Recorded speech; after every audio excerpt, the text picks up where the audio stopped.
Good morning, everyone. Good morning. Good morning.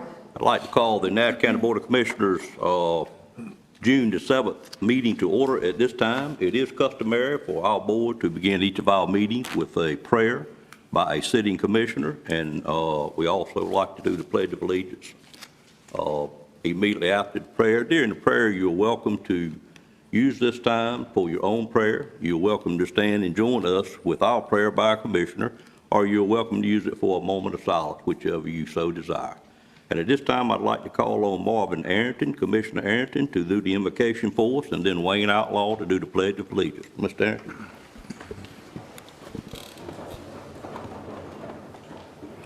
Let us pray. We stand today as believers in the power of God. In God we trust. We also pray for our beloved Commissioner Mary Wells, that she will find good health and recovery. In God we trust that our decisions today will benefit the citizens of Nash County. We pray our decisions as commissioners will be the right decisions. We ask blessings for all Nash County citizens for a fruitful life, fruitful living, because in God we trust. Amen. Amen. Amen. Would you join us in the pledge? I pledge allegiance to the flag of the United States of America and to the republic for which it stands, one nation, under God, indivisible, with liberty and justice for all.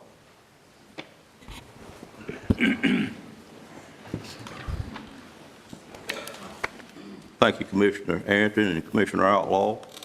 We're now on item 4 on our agenda, which is approval of the minutes from the last month. We had our regular meeting on May the 3rd, and we had our scheduled meeting for May the 24th. At this time, I'd entertain a motion for any corrections or addition to either of those minutes, or an approval for both. Move for approval. Have a motion to approve both sets of minutes. There a second to that motion? Second. And a second. Any questions on the motion? Seeing none, all in favor of that motion, let it be known by saying aye. Aye. Any opposed by a like sign? The minutes stand approved. Madam Clerk, I would like the record to show that Ms. Wells did contact me, and she has an excused absence for today. If the record would show that, I'd greatly appreciate it.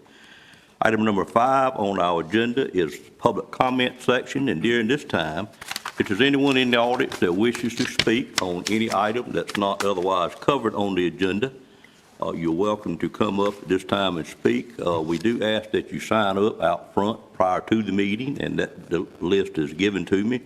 If you happen to miss that and didn't realize you were supposed to do that, when the people that signed up have spoken, which would be 2 of them, I would entertain someone else speaking if you have something you came here to bring before the commissioner that's not covered on the agenda. We do still clean our podium between each speaker. Megan is sitting up front, and if you would allow just a little bit of time between each speaker to give her a chance to clean the podium, we'll continue to do that for a period of time until we're hopefully getting ready to I'm trying to call it a nice word. I don't know a nice word for it. But anyway, if we would just allow her to clean that, and hopefully at one point, I would encourage everyone that feels like they're willing to get vaccinated. That's what's going to get us through this and get it put behind us permanently. But of course, you have that option as an individual. You can now do it down to 12 years old or 12 years old and up. And our health director has certainly fully believe that it's something we need to do, and if you get a chance to encourage someone to do it that hadn't been vaccinated, we would certainly ask that you do that. But with that said, our first speaker that signed up is Cephas Ray. And Mr. Ray, welcome. Good morning, sir. Good morning. You would state your name and address for the record. I know we have it, but that's just our procedure, sir. Yeah, and I forget who I am. Patrolman and wrote in one of my licenses my name, and I gave it to him, so I don't know who I am. Well, you're Cephas Ray, if I can get you started. All right, Cephas Ray, 7673 Stony Hill Church Road, Baylor, North Carolina, 27807. I'm here today to talk about the park, Baylor Middlesex Park in general. Y'all been there, you've seen it. You know the condition of it, which the part that is in use is in good shape, but the 65.45 acres that purchased over $400,000, almost $500,000. Since the, I think the convenience building was last thing established for the park, that is. We got the swing set for the little small children, and the soccer field been established. Like I said, it's in good shape. But behind the soccer field, the nearest portion, I'd say, is in pine trees now. It's probably 6 years old because it was cultivated, I think, a year or two after they purchased it. But as long as these trees stay there, the larger they get. And I hope that we don't wait till they're ready to sell for marketing timber before something's done. But now would be the time to get in there, bulldoze and do the work if some way that the money can be made available. And the towns are somewhat handcuffed, I guess, as to what they can do. Bailey's got the moratorium on the sewer, and both towns are expanding to some degree. And you know there's development out toward Green Pond from Bailey. That's not going to be in the city limits when it's completed. And I don't know what the county can do. There are some loopholes. I won't go into all those, but there's the impact fee that the towns might could imply toward new developments, but I don't know if the county can use that or not. But I'm sure there's plenty of money available. As you know, the government's making money every day. A lot of money has been distributed because of the pandemic, the word COVID, whatever you don't want to use. But anyway, I'm just here to see what the county might could do as far as assisting in some way, getting grants available and helping get this park moved. It was purchased in February of 2010, which is over 11 years ago now. And maybe a little late in the year to apply for the grants, but it's not too early to try to make some headway as far as applying for grants next year. And hopefully we can get some movement on this park and get it. Love to see it totally completed. The pond has a hole in the drain. It wouldn't take a lot of money to fix the pond up. And on the backside of the pond where they're going to have the picnic area, here again, those trees up, maybe pulpwood size, but it could be used for shade, some be left. And it's just in a prime condition now as far as what could be done before it really gets a mess. And I appreciate what our county might do to influence the town to help, and like I said, apply for grants, whatever y'all can do to assist on this. Thank you. Thank you, Mr. Ray. Appreciate you being here. You brought some very valid points. All right, thank you. Megan. Our next speaker is Dorothy Battle.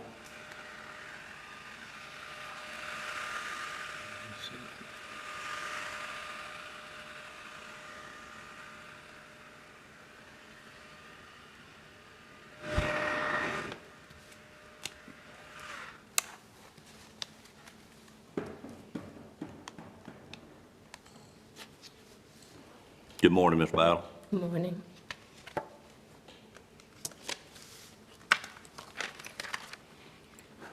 Dorothy Gibson Battle, 13343 Taylor Store Road, Nashville, NC 27856. Given unto God for our lives and presence and this Board of Commissioners.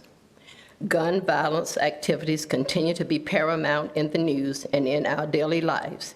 Yet, Mr. Ted Williams, Yard Dog Firearms Training, also called forth, continues to operate his illegal firearms training in our community unabated. Why? This is my 11th time before you with the same report, same truth, same facts about Ted Williams upsetting and terrorizing our community with his illegal firearms training range. Thus far, I have only received comments and we are looking into it without visible action or results. Ted Williams and his associates still plague us whenever they choose with his loud, continuous gunfire for hours at a time. He was there 4 days last weekend and 2 days this weekend. This is a well-known fact to the Sheriff's Department, the Planning Board, and the Commissioners. He returns every weekend and throughout the week if he chooses. He brings to us the sounds of a war zone, and we are helpless, without escape from his noise violations while in our own homes.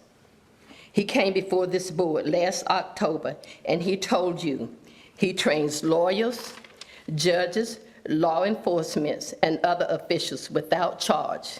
Is this why he is left to keep his illegal shooting range? He won't go away until legal action is taken against him, and neither can I. Thank you. Thank you, Ms. Battle. Didn't realize you had been here 11 times, but I do want to apologize for that, and I do think your help you've been asking for is close by, and it won't be 11 more times that you have to appear before us, I hope. Thank you, ma'am. That is the two speakers that I had to sign up this morning. Is there anyone else that wishes to speak that didn't realize you were supposed to sign up out front? Okay. Mr. Chairman, Mr. Belfield. Ms. Ball's been up here 11 times, and nothing has been done. Mr. And the Belfield, person that's can I having just- that doing the problem out there is not respecting the community. And can't nobody tell me that something can't be done. Mr. Belfield, if I could interrupt you, I will tell you that we have been working on it, and something will be done very, very soon, and I'll give you an update on it, or ask the staff to give you an update on what will be done. Well, And I appreciate your points, and I know them very well. I was not aware of it, and I appreciate if you would keep me informed as to what is going on. Okay. Well, actually, I just got the information sometime over the weekend myself, but help is on the way.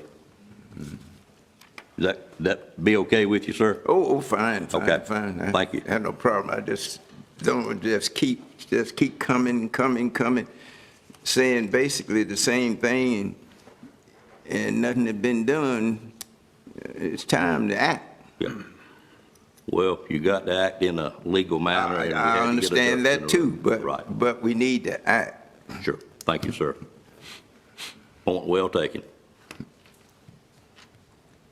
Okay, there was no one else under public comment. Item number 5. We'll move to item number 6, which is the North Carolina Association of County Clerks Master Certificate, that I am very pleased to be able to present that to our, which is definitely a master clerk, whether she has the certificate or not. She does the board a great job, and I'll be pleased to present that certificate at this time. Ms. Evans, if you would join me up front.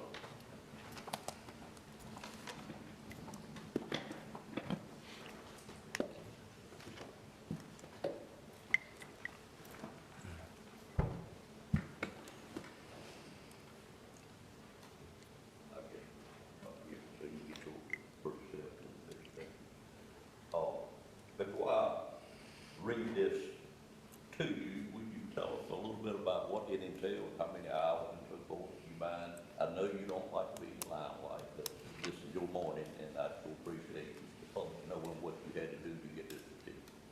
Yes, sir. You have to be certified, and you have to have had a North Carolina certified county clerk certification for 6 years prior to receiving this. And there are also many, many hours of training that you have to go through in order to get it. And where do you do that training at? The School of Government. School of Government. Chapel Hill. With probably a lot of it online this time, I guess. Yes. Okay. Well, what it says is, School of Government, University of North Carolina, Chapel Hill certifies that Janet Evans has satisfied the requirements for designation as a North Carolina Certified Master Clerk. And it says it will expire March 1st, 2024, but I'll assure you, we're not going to let it expire 2024. Maybe 2028, but not 2024. And of course, it is signed by Rebecca Baggett, local government legal educator, and by Donna Bluff, who is the president of North Carolina Association of County Clerks. Congratulations, ma'am.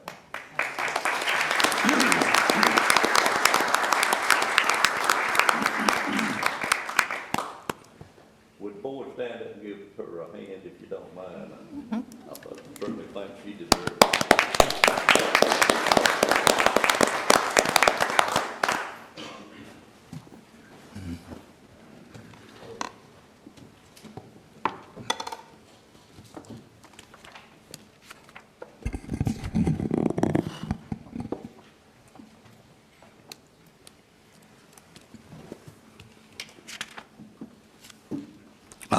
I would elaborate just a little bit on the duties that Ms. Evans is charged with.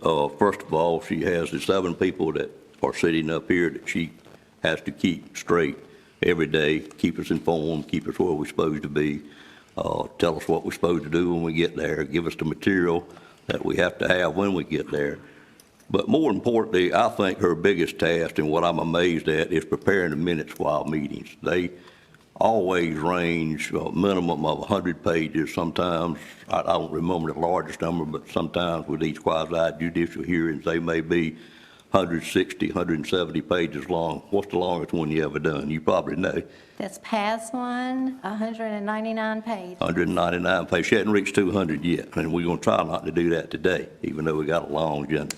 But I can't imagine how she does her other tasks. She sits right at the front of the management staff and gets interrupted probably about 50 times a day, I would guess. I really don't know, plus the phone calls. But still, she has never been late with the minutes and had them ready for us to approve. And honestly, I don't know how you do it, but thank you, ma'am. Mr. Chairman, like I say, I'm just getting here and do a fantastic job. I don't know how you put all this stuff together, but it almost sounds like a step up in a pay raise. You got to talk to the manager there, sir. Yeah, Mr. Chairman? Yes, sir, Mr. Belleville. I'd just like to say this. I've always had positive comments from the public, those that contact me about her, what nice attitude she has, and she does what she need to do to help them when they have questions. Even my wife has, I guess she said it to me a dozen times, said, y'all have a nice clerk over there, said, because every time I call, she has that pleasant attitude, and she try to help you. Yep. And she said, and you all ought to be thankful that you have such a good clerk. So, Amen. Janice, I appreciate Thank you. what you're doing. Absolutely. Thank y'all. We'll move on now, and thank you again, Madam Clerk. We'll move on now to item number 7, the NASH, which is our senior center here in Nashville, and I will call on Stacy to make this presentation with Ashley Winstead and Morgan Dowdy. 20 years, are you kidding, really? Where'd the time go? Yep. Good morning. Morning. Yes, we just want to take a moment to recognize the 20th birthday of our Nash County Senior Center, named the NASH. NASH stands for New Ageless Senior Haven. I have a few words, and then I'm going to turn it over to Ms. Dowdy for a few words, and then we have a short video to show you. My words start off with, I began employment in September of 2000, but I promise these words will be brief. But I did begin employment with Nash County in September of 2000 as the county's aging coordinator with the task of opening the county's first multipurpose senior center. The county had secured one of the last senior center development grants from the state of North Carolina in 2000, a $100,000 grant to renovate 103 North Alston Street, which previously housed some of our Department of Social Services. In March of 2001, I moved my office into the facility and started to piece together what we would open as the NASH, New Ageless Senior Haven, a senior center that would offer nutritional, educational, social, and recreational activities for senior adults 60 years of age or older, their caregivers, and their spouses. It was a community education project to inform Nash County residents of what a senior center could offer. The goal was to create a one-stop shop to offer information and referral access to senior programs and services. I met my counterparts across the state and learned about the different funding sources that I could access to provide services to older adults. We've provided home-delivered meals, transportation services, caregiver services, access to free legal aid, Medicare Part D counseling, foot care clinic, Project Lifesaver, and more. We've offered Tai Chi, line dance instruction, knitting and crocheting, billiards and bingo, cards, computer instruction, painting classes, guitar lessons, melody bells, cooking contest, volunteer opportunities, socials, speed dating, and more. But most importantly, we've changed lives for the better. We provide hope. We are family. We are your family when your children live away and when you've lost your spouse. We are a safe place for you to connect with others and make new friends. We offer purpose. We provide opportunities for learning new skills and taking on new roles in the community. Senior centers can be amazing places, and I assure you, the senior centers in Nash County are amazing places. We have energetic, talented staff members that are creating innovative programs and providing new opportunities and making a difference in the lives of our senior adults every day. Thank you for investing in the senior adults in Nash County and your continued support of our senior centers.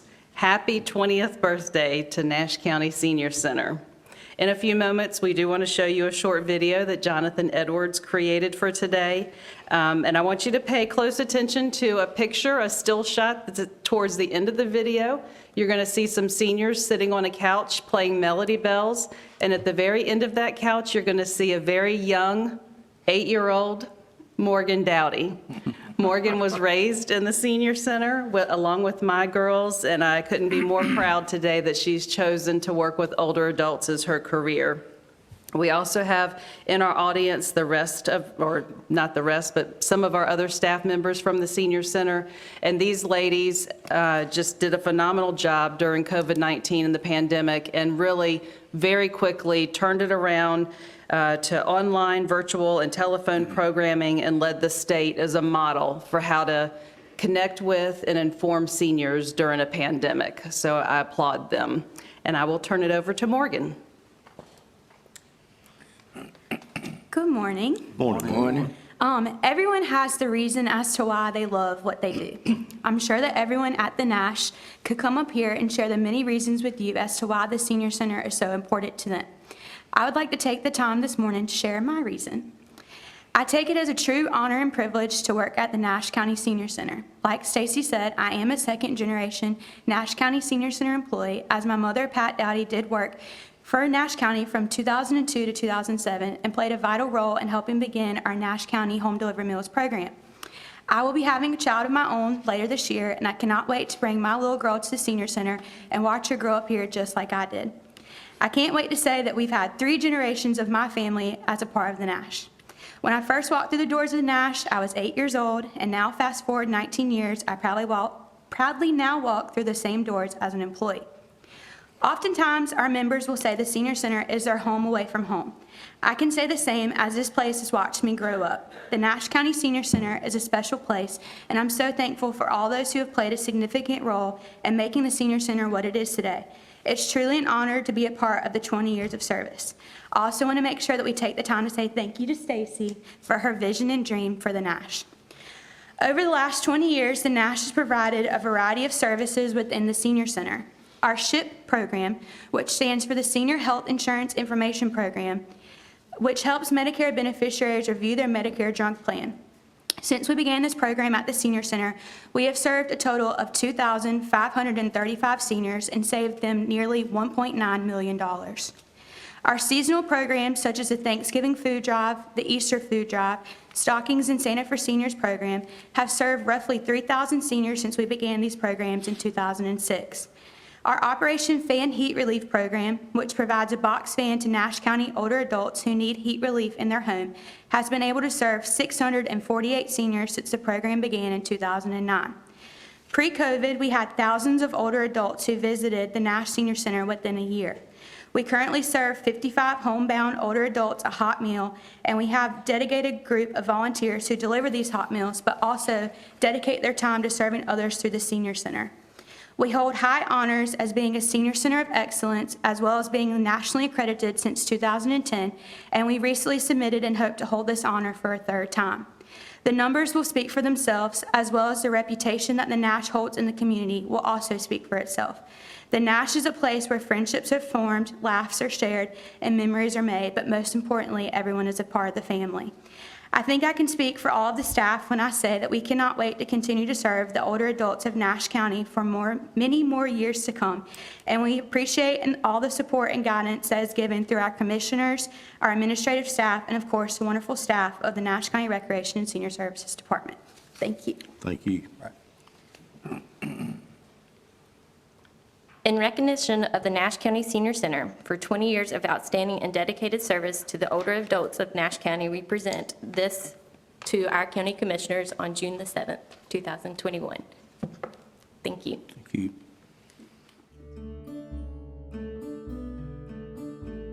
There was a Nash County Council on Aging that started work back in 1998. Connie Bishop was the director at our area agency on aging at the time, and she pulled together a group of seniors in Nash County to advocate for Nash County's first senior center. That group of seniors spoke with county management and the Board of Commissioners and encouraged them to invest in seniors in Nash County and develop a multi-purpose senior center. So I came to Nash County, North Carolina in September of 2000 to work as the county's aging coordinator. At that time, they placed me down in an office in the agriculture building, and this particular facility housed the Department of Social Services at that time. We began a renovation in this building around March and finished up in June of 2001, and that was when we opened up our doors to the public, was June 1st, 2001. So some of the first programs that we offered here at the center were activities like bingo and line dancing. We were able to get a couple of pieces of fitness equipment in here and the first pool table in 2000 and 2001. Nash County was one of 6 counties in the state of North Carolina that didn't have a single senior center. So we had to really educate our public about what senior centers do and what their value is in the community. Folks came in and wanted to see the place. I mean, certainly in the first several weeks, I walked through here and it was empty at times, and I was really excited to just get the word out there and do some marketing and advertising so that we could get bodies through the front door, and it didn't take long. I didn't know what to expect because I've never been in a senior center before. It's coming in and socializing with people and being around people your own age. Finding out interesting things about people you didn't realize. When you first walk in the door, you see Dolly, and she's smiling, and the first thing she wants you to do is swipe in so you can get down here that we're in attendance.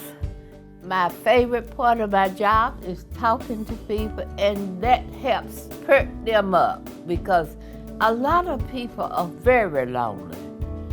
And this place has really helped people, and they really look forward to getting here. You know, today we're touching the lives of more than 5,000, 6,000 individuals on an annual basis. Coming up to 2010, we started working on being nationally accredited.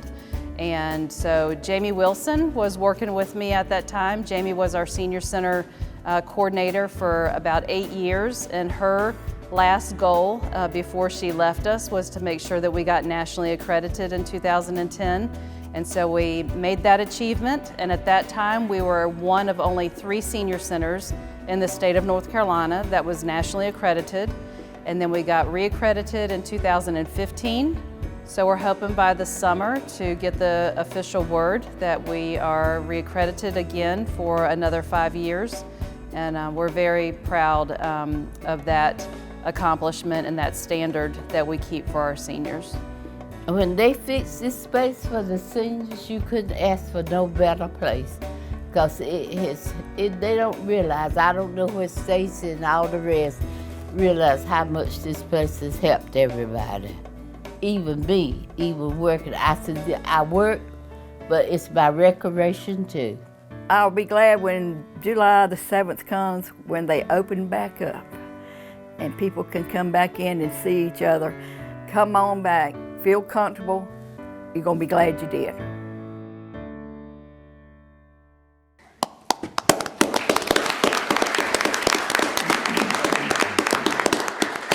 Chairman Davis, did you want to come down and get a photo with the certificate? I generally do exactly what I'm told, ma'am. That's what you desire. Would you please come down and get a picture with the certificate? Mr. Chairman, Yes, sir. I see that our former Commissioner, Ms. Lou Richardson, is here, and she worked very hard with the senior citizens. And I would think it would be very appropriate for her to come up with you, and you don't? Okay. Well, we want to recognize you because I know you work very hard with senior citizen development centers. Ms. Harrington, I think that's a great idea. Thank you. Yeah, we might just let her have that certificate, I don't know.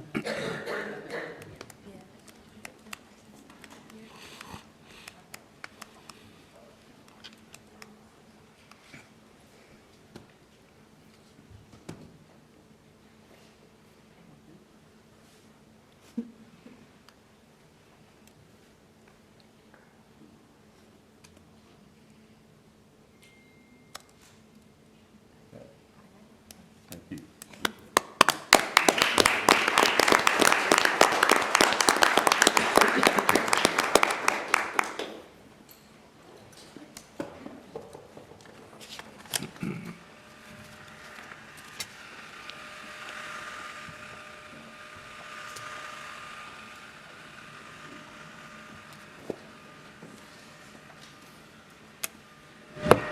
I'm not sure if you caught the numbers as Stacy was speaking, but she stated that we were one of only 6 in the state counties that didn't have a senior center.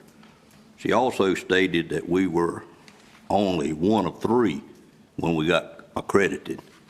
So I think that just shows the kind of staff that we have over there, and it also shows the kind of staff, quite frankly, that we have throughout the county.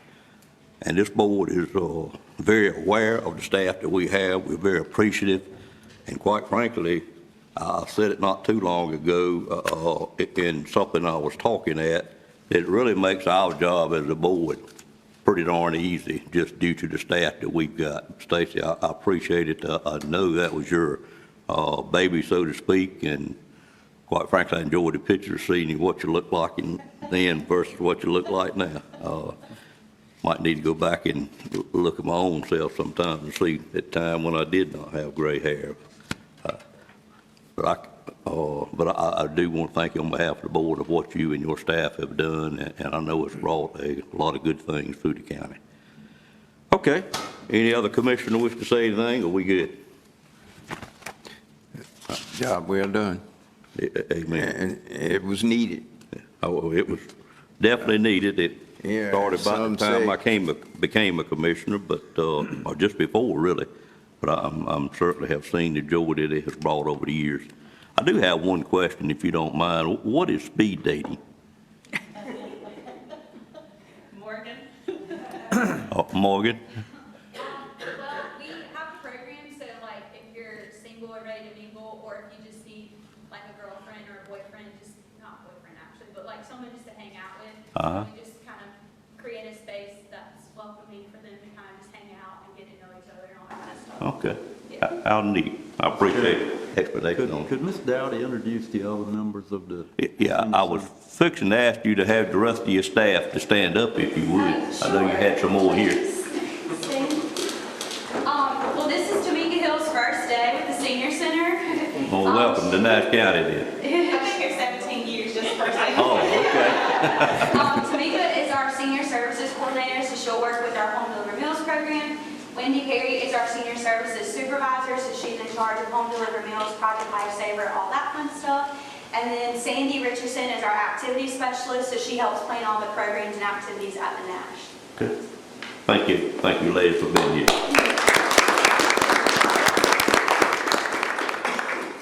Well, we got 23 more items to go and 5 in closed session, so I'm going to speed it up just a little bit.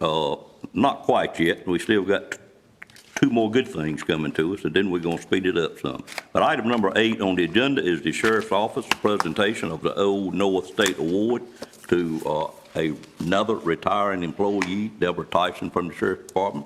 Welcome, Chief Deputy Medina. Morning, Chairman, Commissioners. Today we're presenting the Old State Award to retired employee Deborah Tyson.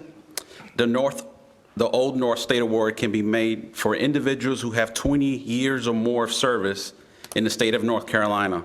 It is the second highest award for state service granted by the Office of the Governor. Ms. Deborah Tyson began her career with the Nash County Sheriff's Office in May of 1996 and served in various administrative capacities during her 25-year career.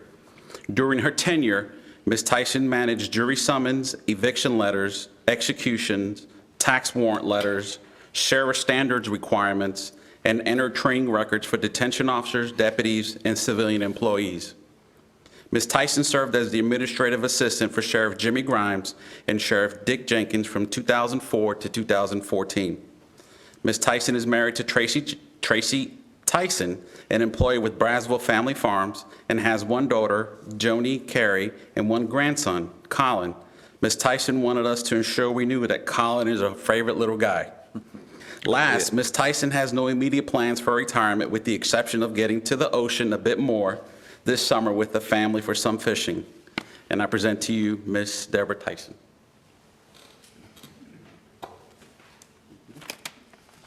So on behalf of the Sheriff's Office, I present you this North Old State Award. Thank you. Sheriff.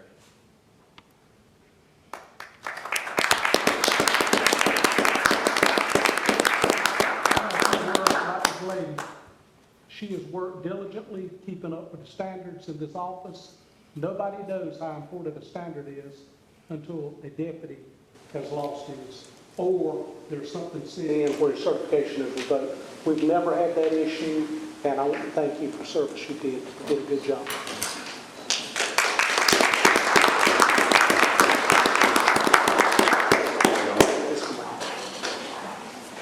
Colin, come on up here with me, buddy.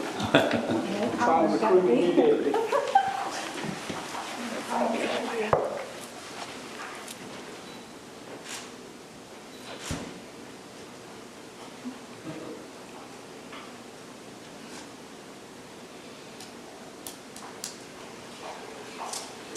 Thank you.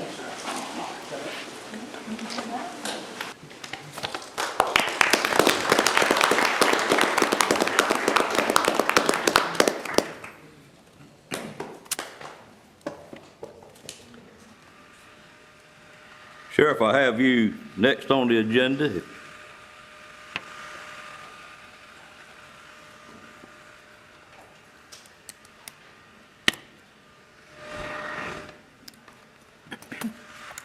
Thank you, ma'am.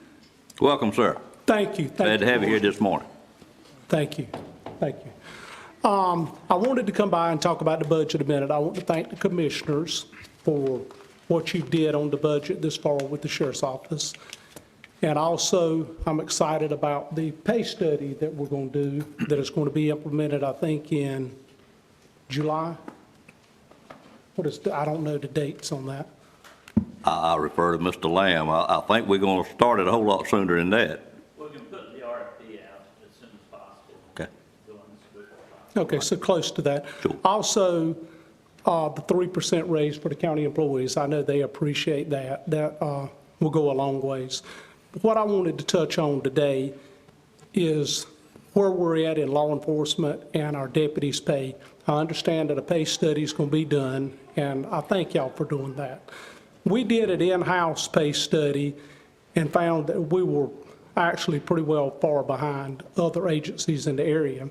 And I understand that the pay study that's going to be enacted, we don't know yet whether it's going to be the immediate job area or if it's going to extend out to other sheriff's offices across the state. I know you did an anecdotal one with, I think, a Mountain County and Halifax, Edgecombe, and some other ones where we were close comparable, but I wanted to bring it up and put it in perspective about where we're at. We have a 27-year jail detention officer, 27 years walking in that jail over there, and he's making $44,000 a year, $44,875 to be exact. That is one of the most difficult places to work.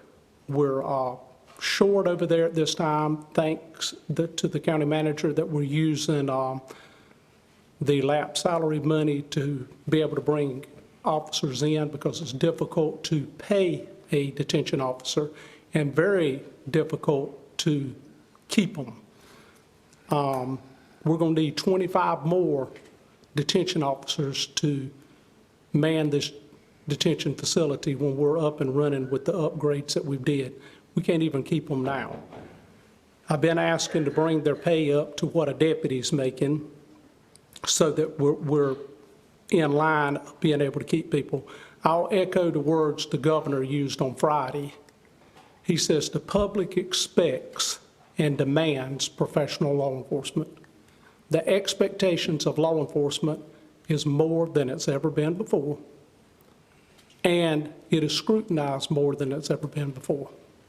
So therefore, you've got to have professional law enforcement officers. One of the only ways we can get there is through pay.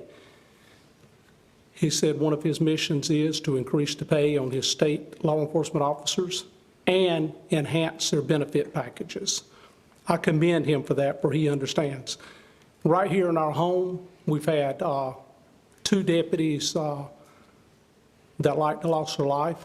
Then again, last night, we've had another one where it's come about that point where a subject had was trafficking drugs, was called to the interstate, not beyond them, but a citizen calls to say somebody's acting suspicious here, and he has a weapon in a backpack and fails to follow commands, and he's trafficking drugs. His friends in the woods has overdosed.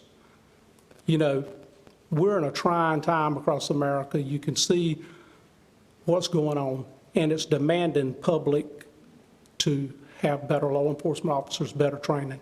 Our training's been cut in half this year, and I'm sure that a lot's going on, but we use asset forfeiture to help in the training because, as I said before, this public demands good law enforcement.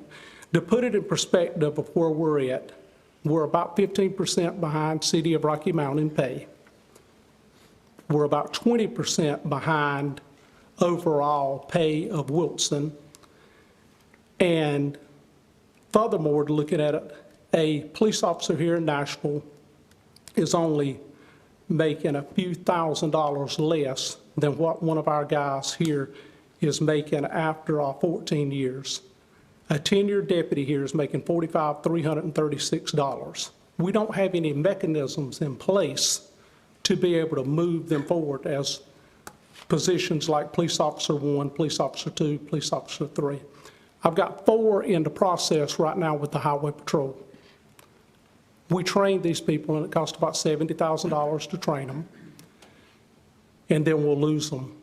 A trooper, after 6 years, is making about $70,000 a year, and the governor's looking at doing a more lucrative package for them. So obviously, your energetic, hardworking young deputies that are very professional are trying to move into those realms.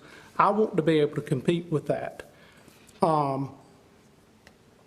Our deputies right now is about $41,000, $42,000 coming in the door, but there's no mechanisms in place to move them forward. And that's where Rocky Mount and Wilson PD have been able to enhance their pay for their people. As I said earlier, I'm very excited about the 3% pay raise, but it's time that we look at these deputies and reclassify them. We've got to remember, they are the #1 most visible ambassador of Nash County. We cannot not have the most professional law enforcement officer we've been out there. We did savings. I know sometimes I hear it from the commissioner and also from the county manager that we spend a lot of money. We do. But we have spent $500,000 just in buying cars out of asset forfeiture. There's not another county sheriff's office that I know of that has spent that sum of money that don't cost the county anything. I think in the last 2 years, maybe 6 cars has been bought by the county. We've bought $500,000 worth of them. So we're trying to do our ends to be good stewards for the county, but it's my responsibility to stand up here for my men and talk about the pay. Our detention officers need to be raised up to the deputy pay so that we can get officers in here with tenure, send them to training to have the best training that there is out here. I wanted to put that out and just kind of put it on record, but I do want to thank you for the pay study that's coming about and also the 3% for the county. But we had put together a pay study and found that's where we were at. And our pay study was based on the immediate job market. Here's the way I look at that.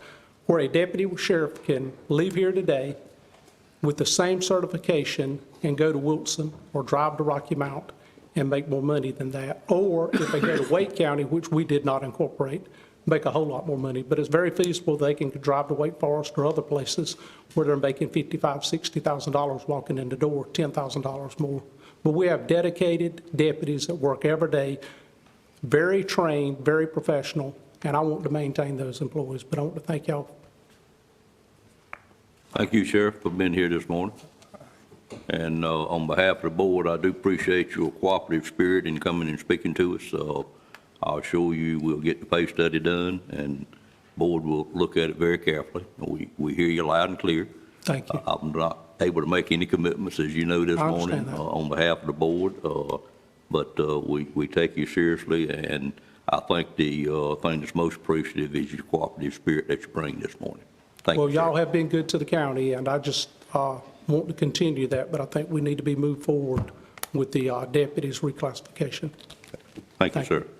Can I ask him, Yes, what's sir. the normal tenure of your detention officer? We have a very hard time maintaining detention officers over there. They come in, you train them up, they go. I've had them to come one day and look at it and say, this is not for me. We got to remember, most places we can go take a break, and the detention officer can, a state trooper can ride in, he can go to Dunkin' Donuts or go to Starbucks or whatever he wants on his break. Ours can walk outside, but they come back, and you've got to remember, we've got some of the most heinous criminals and in that jail. We've got to have detention officers that are very professional because they're going to be tried all the time. And also, we've got to have the best person that can deal with these type people. I've heard it all over the United States talk about social workers. I was talking to Chief Deck Brown in Raleigh. She said, that's a good thing to do.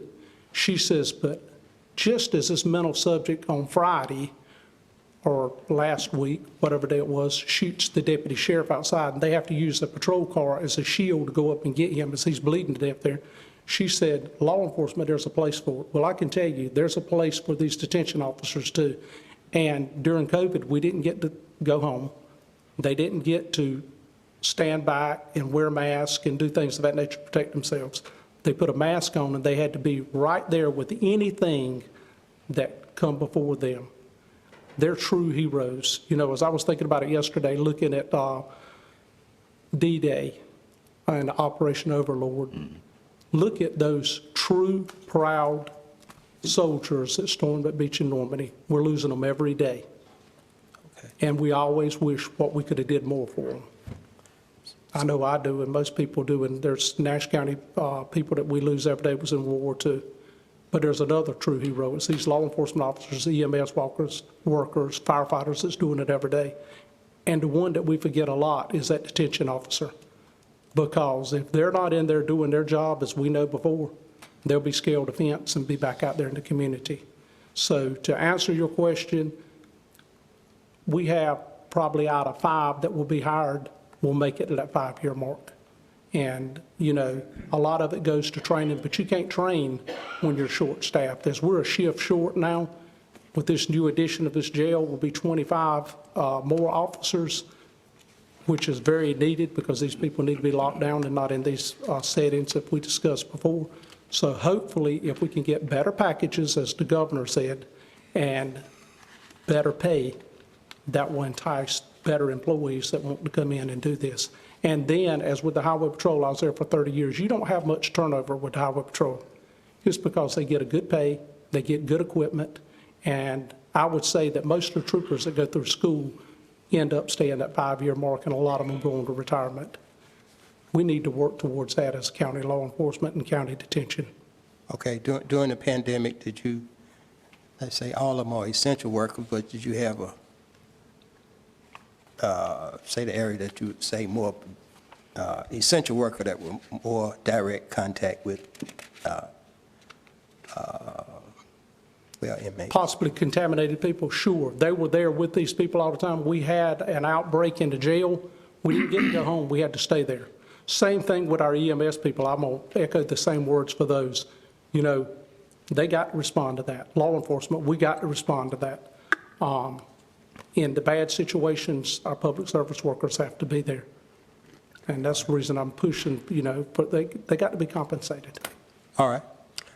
I support your effort in trying to raise the awareness of your detention officers and your sheriff department. Thank you. Thank you. God bless y'all, and thank you. Thank you. Thank you, Sheriff. Thank you. Good to see you this morning. Thank you. Next item on the agenda is beginning our public hearings, and it is a conditional use rezoning request to rezone 82 acres on Red Oak Road and NC Highway 43 to RA20 CU, which is the Jones Farm subdivision. It was previously tabled by this board on May the 3rd, and at this time, I'm going to ask Mr. Tyson to just give us the board a brief update on it. As I said, this item was tabled at our last board meeting. It did go back to the planning board, and the planning board had a different vote the second time, but Adam will explain all that to us. And Adam, before you start, just as a courtesy, because it's not a public hearing, if the people that are here this morning on this item wish to stand, just so the commissioners know you are here, I appreciate if you do that at this time. I knew quite a few of them were, but we thank you for being back this morning. Mr. Tyson? Good morning. Good morning. As you said, the board held a quasi-judicial public hearing on May the 3rd, held and closed that public hearing on this request to rezone 82 acres on Red Road. You can see the property outlined on the screen. You have an aerial photo on the left and a zoning map on the right. The request was to rezone this property from A1 to RA20 CU for the development of 74 lots to be known as the Jones Farm subdivision. And of course, the minimum lot size in that proposed zoning district would be 20,000 square feet. At the conclusion of the public hearing, this board voted to table the request and refer it back to the planning board. The planning board reconsidered that request on May 17th and subsequently revised its previous unanimous recommendation for approval to a recommendation for denial with a split vote of 4-3. Based on the conclusion that the proposed 20,000 square foot minimum lot size would be incompatible with the existing residential density of the surrounding area. That, of course, is the layout that was proposed for the 20,000 square foot lots. And to elaborate just a bit on the planning board's decision, what they took note of is the fact that the property, which is highlighted in red here on this land use development map from our land use plan, is more or less sandwiched between the town of Red Oak, which is shown in gray over here, where I'm told typically the smallest minimum lot size allowed is 30,000 square feet. And then, of course, directly on the backside is our rural growth area, where you would not expect to see lots that are smaller than 40,000 square feet. And so that discrepancy was the basis of the planning board's change of heart, if you will. One thing I do want to update the board on is at the last public hearing, there were a lot of concerns expressed about traffic safety. And so I do want to make a couple comments that were passed on from our NC DOT district engineer about this particular intersection. There were 6 vehicle crashes recorded in the vicinity of this intersection over the most recent 5-year period, which is from 2016 to 2021. And you have a diagram there on your monitors. 2 of those crashes involved vehicles making left-hand turns onto or off of Red Oak Road, which is also NC Highway 43 at Red Road. That would be crash sites number 1 and number 6. There were 2 side swipe crashes involving vehicles stopped in the road or adjacent ditches due to ice or snow. That's number 2 and number 3. And then 2 crashes were involving just a single vehicle Number 4 on the diagram was a failure to stop at a stop sign, and number 5 was a crash attributed to wet road conditions. So to sum all that up, because these crashes resulted in property damage but no recorded injuries, the NCDOT does not currently consider this to be an intersection hazardous enough to qualify for state funding for road safety improvements. The NCDOT does not recommend a second entrance for this proposed subdivision. That was a proposal from many of the speakers at the last public hearing. Of course, currently, the only public entrance is here on the west or the left-hand side of the sketch. The DOT would prefer that all subdivision traffic enter and exit on the lesser traveled red road, which is the left-hand side of that intersection, rather than having any traffic exiting and entering from the more heavily traveled NC Highway 43. The NCDOT would permit a limited second entrance if that was specifically restricted to a graveled and gated path designated for emergency use for emergency vehicles in the rare event that the main entrance is unavailable or blocked.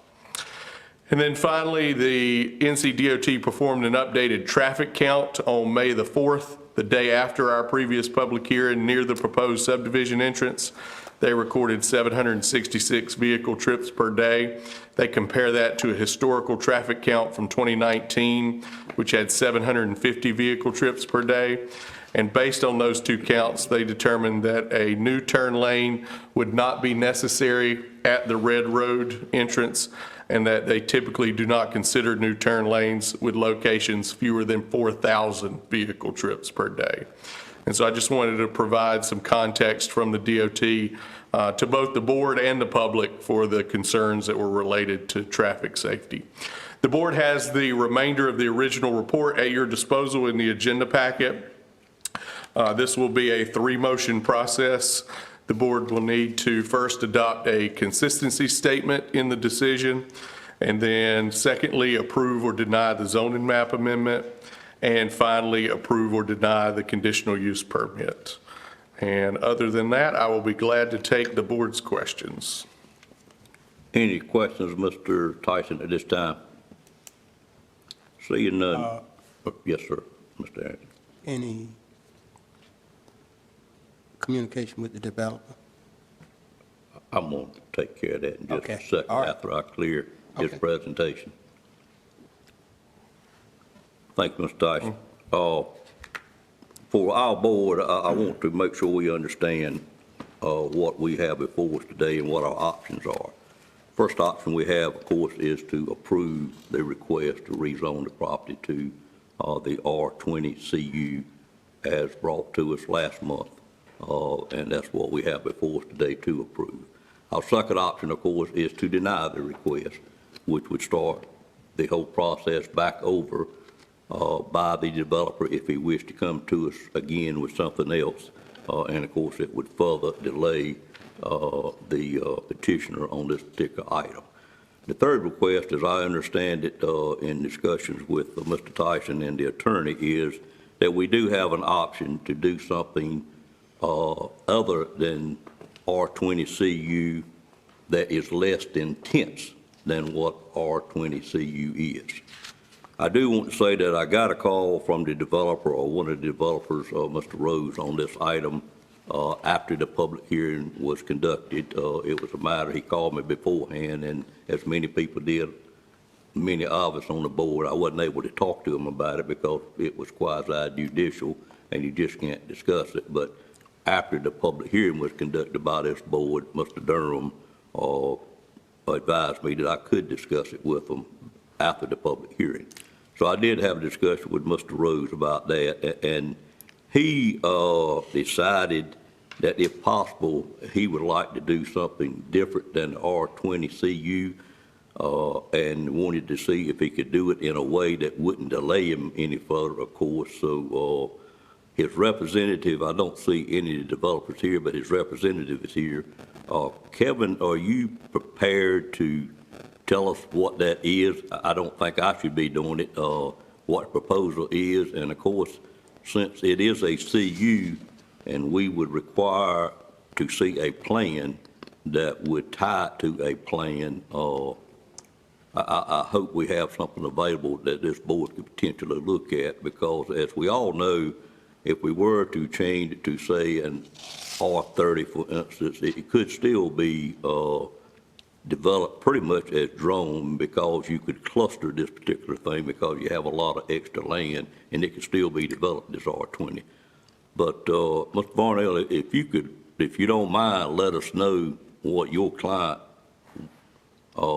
change in his request is. We would certainly like to hear from you at this time if we could. And Adam, if I'm not doing this like you wish it to be done, sir, you let me know or determine either one. Mr. Durham.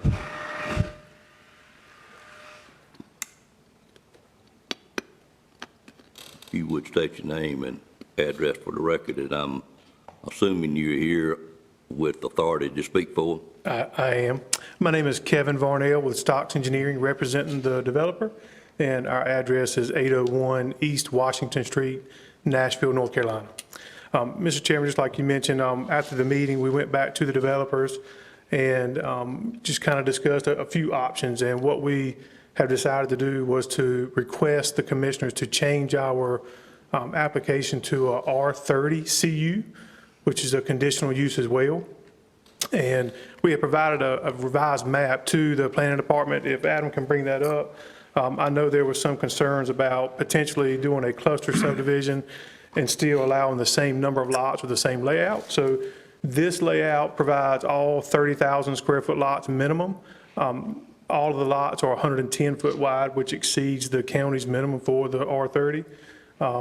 But I cannot remember the exact lot count. The original proposal was for 74 lots. The revised has only 59, which is 15 fewer lots. Of course, in order to make the lots larger at 30,000 square feet apiece, you do have a reduction in the overall lot size. Also, the previously proposed common area, you'll remember in the rear, has now been eliminated, and all of those common area portions will become part of the lots that are to be privately owned. And then finally, there was a cul-de-sac on the north end of this road that is no longer being proposed. So it is a reduction in both the number of lots and in the amount of road to be constructed. But if you remember, based on the previous sketch, the road layout is roughly the same. The driveway location is the exact same that we originally proposed in accordance with what DOT had requested.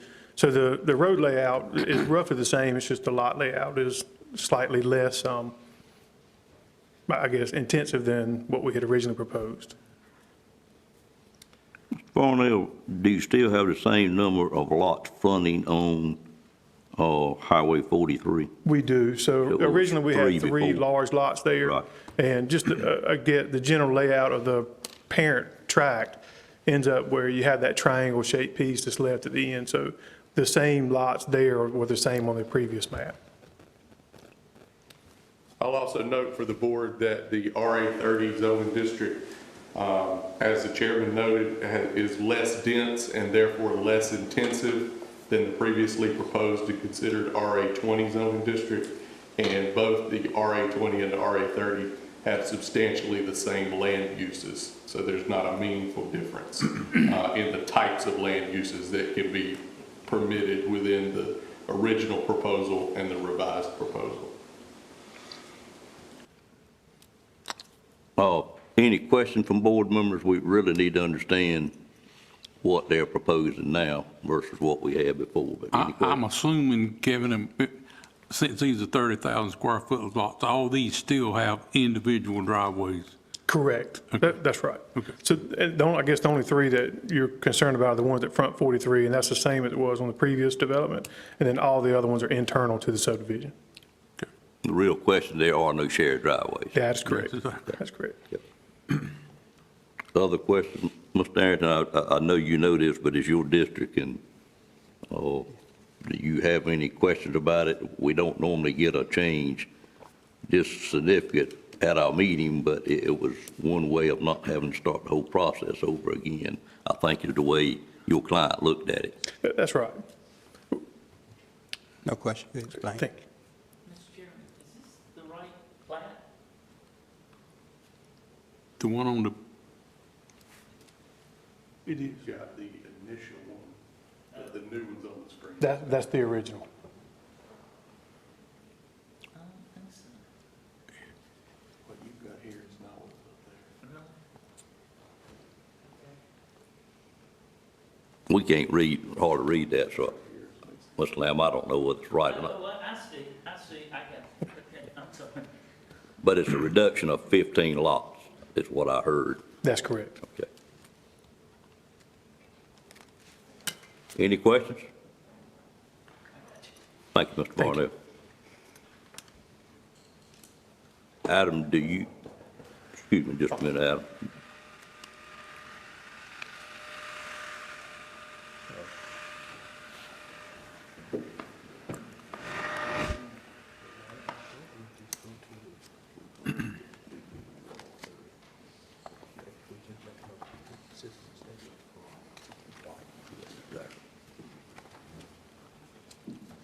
Do you have any other comments? You just here for questions, Mr. Tyson? I would only add that both Mr. Durham and I have consulted the resources available from the School of Government, and that we both are in agreement that we feel comfortable that this change can be made within the confines of this request without having to start over as a new request.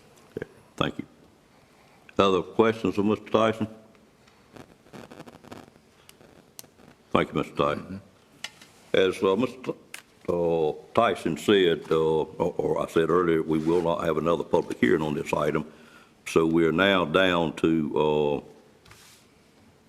calling for a motion, and it is a three-motion process. As we discussed the other day, I think it's important for this board to somewhat understand the district that it's in and how that district commissioner feels about it. Certainly, he gets one vote like the rest of us do. But with that said, I think he would be closest to the people in my district. I would certainly want the board to understand how I felt about it. But Mr. Arrington, do you wish to say anything prior to me asking for a motion? Or I know I'm putting you on the spot, but I'll just ask you that. Well, we heard got emails and also heard from citizens about the proposed development. And I understand that most of the citizens that complained were in Mr. Davis's district.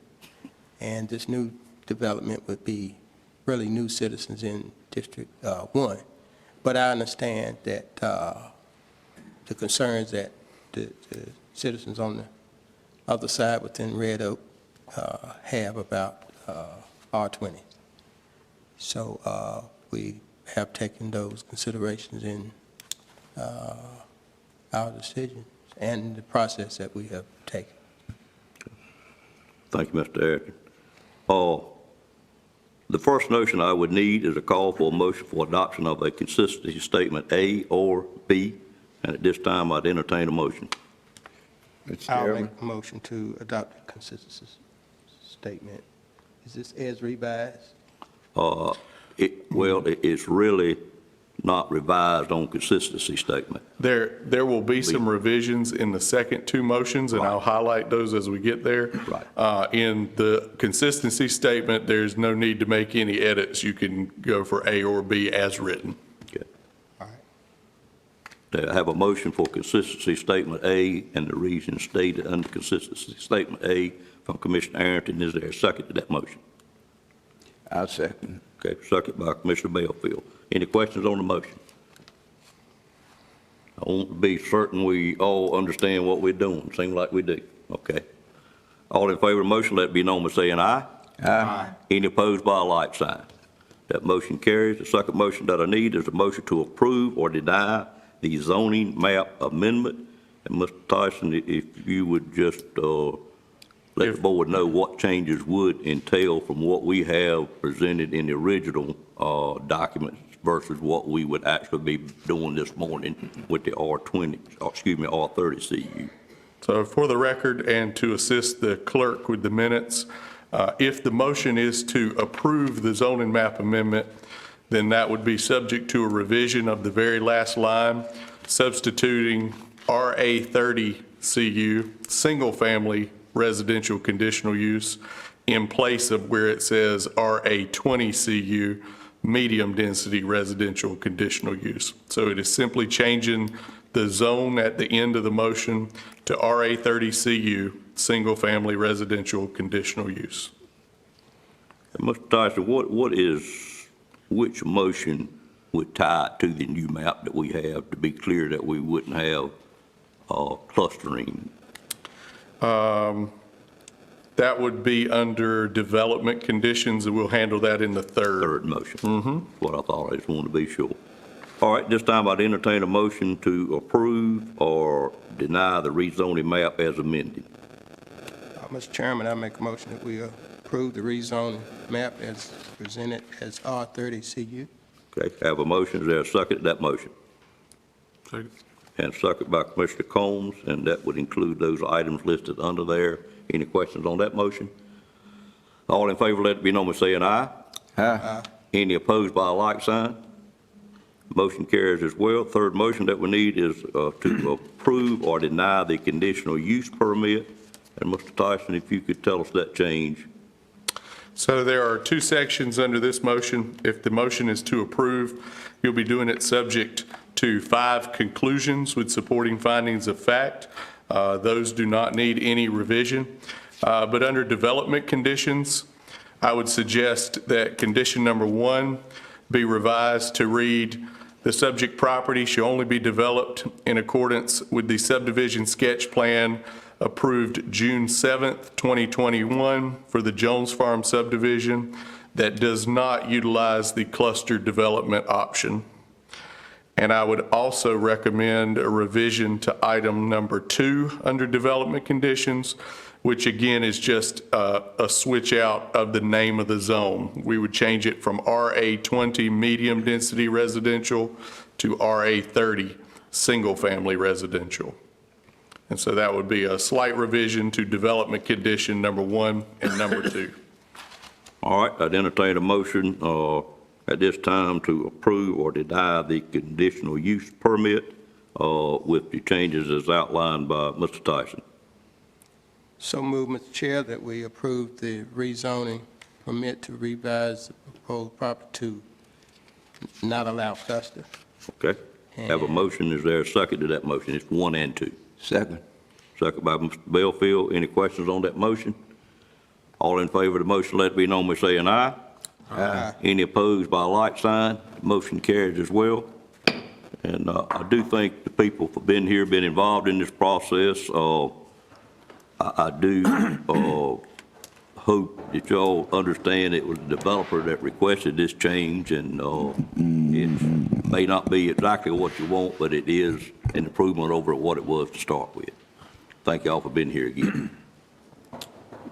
Mr. Chairman, may I make a comment? You can, sir, by all means. I just, when I see situations like this, I like to point out how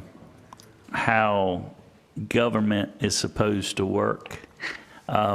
We saw at the last meeting, citizens come and petition their government for redress of their grievances, and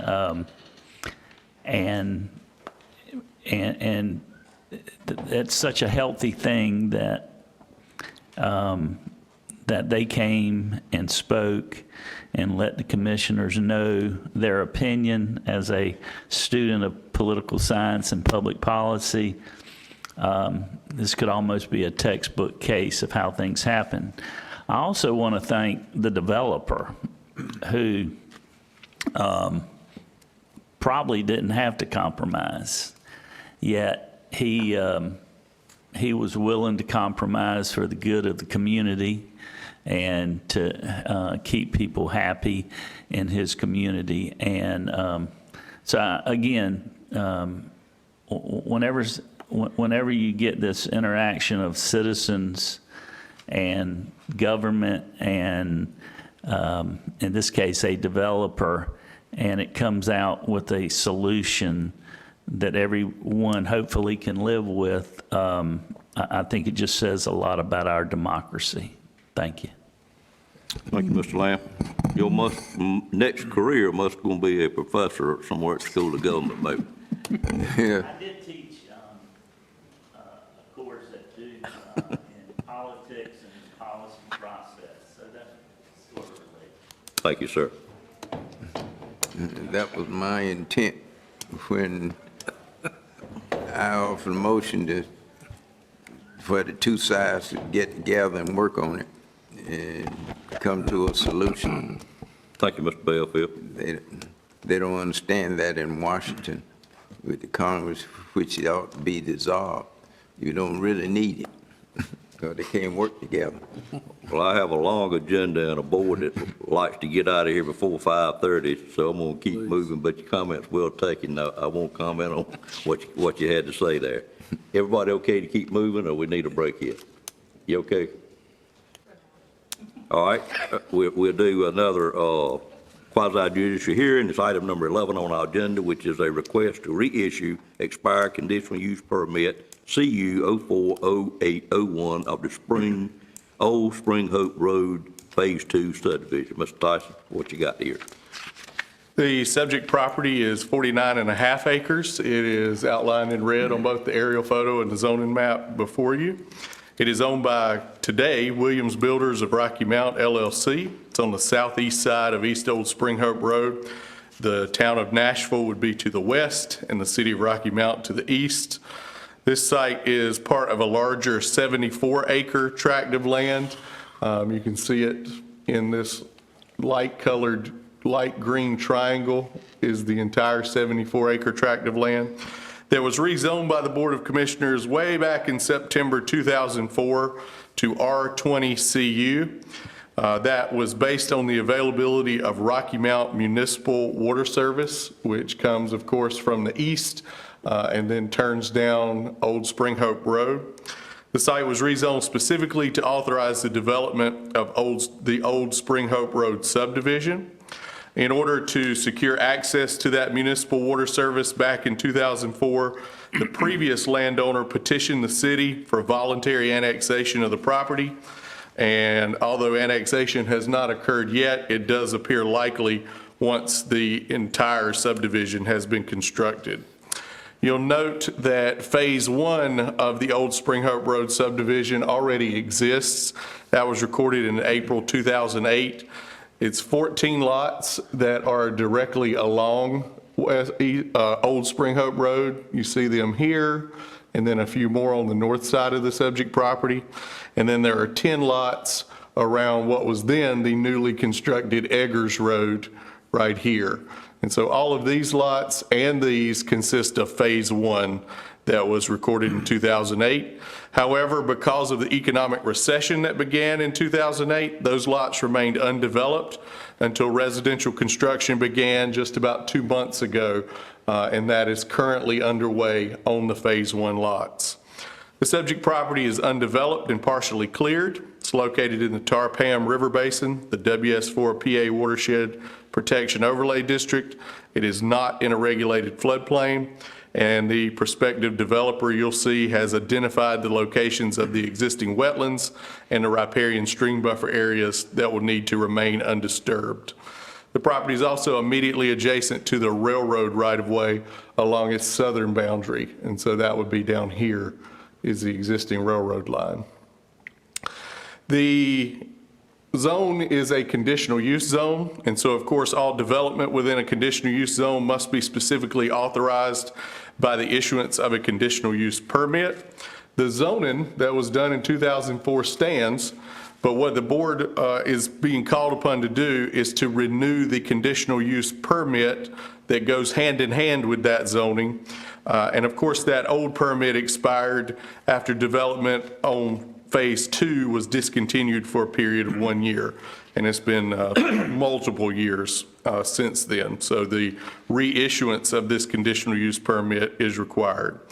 The property owner has submitted this request, and along with this sketch plan, which proposes 45 lots in Phase 2 of the Old Spring Hope Road subdivision.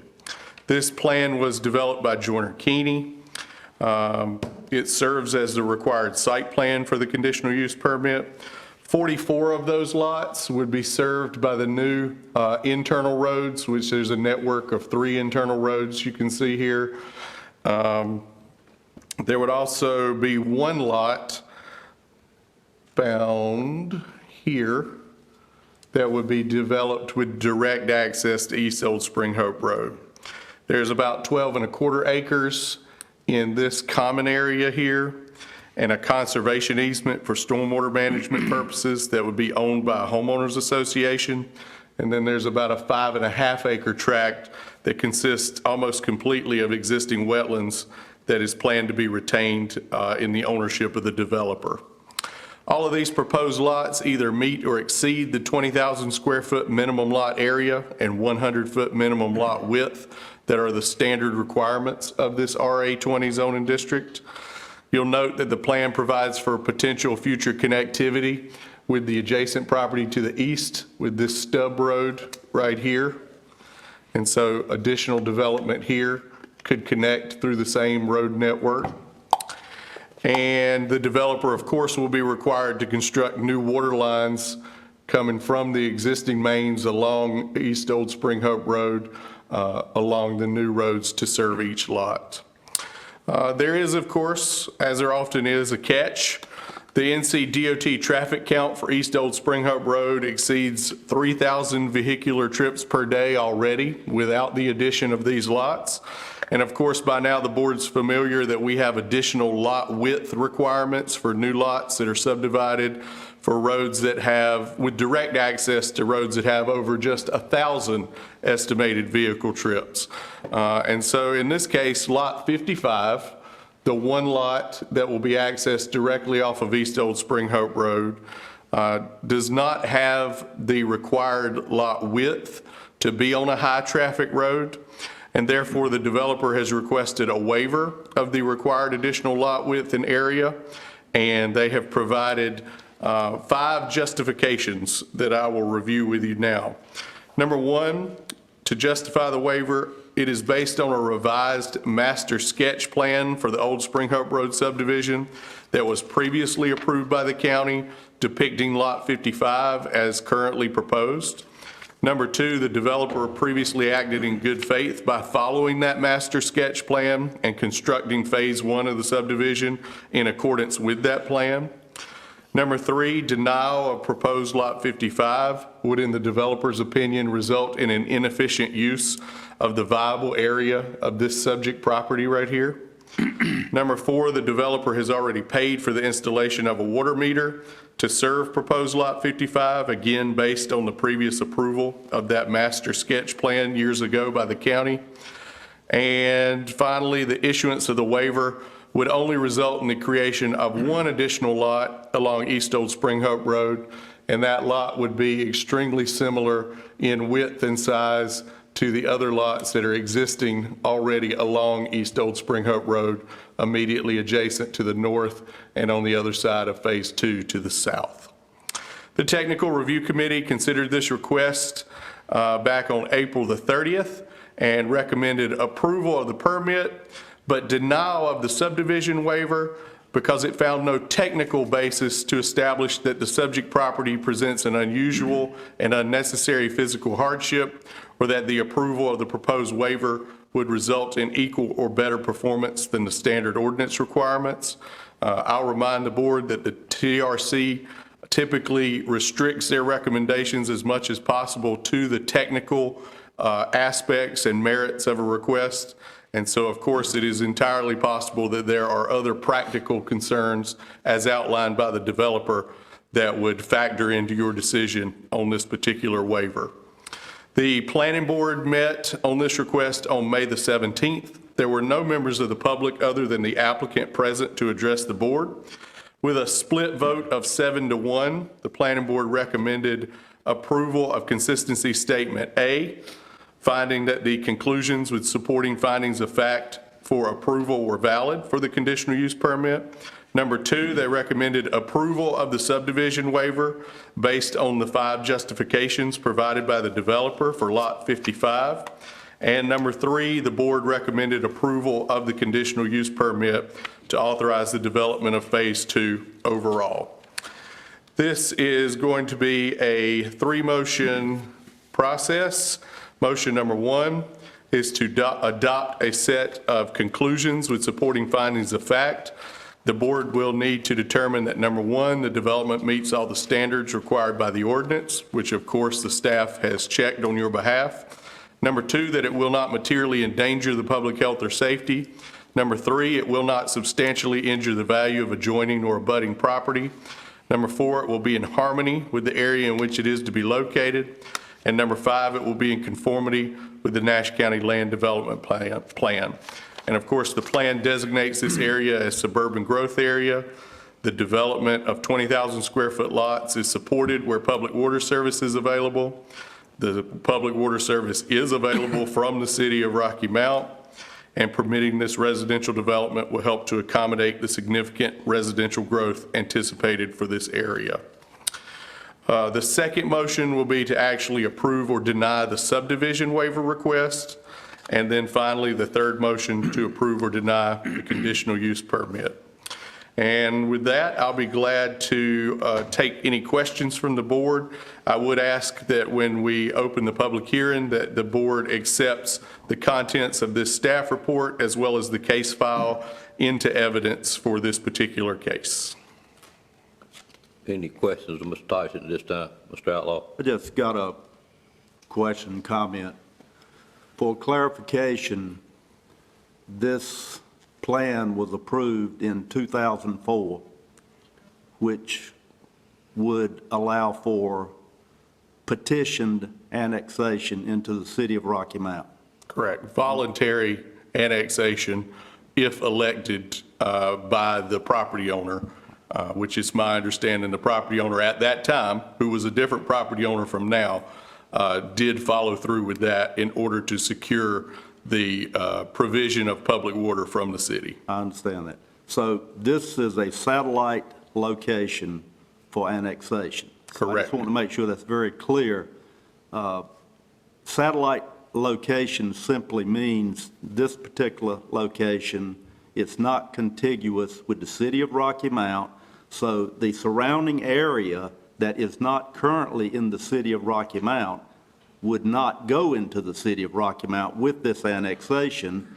Any future annexation short of petitioned annexation by a developer would require the North Carolina laws for annexation to kick in, which are very clear, that it would require a vote of the people. Is that, did I state that? I would concur with everything you said. It is not contiguous. The closest border of the city of Rocky Mount would be at the intersection near the community college to the east. And this petition to annex would not affect any adjacent properties unless the owner of that property were to some point in the future apply for voluntary annexation, or if the city were to use the existing state statutes to annex. But this particular action does not have a direct effect on bringing any property other than that triangle that's outlined on the screen into the city of Rocky Mount. Just wanted to make that point very clear, because I know that I will get some calls on this, and I just want it to be on the record that that's exactly what we've got. Now, the second point I want to make, the Lot 55, which sits on the main road, that particular lot was in the original plan as well. Well, the original plan was revised again in 2008, but yes, it was in the 2008 version of the plan, substantially the same as what you see proposed today. So if this board chose to allow for that waiver, then that would be under the understanding that they had a previous plan.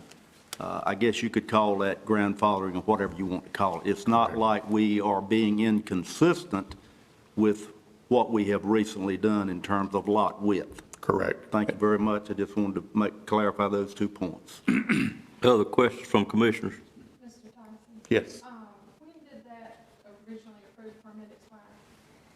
It would have expired 1 year after they, I don't know the exact date. It would have expired 1 year after the active development of Phase 2 stopped. And so it was a substantial time back. Thank you. Other comments? Mr. Tyson, the way you just phrased something, it sounded like the action we're taking today has something to do with annexation. And maybe, I don't think it does, but maybe I read what you said wrong. To my knowledge, the county has no role to play in a voluntary annexation. Right. Now, a voluntary annexation could result from this because of the developer's independent negotiations with the city to provide public water, but it is not an action of the county that would be directly related to the annexation. In your knowledge, and you may not even know, but has there been any speaking about sewer also, or is it just along water at the present time? To my knowledge, just water. Okay. And so I anticipate Phase 2 will continue to use on-site septic systems. Okay, all right. And then if that were the case, then I would encourage the developer not to annex. If you want to be a good neighbor in an Oak-level community, you probably don't want to annex. Just my thoughts. All right, there are no other questions, so thank you, Mr. Tyson. At this time, I would entertain a motion to begin the quasi-judicial public hearing for this item, number 11. Have a motion, is there a second to that motion? Second. And a second by Commissioner Leggett. Any questions on the motion? All in favor, let it be known by saying aye. Aye. Any opposed by a like sign? Motion carries. Ladies and gentlemen, we are in a quasi-judicial public hearing, and if you wish to speak for or against that, I'd like for you to come up at this time, and after I swear Mr. Tyson in, we will swear you in individually as you wish to speak. So Mr. Tyson, Madam Clerk, you swear him in first. Thank you. Do you solemnly swear or affirm that the testimony you're about to give will be the truth, the whole truth, and nothing but the truth, so help you God? I do. Thank you. And if you would, Madam Clerk, note that his testimony and report will be part of the record as well, accepted into the record. Anyone else wish to speak for or against this item at this time? Good morning, Mr. Williams.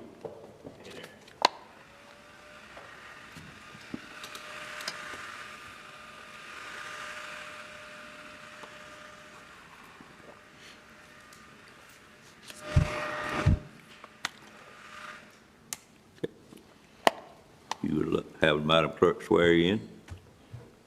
Yes, sir. Left hand on the Bible, raise your right hand. Thank you.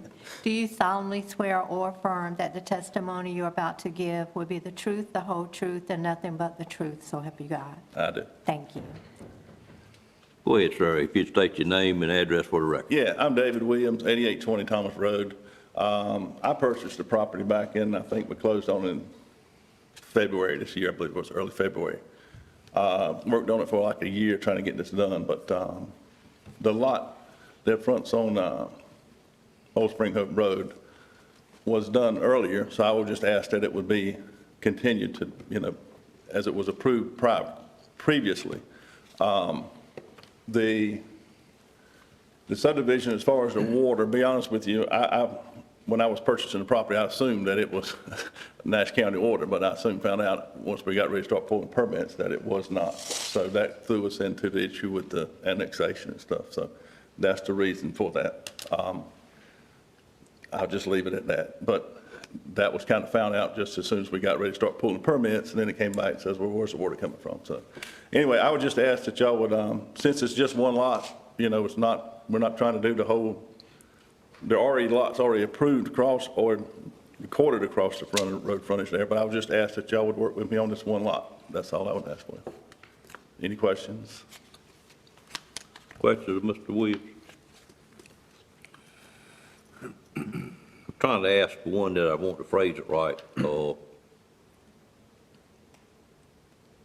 Would it be correct that to get that water, you have to request annexation, or are you that far into the process? You have to request it. Okay. That is their requirement, and the line's there, but for them to put the water in the line is to.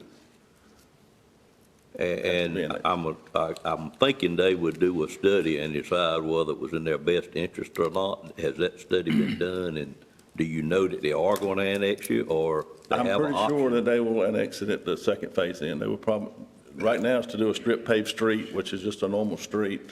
So it will look just like it is out in the county. That is what the goal is to do. Adam, this is not in their extra territory boundary then? No. Okay, all right. All right. Thank you, sir. Thank y'all. Anyone else wish to speak for or against this item at this time?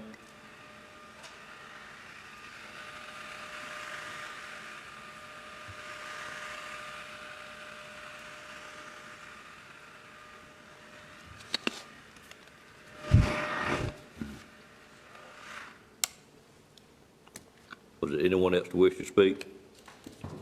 Entertain a motion to close the quasi judicial hearing at this time. So moved. Second. Have a motion by, I'm not sure, Commissioner Belfield, second by Commissioner Outlaw. Any questions on that motion? All in favor of that motion, let it be known by saying aye. Aye. Any opposed, by a like sign. Motion carries. Public hearing is now closed. Is there other question that anyone would have for Mr. Tyson? Mr. Tyson, it seems like we are directing this votes on that one lot, wherein what I'm understanding is we are really reapproving the whole process. Could you make that a little bit clearer for me, please? And maybe I'm the only one that wants to make sure I got it. So this is not a decision to rezone the property. The property is already zoned RA20 CU. This is a decision to reapprove the subdivision plan that is going to occur within that zone. And one aspect of the plan is the request for a waiver for Lot 55. But the overall action is to simply approve the design for Phase 2. Okay. Just want to make sure we all understood that. Any other questions? There's really, for this particular project, if you go out to Old Spring Hope Road, the project is well underway. So, Phase 1. Exactly. So in terms of anything, any authority this board has over the zoning of that property, that ship sailed.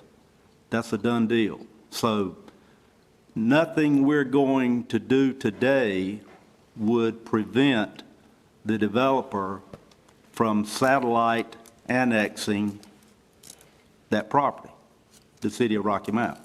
So that needs to be very clear. It was previously approved by whatever board sat at that particular time. So we're dealing with Phase 2, which is a part of Phase 1, and we're dealing with Lot 55 today. And with that said, Mr. Chairman, I would, without further questions, I would make a motion to adopt consistency statement A related to the reissue of the expired conditional use permit with the supporting findings of fact. I think it's 1 through 5. Okay, I have a motion to approve option A. Is there a second to that motion? Second. Second by Commissioner Combs. Got him right before you, Mr. Belfield. Now, is there any questions about this by any commissioner? Seeing none, all in favor, let it be known by saying aye. Aye. Any opposed by a like sign? That motion 1 carries. We go to motion 2, which is approve or deny the subdivision waiver request. Mr. Chairman, I move for approval of the subdivision waiver request for Lot 55 based on the fact that it was a part of the original plan. Okay, and the other 4 items that That's are correct. with that. Okay, is there a second to that motion? Second. Second by Commissioner Combs. Any questions on the motion? All in favor of that motion, let it be known by saying aye. Aye. Any opposed by a like sign? It was a 5-1 vote. The next motion is to approve or deny the conditional use permit, which is motion number 3. Mr. Chairman, I move for approval of the conditional use permit Okay, and it with has the development conditions. 5 development conditions under it. Is there a second to that motion? Second. Second by Commissioner Bellfield. Any questions on that motion? All in favor, let it be known by saying aye. Aye. Any opposed by a like sign? Motion carries unanimously. Thank you, Mr. Tyson. Thank you, Mr. Williams. Ms. Leggett. Mr. Chairman, now may be an appropriate time to take a break and come back into the board of legislation and review at 11. Thank you very much for prompting me on that. It had left me, but we will now take about a 13-minute break. We'll come back to the Equalization and Review Board. Thank you.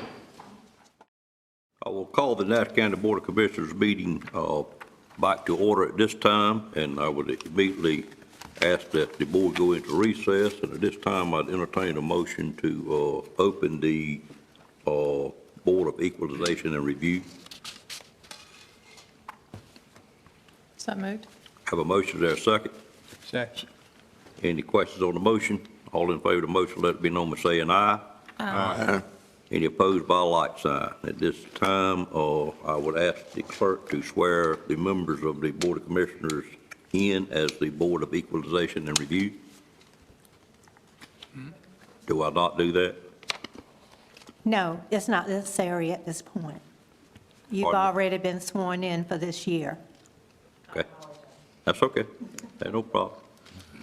I'm trying to follow my instructions up here, so I don't need to be sworn in. No, sir. All right. All right, I'll call the meeting to order at this time then. And I would instruct the tax administrator, Doris, to proceed. All right, good morning. As you know, Morning. this is going to be our second board of the Nash County Board of E&R. And in compliance with Nash County Statute 105-322, the Nash County Board of E&R will meet to hear upon request any and all taxpayers who own or control taxable property assessed for taxation in Nash County with respect to the valuation of such property. So this would be a time for anyone who had an appeal to appear before the board to hear that appeal.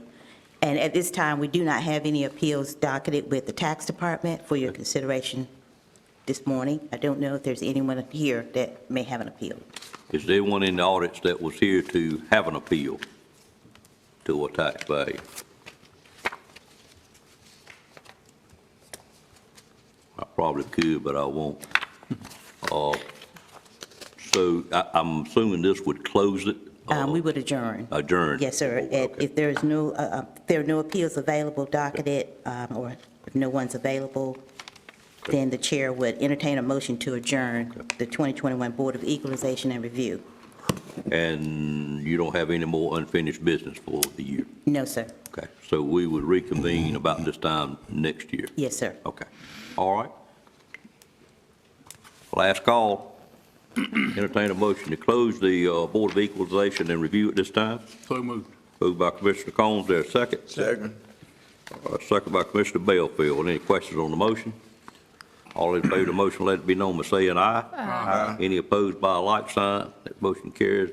Doris, do you mind if I asked you to update the board? You kept me updated about the acceleration, or maybe Mr. Lamb, of our Yes, sir. reappraisal, and it sounds like to me we're going to have to do it Yes, a sir. year or 2 years earlier. We're going to have to accelerate it 1 year early. Okay. Our sales ratio came in below the 85%, and there's a rule that if you fall below the 85%, then you have to advance your reappraisal.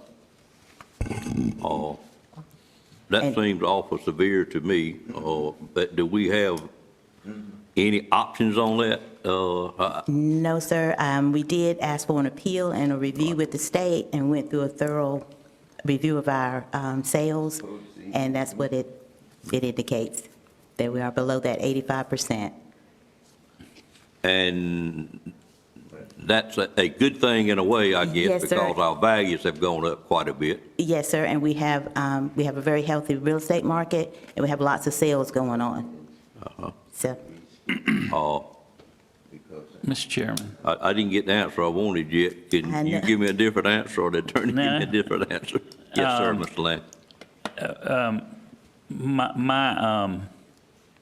I have two comments. One would be that when you had your when you had your informal appeal discussion, did it come up about the city of Rocky Mount? Yes, it did. And the Edgecombe County? Yes, Us sir. being on the same schedule? Yes. That we're not alone. I mean, High Point's in 4 counties, so that's a problem that I guess they've figured out how to deal with. But if you had a big change in their values on the Nash side of Rocky Mount, the tax rate has to be uniform in the whole city. So it's not a good thing not to have it at the same time that Edgecombe has theirs. This is a fairly new law.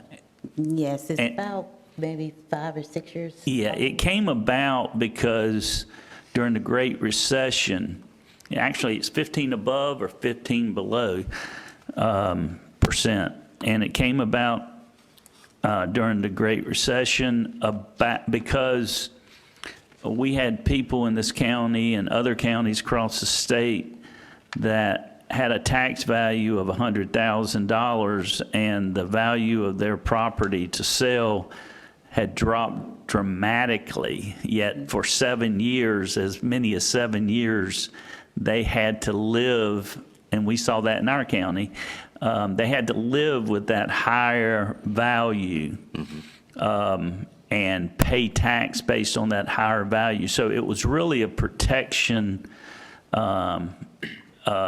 law to help people. What happened with the Great Recession had never happened before. You always have values going up, but then you had values going down. People were paying tax on $100,000 when the property was worth $50,000. And so this was to help taxpayers, but they had to make it both higher or lower. And now, I guess there's several counties that are getting stuck here. This is Department of Revenue? Yes, Department of Revenue, North Carolina Department of Revenue. We'll continue to explore an appeal because of special circumstances, mainly Rocky Mount, and we were so close. It was 84.3. So we were so close to 85, and now we do have money in our revow account. We have been putting $100,000 a year aside. The last revow cost $800,000, so we're in pretty good shape. But we will continue to explore a waiver and report back to y'all very soon.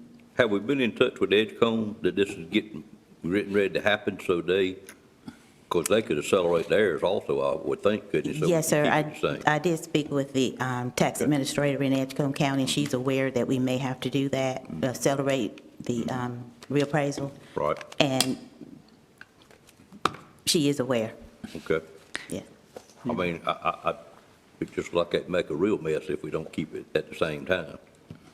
I did read, after Darth our emails last week, I read over the weekend sometime an article that the mayor published that was an article about the 10 cities or 10 areas that had the highest increase in home values. And actually in the whole nation, the Rocky Mount metropolitan area was number 6 out of the 10. So it's apparently recognized by other people how much our values had gone up.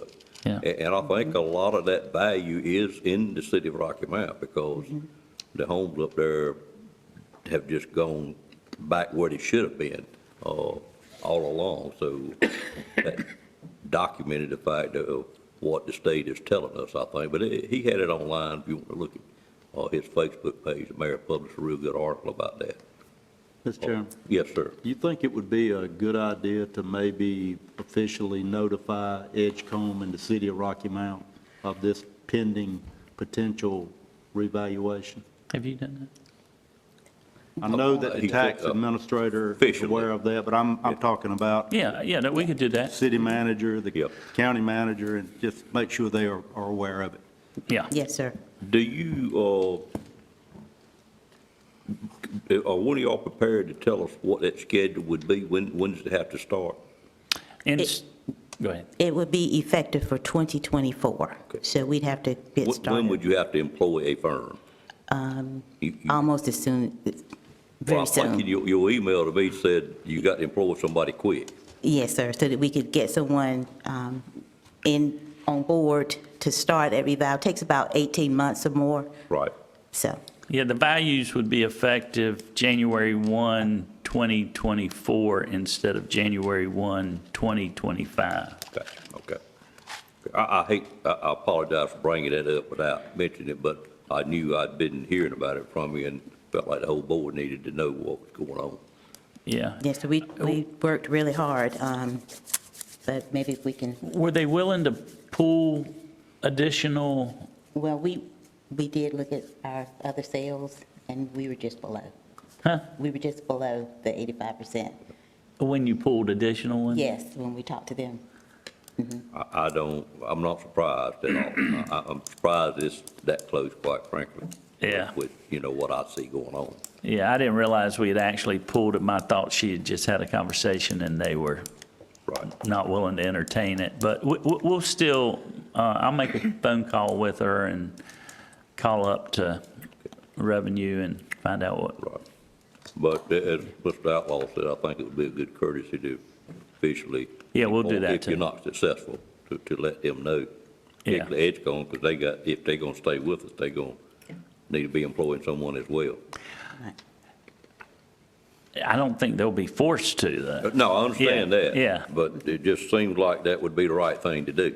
Yeah, I would think Rocky Mount would want them to, because think so. Rocky Mount doesn't want to have a set tax rate with values that are 7 years old and values that are brand new. Yep, exactly. Okay. Thank you, ma'am. Yes, sir. Appreciate that update as well. And, Mr. Chairman, she's later on the agenda as usual, and if it's all right, I would request that she be allowed to go ahead and give her report. Any opposition from a board member about maybe change the agenda to do item 27 and 28 at this time? No problem. No. Okay, we'll move to, good point, Mr. Lamb, item number 27, the monthly tax report. Okay, thank you. In keeping with General Statute 105-360, the tax collector will be providing a monthly report showing the amount of taxes collected and efforts being made to collect those taxes. This report is designed to keep the board current on activities in the tax collector's office. It is for your information only and does not require approval. However, it is recommended that you accept the report so that it'll be noted in the minutes. And if there are any questions, I would be glad to answer. Any questions on the tax report? Record show, Madam Clerk, that it was accepted by the board, tax refunds. Item number 28. Yes, sir. And at this time, there are no refunds for consideration today. Okay. We thank you, ma'am. All right, thank you. Appreciate you and your staff for what you do, of course. Yes, sir. Thank you very much.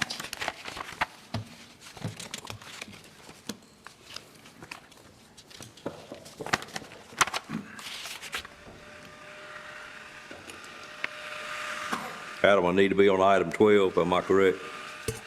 Yep. All right, we'll move on to item number 12, which is another quasi-judicial public hearing on conditional use rezoning request CU 210503 to rezone .7378 acres behind 4303 Oak Level Road, and I believe to OICU to permit an office building, and I believe this is in your area, Mr. Tyson? In my district. In your district, yes, sir. Go ahead, sir. All right. As the chairman said, is .378 acres, which is an extremely small portion of land. It's a portion of an approximately 13.5 acre tract owned by Eliam T. Hoyle and Margaret P. Hoyle.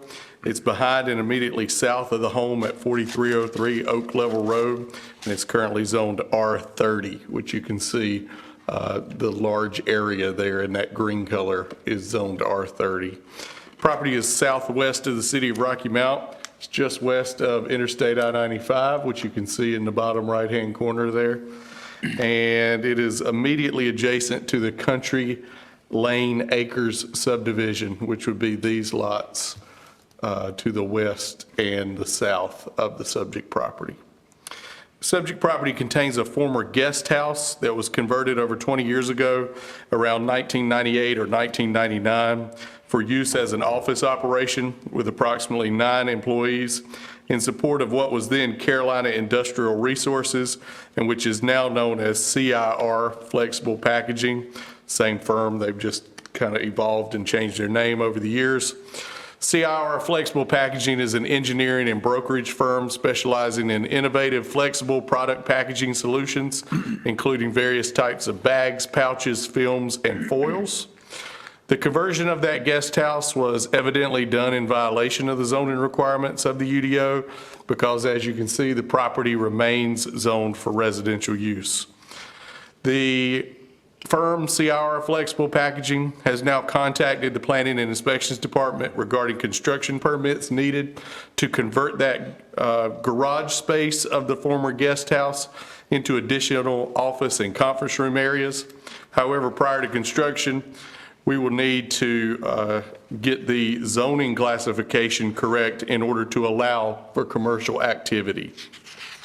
Therefore, the property owner has submitted this rezoning request to rezone the .378 acre portion of the property that you see outlined in red on both the aerial photo and the zoning map. This is a site plan of that very small area that has been provided by Donald Hillhorst, land surveyor.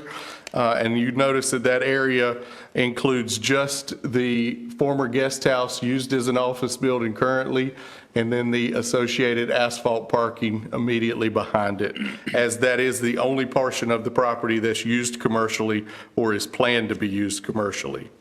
The OI zoning district, office and institutional, is primarily intended to accommodate office, public and institutional land uses, business, professional and personal services, limited support retail, and sometimes high-density residential uses. Because this is a conditional rezoning request, the subject property would be developed only in accordance with the proposed site plan, which, as you can see, does not create the opportunity of any new expansion, as there is none proposed. And also, it would be limited in the permitted land use to just the continued use of an office. So it is very specific. It's a very small area and a very specific set of conditions.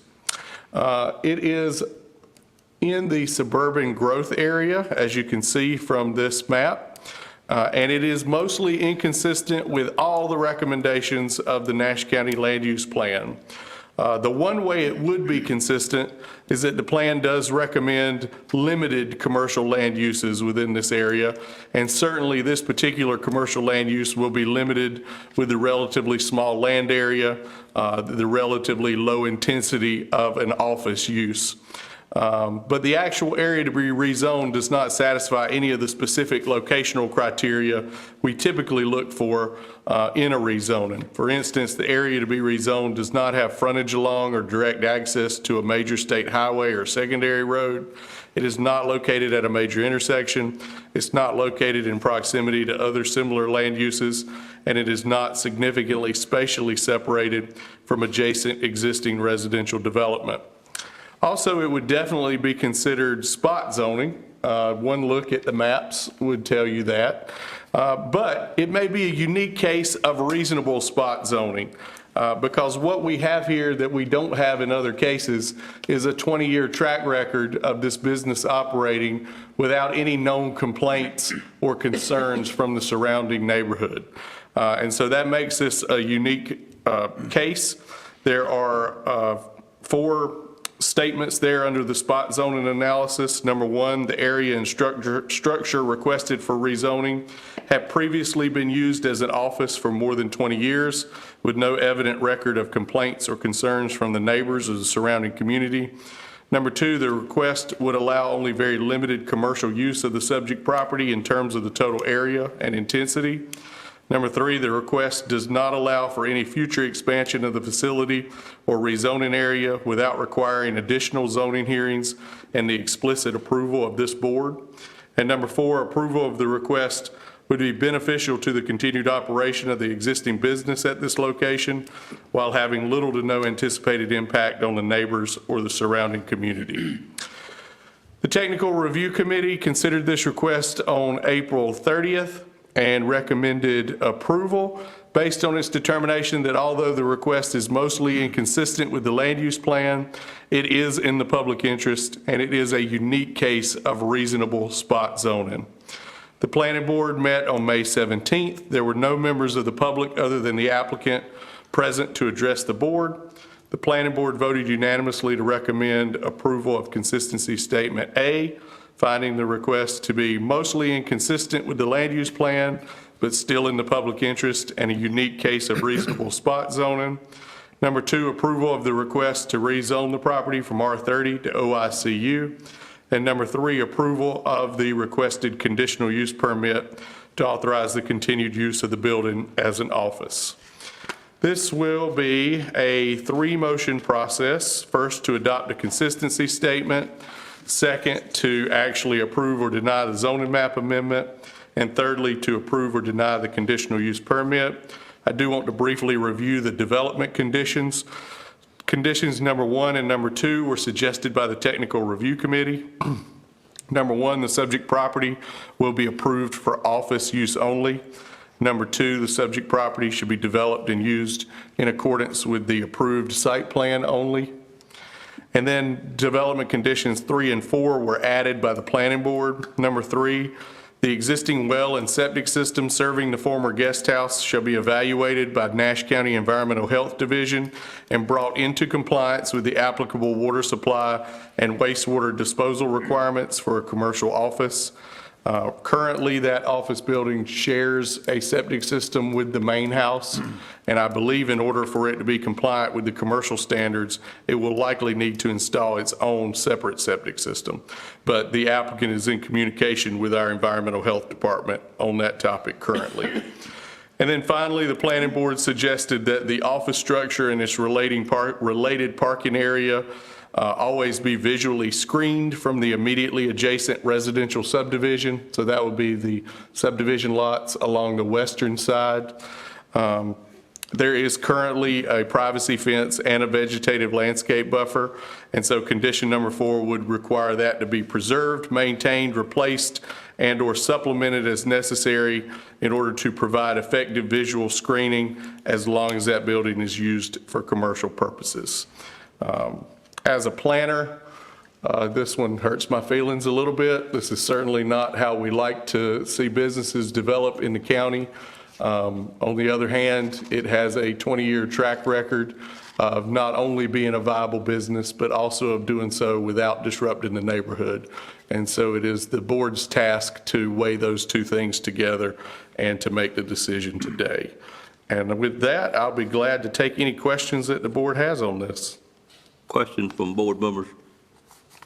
Has the applicant seen the development conditions? Yes. The applicant was present at the planning board, and we have subsequently discussed the 4 conditions. Is the applicant with us today? We'll get to you in a public hearing in just a moment, ma'am. Adam, how did we end up with a privacy fence and screening and we didn't know it was there? Is that along the whole rear of that line or something? Or I know I asked you something on history, but it seems odd that the fence and privacy screening is already there. I don't know how long it's been there, but the applicant spoke to the planning board and told them that the screening and the fence would be there, and the planning board's motion was to require that under the conditions that it be maintained. I don't know the history of how long it's been there. Unfair question, really. Other questions? Was the applicant aware that they were in violation of the zoning code? They were made aware of it when they came to request permits for the expansion to the office. I don't know, there's no record in our office of permits being pulled for the initial conversion of the building. I know that in recent months when they have tried to, they're making a good faith effort to try to move forward in compliance with all laws. I don't know much about what happened 20 years ago, but this zoning is going to be a necessary step in order for them to comply with everything they need to comply with. Other questions? Was this the home that was originally owned by a doctor in town? I have been told that. Okay, that's what I thought it was. All right. Do you happen to know how many people work or will be working in this, or I can ask the applicant that when they come up? My understanding is there are currently 9. 9 people working there, okay. All right. No other questions? Thank you, sir.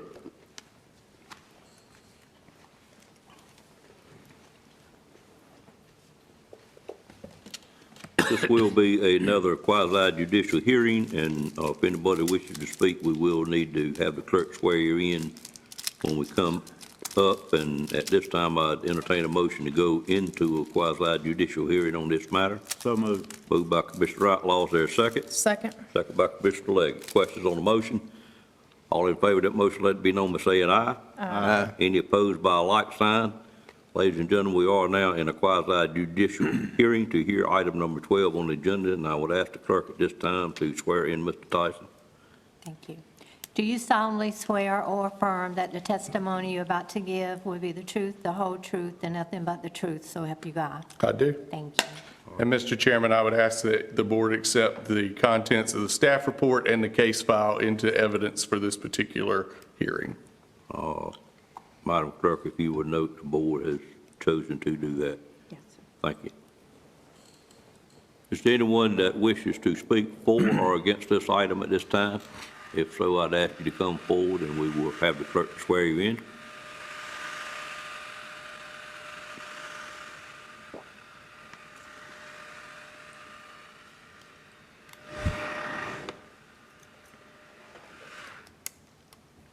Anyone wish to speak? Ma'am, if you're here on behalf of the applicant, you may wish to come up in case the board has some more questions and let us swear you in so you can answer them under oath, if you don't mind. If you'd state your name and address for the record, and then we will have the clerk swear you in. My name is Brooke Cook, and I am the Director of Operations at CIR. We're at 4303 Oak Level Road, 27803. Thank you. Madam Clerk? Yes. Would you place your left hand and raise your right? Do you solemnly swear or affirm that the testimony you're about to give will be the truth, the whole truth, and nothing but the truth, so help you God? I do. Thank you. Anything else you want to add to what Mr. Tyson has presented? No, this is my first time here, but everything he said I have been made aware of, and the son is now running the company, and he wanted to make sure that going forward we do everything the way it needs to be done. Who did you say was running? Patrick Hoyle, that is Eliam and Martin. You said the son? Yes. Okay, I thought you said my son. I'm Oh. explaining that one to you, but I got you. All right, Elliot, any questions for Brooks at this time? Do you have an idea of the growth of the company at this location? She said you had 9 employees now. Do you expect to have a lot more? Is it room for more? Well, what we're looking to do is renovate 2 garages to add more office space, essentially, but we're not looking to add that many more employees, maybe a couple tops. Are those 2 garages in this area we're changing? They're part of the building that this square is centered around. Okay, so it would be within what we were rezoning? Correct. Okay. All right. do y'all do? I'm trying to get a feel for what the disturbance of, like Adam said, it's kind of unusual request, but, being right there in the neighborhood like that, is it, just explain to us exactly what you do in the office. So in the office, all we do is paperwork. Okay. We have vendors throughout the United States and Canada that we work with directly through email and phone calls, but within the office, it's strictly paperwork. And your hours of operation are normally what? Sir? Your hours of operation are normally? Monday through Friday, 8:30 to 5. Okay. I'm trying to relate this to something else that I ran into last week. Do you also have warehouse space over on Eastern Avenue? Yes, sir. Okay. I met a gentleman that came in one of my businesses last week that was relocating here from out of town. And he said he worked for a place, and he told me the name of it, and he said his office was at this location. So, but he also explained that you had warehouse space somewhere else. Oh, yes, we do right there on Eastern Avenue. Okay. That was a gentleman that came in a storage facility I had and would get ready to move here, couldn't find anywhere to move. Just short and long, I don't recall his name, but it's just Easton Hamilton.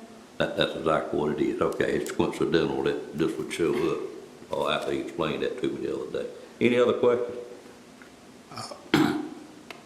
Well, since it's in a residential area, the warehouse storage, are there any hazardous material or anything like that that's going to be stored? Well, actually, the warehouse is located somewhere else. It's over on, in the warehouse district over there, kind of across from the John Deere place on Eastern Avenue. Okay. In some of Glover's warehouses, it's apparently where it is. If you go down Oak Level Road, unless you know it's there, you wouldn't know it's there. Right. It's sitting so far off the road, there's a tremendous home sitting up there. I mean, Yep. I'm not aware of any complaints ever from the neighbors, and I appreciate the fact that you want to do things right today. Yep. I don't know what happened 20 years ago either, but 20 years ago was 20 years ago. You don't know either. It's not relative to what we're talking about today, what happened 20 years ago today. Yeah.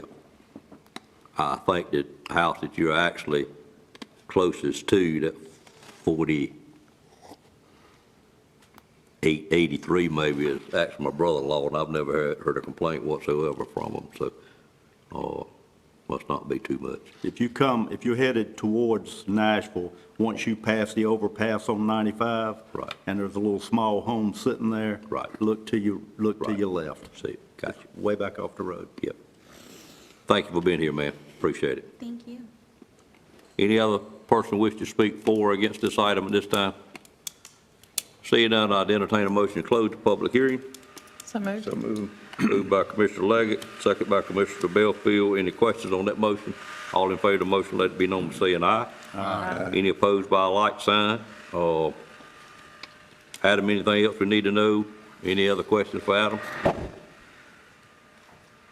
If not, it is a three-motion process, and I would entertain a motion at this time to adopt a consistency statement as called for on our agenda. Mr. Chairman, I move for adoption of consistency statement A related to the conditional use rezoning request. Okay? Take it. And a second, I have motion by Commissioner Outlaw, second by Commissioner Combs. Any questions on the motion? All in favor, let it be known by saying aye. Aye. Any opposed by a like sign? Motion carried. We'll move to the second motion, which would be a motion to approve or deny the zoning map amendment. Mr. Chairman, I move for approval of the zoning map amendment. Second. I have a motion to approve as stated on the agenda and a second by Commissioner Combs. Is there questions on that motion? Seeing none, all in favor say aye. Aye. Any opposed by a like sign? Motion carries as well. The third motion would be to approve or deny the conditional use permit with the items called for in the agenda. Mr. Chairman, I move for approval of the conditional use permit to authorize continued use of the subject property, including the conclusion with supporting findings of fact. Second. Have a motion and a second by Commissioner Belfield. Any questions on that motion? All in favor, let it be known by saying aye. Aye. Any opposed by a like sign? Agenda item 12 stands approved as well. We'll move to item number 13, which is a legislative public hearing on general rezoning Z210501 to rezone 1 acre on Highway 60, Old Highway 64 to rural commercial. Mr. Tyson. The subject property is the red triangle that you see on the aerial photo in the zoning map before you. It's owned by Tyrone Scott Hayes, located at 10972 Old US Highway 64. It's at the intersection of that highway and Highway NC 98, and it's just east of the Nash-Franklin County line in that green A1 agricultural zoning district. The site includes an existing but currently unoccupied commercial building. That's a photo of it right there. There is no public water or sewer service currently available in this area, so the site will continue to be served by an on-site private well, which I believe is located right there on the site. That, of course, is the existing building, and then the existing septic system that's right there. The commercially zoned Terminex Pest Control Facility is located to the west. That's this existing RC commercial at 11070 and 11114 Old US Highway 64. Property is not located in a floodplain. The request here is to rezone the subject property from A1 to RC, rural commercial, in order to use the property for motor vehicle sales. The RC Rural Commercial Zoning District is primarily intended to accommodate limited retail, office, service, and medium-density residential uses, and they're typically located in the intersection area of rural roads and are intended to provide moderate-intensity shopping and services. You have in your packet an excerpt from the table of permitted uses that lists the full range of land uses permitted in the proposed RC zoning district. And even though the current applicant is planning to use the property for motor vehicle sales, I would call your attention to the fact that any of those land uses could be developed there once the property is rezoned. So we do need to take a broader look at the full range of land uses, since this is a general and not a conditional rezoning. In terms of the land use plan, you will see that the plan has already paved the way for this transition.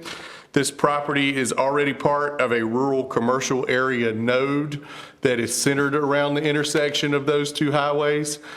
So meaning in 2006, this area was identified for potential future commercial growth and was in fact an area where it was to be encouraged. Rural commercial areas such as these were specifically designated at key road intersections in predominantly rural areas where small-scale business services are already present and where the development of additional limited commercial services would benefit the local customer base. In terms of spot zoning, it would not be considered spot zoning because, number one, the subject property has previously been used for commercial purposes, and it includes an existing commercial structure. Number two, the subject property is located at a major intersection with frontage along and direct access to major state highways.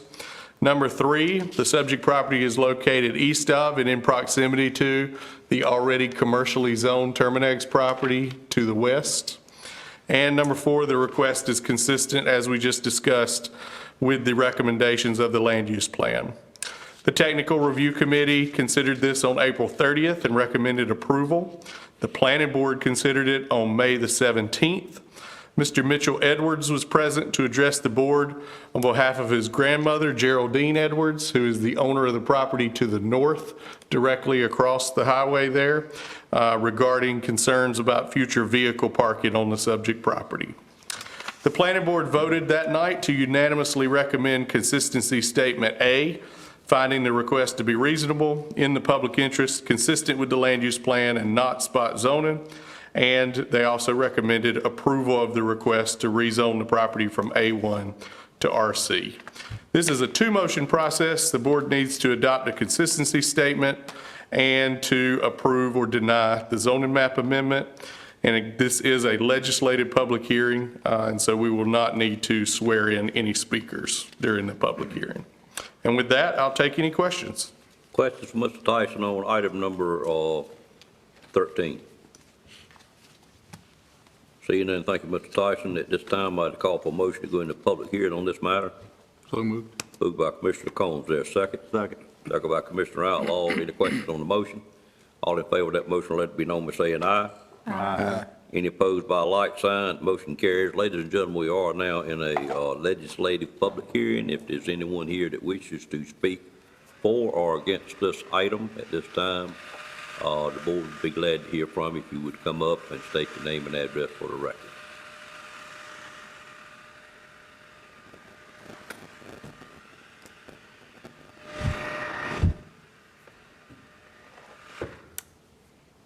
Anyone wishing to speak? Seeing no movement, I'd entertain a motion to close the public hearing at this time. So moved. Moved by Commissioner Combs, seconded by, Second. who's it, Mr. Arrington? Yeah. Mr. Arrington, any questions on the motion? All in favor of that motion, let it be known by saying aye. Aye. Any opposed by a like sign? The public hearing is now closed. I would call for any discussion or any more questions from the board of Mr. Tyson. Seeing none, I'd call for a motion to adopt a consistency statement, A or B. Make a motion to adopt consistency statement A.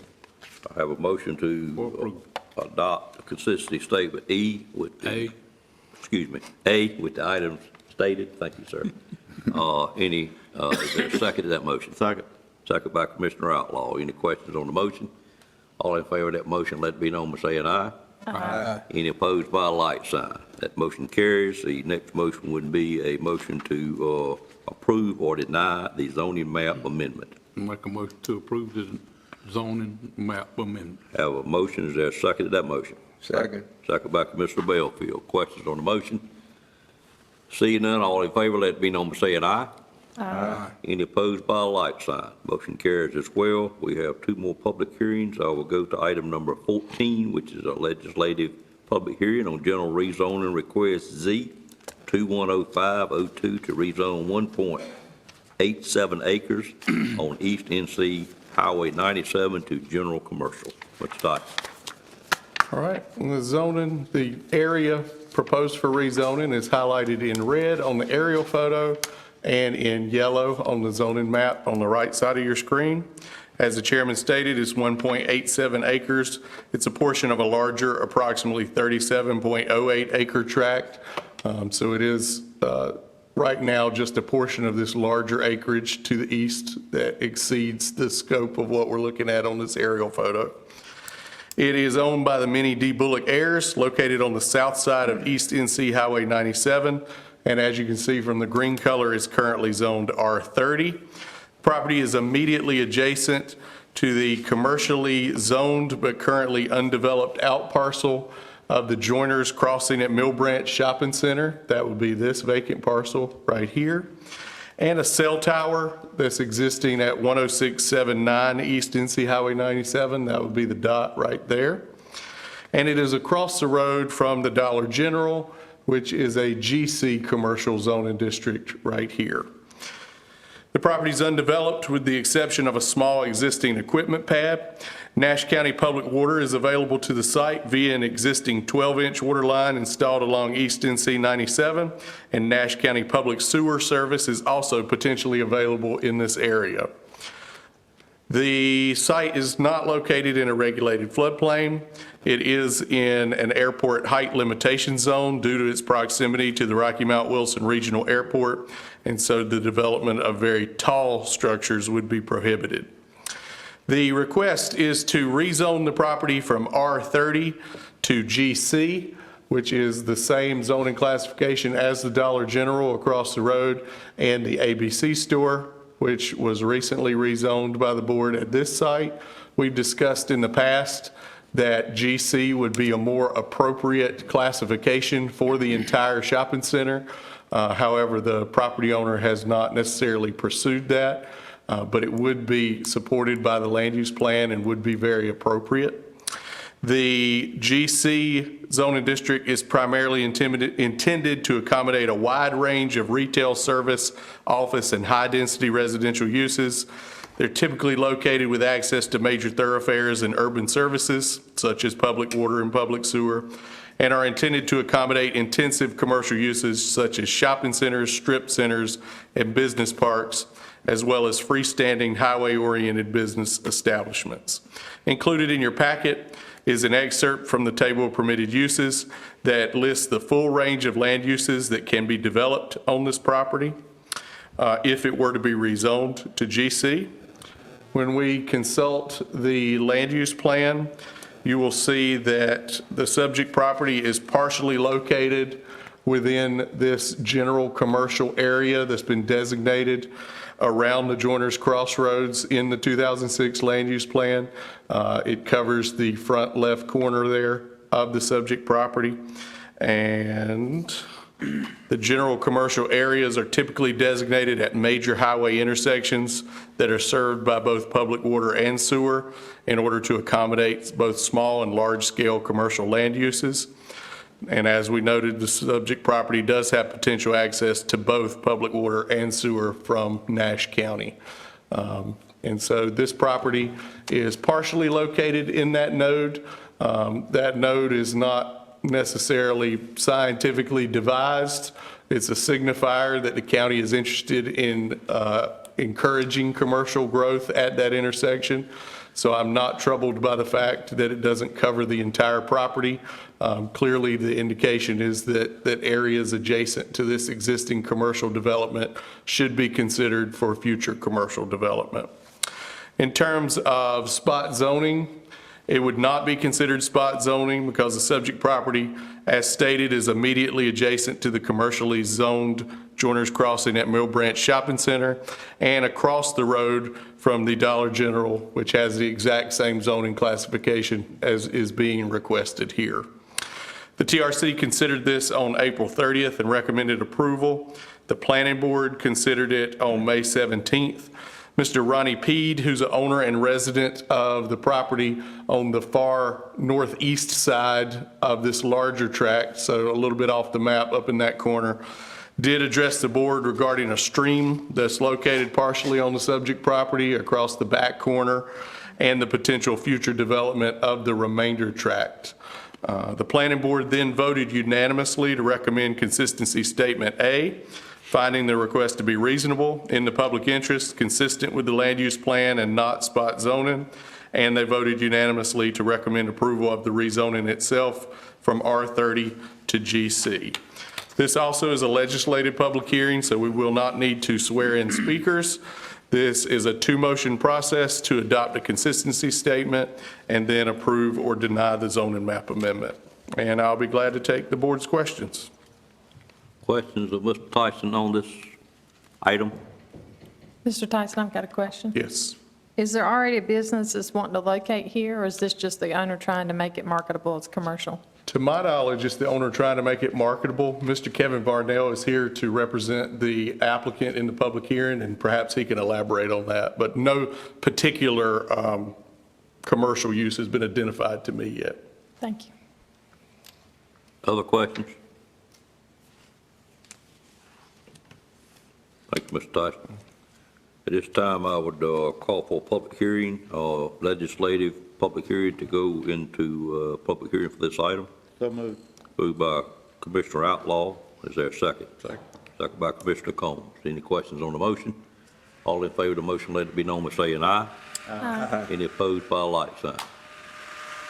Motion carries. Ladies and gentlemen, we are in a public hearing on the rezoning of this property to rural commercial.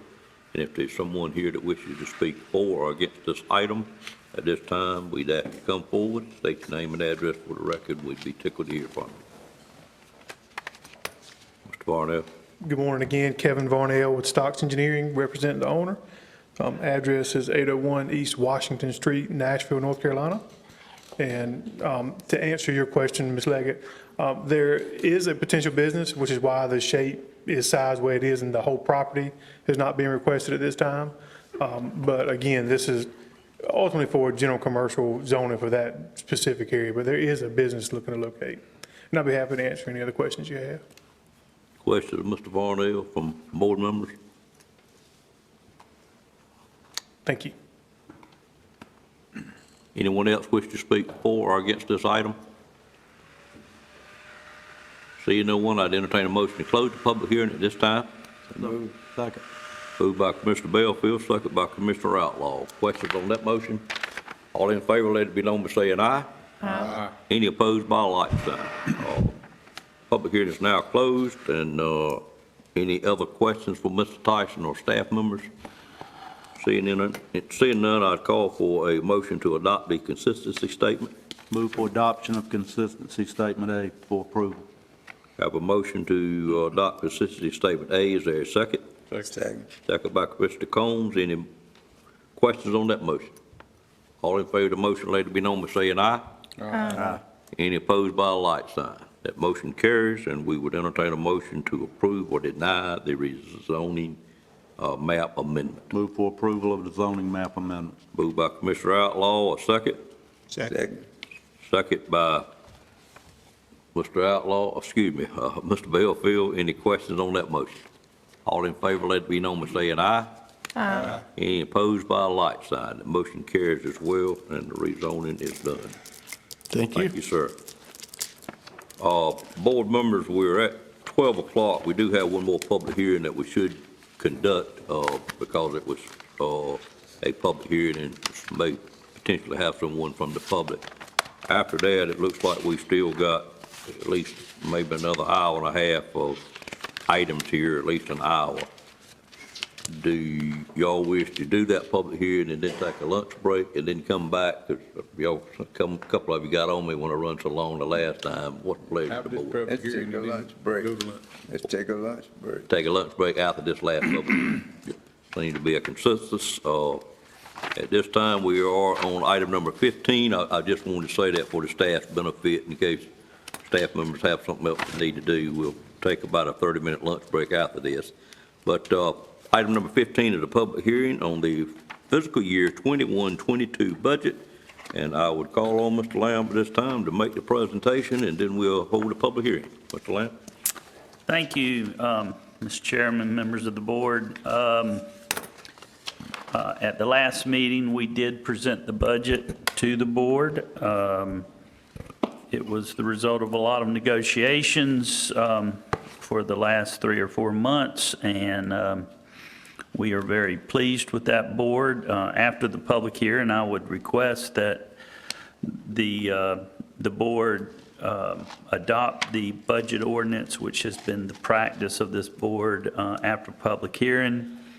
If there are any amendments, we would ask that you make those amendments and then incorporate those amendments into the public hearing, into the ordinance, and pass it also today. You do have a third option, and that's to table the ordinance to a later date, but by law, you must adopt it by July 1, 2021. Just want to recap a few things. I see we don't have anybody from the public here, so I don't think it's going to be a long public hearing, so I'll try to keep it short. Just to recap, the general fund budget went over $100 million, a little less than 5% increase, $100,334,000 overall. All funds, including water, sewer, solid waste, is $115 million. As has been the case for the last, 12 or 13 years, there is no tax increase. We will maintain the 67-cent tax rate here in the county. There are, as you know, a couple fire districts who are independent nonprofit organizations that we collect tax for. 3 of our fire districts are increasing their fire tax. There are new positions in the budget. We have positions for 3 part-time security people for this building. The sheriff had requested to add a new patrol officer to each of his 4 shifts, and this budget accommodates that request. The farmer's market position, which has been for years part-time, will become full-time.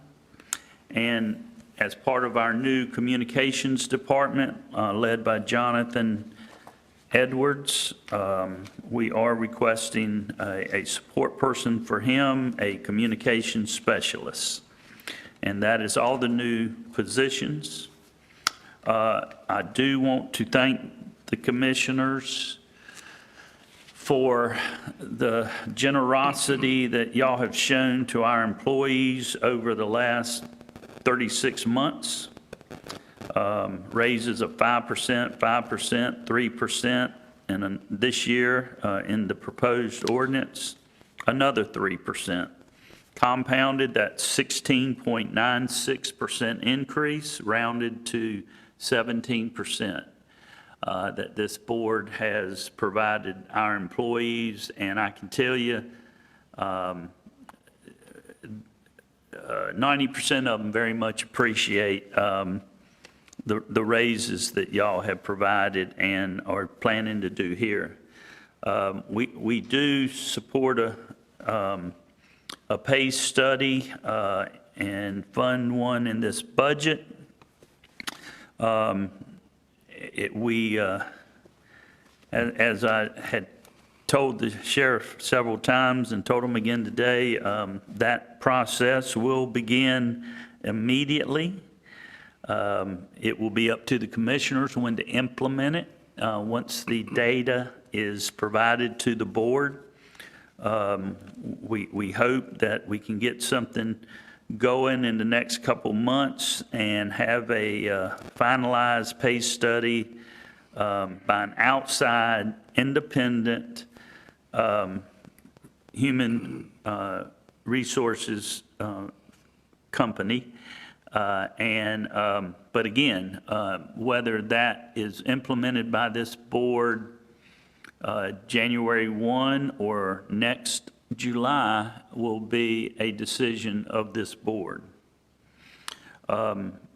We did have capital requests this year of $4.7 million, and we cut it to $1.7 million in the recommended budget. While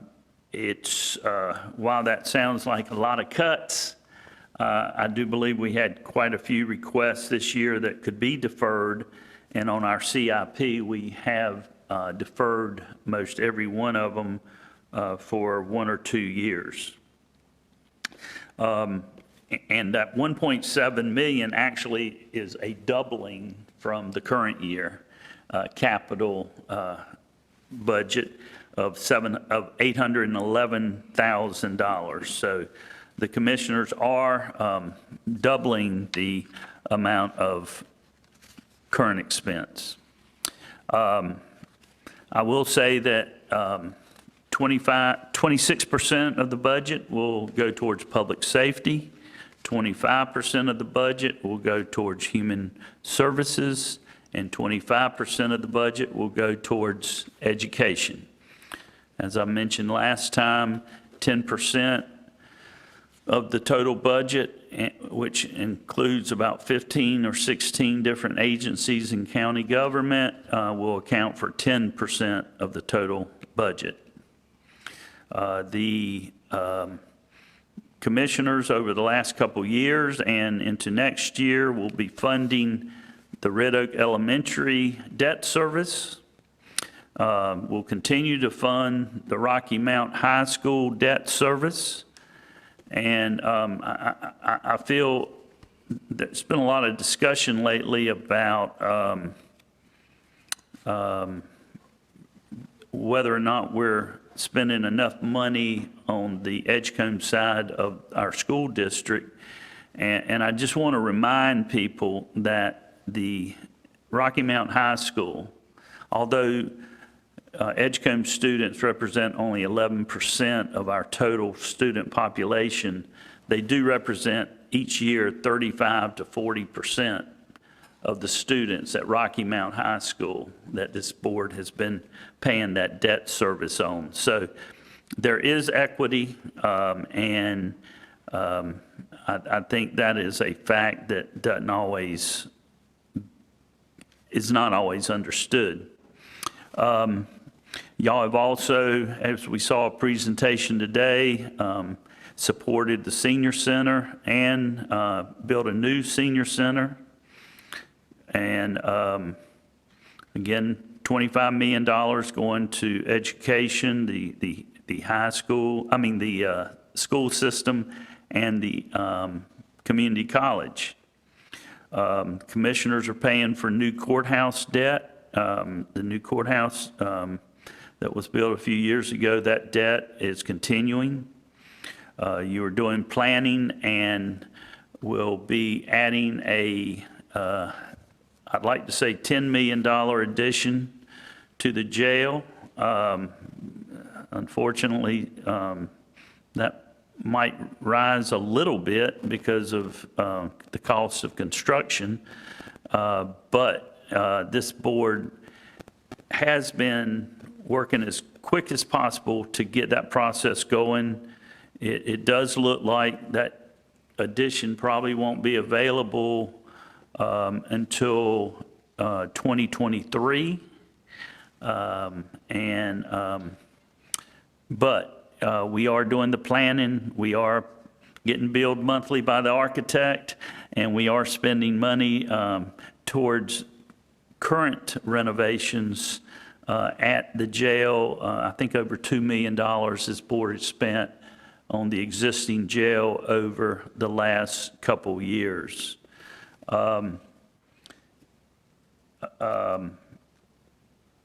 Economic development, you've made a commitment towards economic development, and this budget reflects that. We're very hopeful of some announcements in the next few months or so.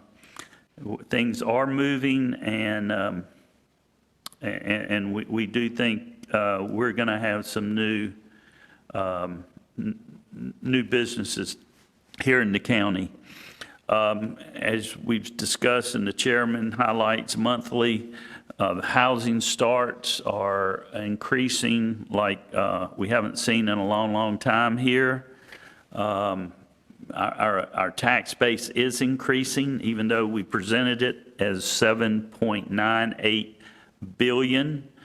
That does not include everything that we believe in the end, and we believe we are going over $8 billion by the end of the next fiscal year will be our actual tax base. Right now, everything's based on estimates and assumptions. This county is growing. It's growing more to the south and to Red Oak and Middlesex. That brings about some growing pains, and I think this board has worked hard to accommodate development while at the same time making sure it's done in a proper fashion. Finally, I want to say that one other comment about the PACE study. It was suggested that when we looked at it, we looked at one county in the west, in Edgecombe and Halifax. It's not exactly correct. We looked at all the counties surrounding this county, including Johnston, Franklin, Wilson, and then out west we looked at Cabarrus, Burke, and Rockingham, and those counties in the west were all 7 billion or more tax base with 80 to 100,000 people, just like this county. So we tried to do apples and apples, and I just want to thank Anderson, because he always, when a commissioner requests this kind of information, He is very quick in providing it. And so as part of the pay study, we will bring in an independent person who will use proven methodology, not selective methodology, but proven methodology to do his analysis. There's a comment, even though it wasn't in public hearing, that I do want to address, that the training and travel budget was cut in half. All county departments had their travel and training budgets cut in half. We had an $11 million hole. We looked for ways to cut spending. One of those was with the COVID era and the higher use of Zoom and Teams and WebEx and other online methods of travel and of training, we cut those. But for instance, the sheriff's budget is $7 million. So if he runs out of that line item, he is free to take money from other line items in order to supplement that line item. So his budget has not been cut. In fact, his budget is increasing this year by more than 10%. So with that, I will answer any questions, and I do want to say how much I appreciate our EMTs, our detention officers, our deputies, our DSS workers, our health department workers, our emergency management. It's been a tough year, and as we go forward and unless there's another surge, I think we're all very confident that better days are ahead when we consider the effects of COVID and having to be shut down for so long. I'm proud to say this county never shut its doors and continued to serve the public in every way it could. And finally, I want to, as we do come forward and do the RFP on the pay study, I want to make something very clear, and that is that DSS, our environmental specialists, police, building inspectors, EMTs, detention officers, many counties, every county that I've ever been associated with, have people that leave for higher pay and come for higher pay. And, you know, we'll train somebody to be a soil scientist, and then another county will offer them $10,000 more, and we lose them. That is not unusual. That is not particular to any one department. It's the nature of county government. And so I just want to say that with the raises y'all have given the last few years, the equivalent of 17%, I'm very confident that this pay study will show that our county is not particularly behind, if at all, in some departments. And I just really believe that that commitment that y'all have made for the last 36 months is so appreciated by the county employees, the majority of county employees, and I don't know of any other county in North Carolina that's given those kinds of raises in the last 36 months. So I thank you, employees thank you, and if there's any questions, I will answer your questions.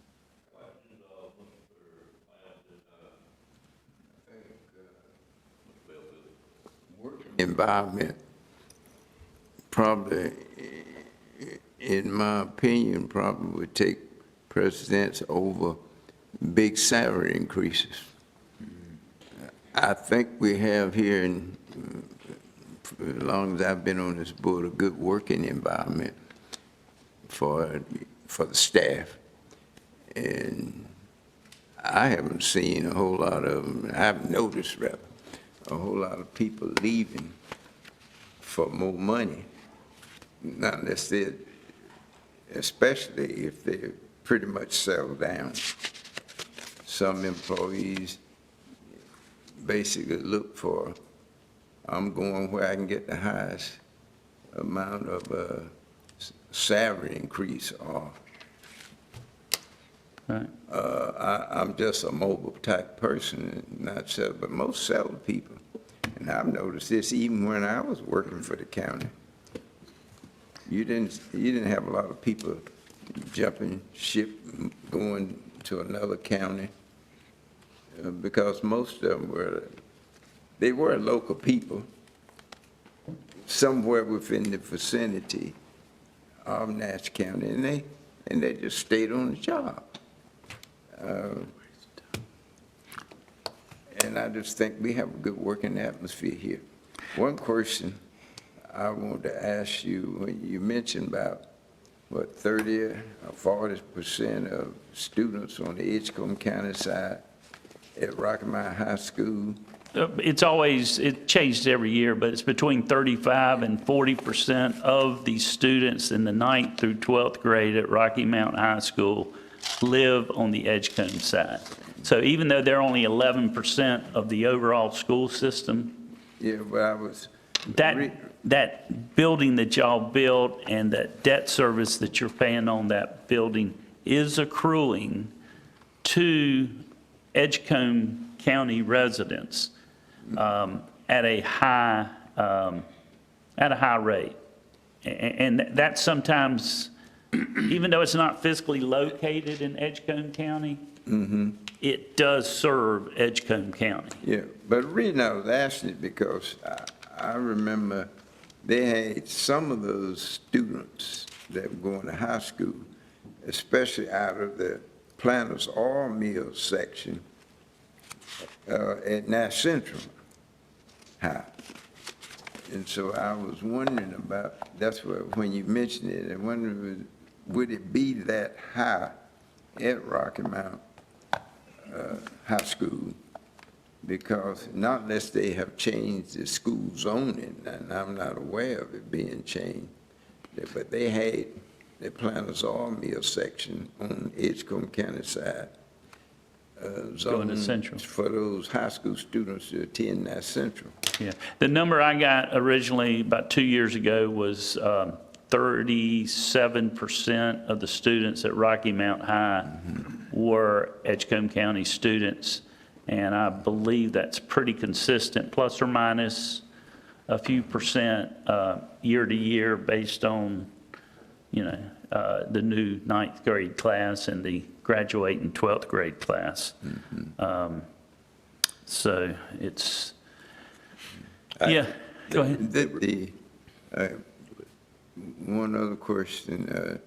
I know we didn't decrease or increase the Boys and Girls Club. Did they request more than what they got the past two budgets?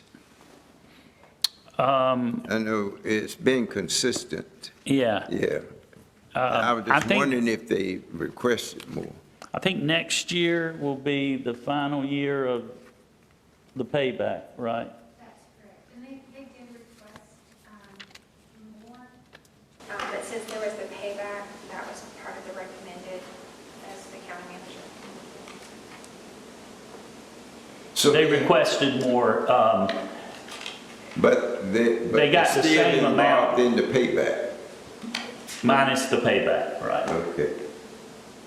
Yeah, y'all provided them, I believe, $25,000 or $50,000 2 or 3, 4 years ago, and we delayed it a year to pay back at their request, and then last year and this coming year, they will be paying that back, and they were supposed to be reimbursed that money later.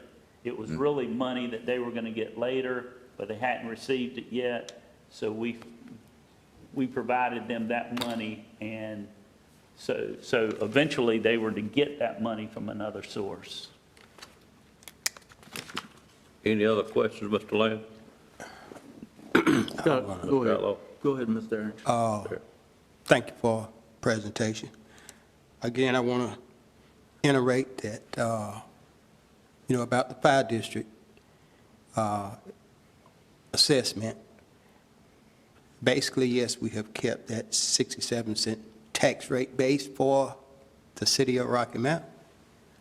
But for the rest of the county, we've had a varying tax rate increase, and the citizens in the county are not paying the same tax rate. I would hope that your administration, that we can work on finding an equitable solution to bring that the county, all the citizens paying the same tax rate.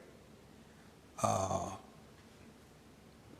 let me say, part of the problem with the fire districts, number one, they are independent nonprofits. Number two, some of them have a tax base within their fire district, 10, 15, 20 times higher, maybe even more than other fire districts. So you could have the same maximum 15-cent tax rate for all fire districts, and the low tax value fire districts would still lag in revenues to provide the necessary equipment. But I will say this, I have been told that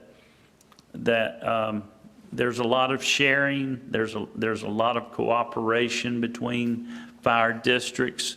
I think I said last time that rarely do you have a one alarm fire. When you have a rural fire call, you usually have more than just one fire department, regardless of what district it is. So there is a lot of cooperation between most of the fire districts.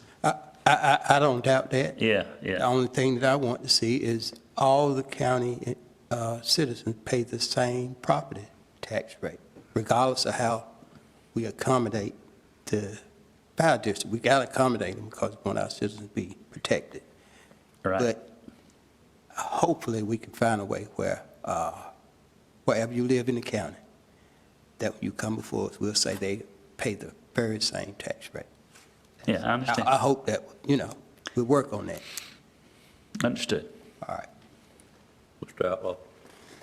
Just a couple of questions. ARP funding, have we got any resolution to that yet? We are still, in fact, we've had several seminars, Zoom seminars. We didn't have to go to Raleigh. And I know we had one last week that both the finance director and the assistant county manager were able to listen on and get some guidance. We have gotten the final interim rules. And again, I would say our priorities are internet, water, and we would like to fund a position out of that money to administer that money. We've talked about putting that under the grants department. And so there's still, we've actually made application for the money. The first half of the money, we have filled out, Donna has, the finance officer has submitted all the paperwork to get the first $9 million. And so what I have proposed is in early July, or not too early in July, I know everybody wants a week or two off, but sometime in July to actually have a meeting, a work session, and come up with a plan. It's a 4-year spending. You get half the money this year, you get half the money next year but you have 4 years to spend that money. So if we are able to fund a position to help administer it, that would be a position we could fund with that money for 4 years, and by then, hopefully, we could So absorb we're it. thinking in July or so, we'll have some type of meeting to, I would like to have, towards the end of July or sometime early August, a meeting so we can. whatever that timing is. I just want to know what the status So is. y'all as a board can set priorities. When we met with the Nash County Public Schools, we talked a little bit about teacher supplements, shared teacher supplements. Have we received any feedback from them on that question? We have not received, that I'm aware of any information that we discussed regarding the breakdown of that 600,000 per 1%, how much of it was classroom teachers, how much of it were administrators. We have not received anything as of yet. I kind of got the impression that our board would be receptive to something like that. So the ball's in their court to respond to us regarding that particular subject. Well, we did indicate, I believe the chairman did, that we would be moving forward after the state passes their budget, so they'll know where their position is. Because I've heard a couple of things from the superintendent along that line, and they are really just waiting till they get their state budget, hopefully if it's not too much longer, because that's kind of what we see. When would our next meeting be with those folks? November, October, something It would like be that? in late October normally, but of course, we could have one at any time. So that's something that would be on the agenda. Certainly so. If the state budget is approved, well, it could be anyway, because Well, we can't wait forever. state budget hadn't been approved in From a last number of year. years, I so I'm understand not that. counting on the state budget being Got it. approved. Yeah. So, Totally whatever it is, it's going to be whatever it is. I don't see those two parties getting together approving a budget. They might, I hope they do, but Well, the big unknown factor is, Mr. Outlaw, is the amount of money we'd have to do, because until we know what the teacher's pay raise Right. is, it'd be hard to calculate that. last thing I want to ask you, when an employee leaves employment with the county, do we do exit surveys Yes, across the board? if they're willing to. Okay, if there will, does that include all departments, including the sheriff's department? We do not, Does the do the sheriff's sheriff- department do exit surveys? I guess I'm just trying to, Yeah. I'm trying to figure out, I think it would be beneficial to this board to have some feeling for how many people are we losing from all of our departments, and why are they leaving? yeah, I mean, we did that at Abbott, and again, they had to want to participate in that or Right. choose to participate in that. But, you always hear money, but back to Fred's point, a lot of times it's more than money, it's the working environment that you're in. So I don't know why people leave. I don't know how many leave, but I think I'd like to know if we could get that information.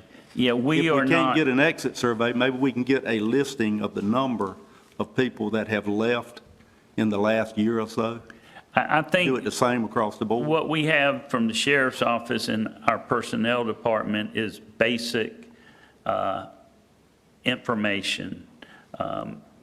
As far as evaluations, as far as exit interviews, I don't believe we have those in our files here. He's got files for all the. He does, like the larger departments do them internally, DSS and health, but Anderson does the rest of them. But how about, he's asking about sheriff's department. Well, I'm asking across the board, but I Yeah. say. Yeah, just across the can't- board, just we popped do into it. my head because, the comments that were made today, because I guess what's implied is that we've got people from law enforcement in Nash County that are leaving Nash County to go to the city of Rocky Mount. And I just wonder if that's the case. Are they going to Rocky Mount? Are they going to the city of Wilson? Are they going to Wilson County? Where are they going, and how many of them are going? Okay, that's just We a don't, question. we're not privy, or nor do we have any exit interviews shared with us that deal with the sheriff's office. Somebody has that information. He would have that information if they do Thanks, sir. exit interviews. Okay. If they don't, I think it'd probably be a good idea. I'd like to agree with, I agree with what Mr. Outlaw said. That would be helpful information if we got that annual review of why people are staying or why people are leaving. And we can ask the sheriff if he would, that we're going to do that come next year as far as when we work on the budget, that we could have that information so we could well evaluate how well we are doing with employees. Yeah, it's a good tool. It's a great tool to see if it's pay or if it's work environment, if it's whatever it is. Yeah. You learn a lot Supervisor. with exit interviews. And you learn a lot when people refuse to do it too. It's because they don't want to, they really don't want to spill their feelings sometimes. Other questions, comments on the budget itself, Fire Commissioner? Mr. Lamb, I just had really three quick points. Number one, the AR, American Recovery Act funding. I really hope when I hear you say the large gap between what was asked capital improvements and what we actually approved, if we could really keep that list, do as much as we can with that, because that's the proper use of those fundings, and if we can clean up Right. the $3 million gap with ARP money, Sure. that would be wonderful.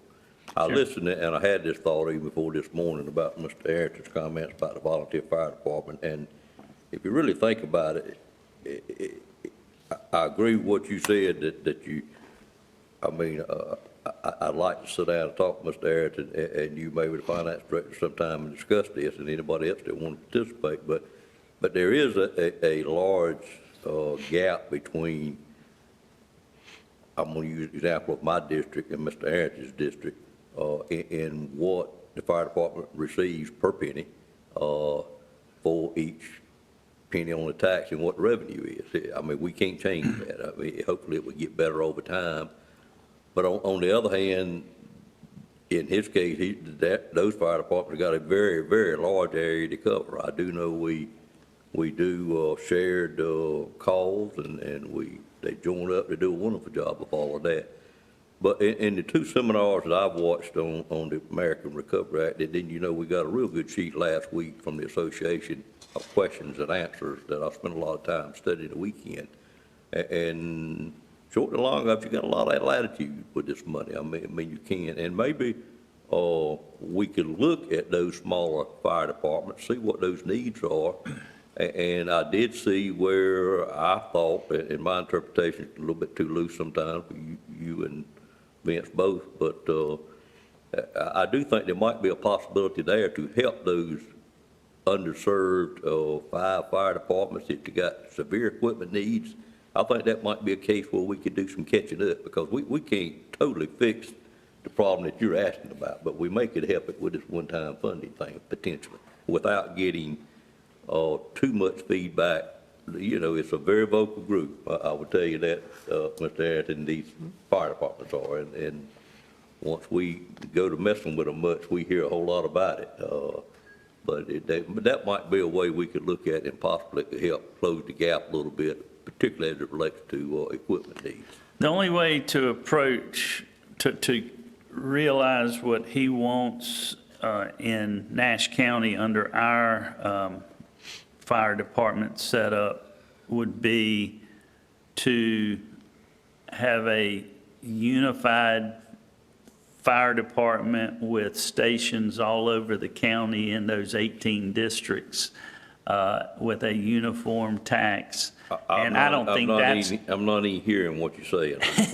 And I'm getting ready to say, they're all nonprofit, independent boards, and I don't think you're going to get that kind of level of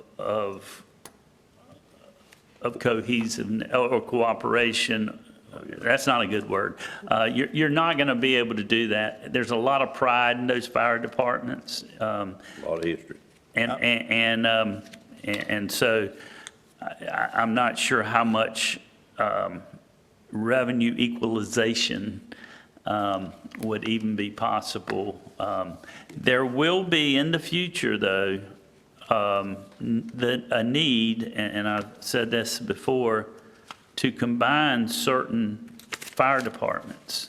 As you don't have enough people on your roster, as you have these equipment needs that overlap, there may be in the future a consolidation of some fire departments.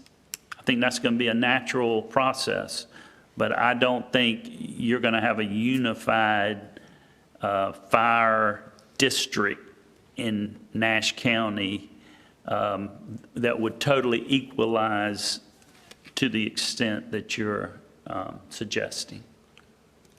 I see that occur sometimes. Excuse me, you go ahead. I'm not requesting or asking that you change the independence of the fire districts. I'm asking that you change the property tax rate of all the citizens that live in those districts to equal the same. Now, how we do that, whether it's how we fund and still keep an independent fire district, but it's important to me that each citizen pay the same property tax rate because we are assessing their property. And that's inequity as far as, you know, you got what's already been established. You got a district that's well off, whatever they paying the lowest rate.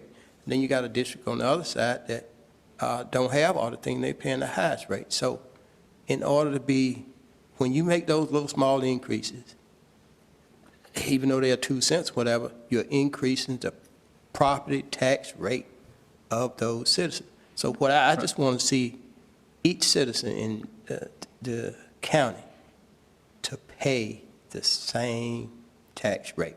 And we got to figure out how to Mr. Arrington, if we were to do that, you're going to have some fire departments got way too much money. You'll have some fire departments that will have way too much money. More money than they need.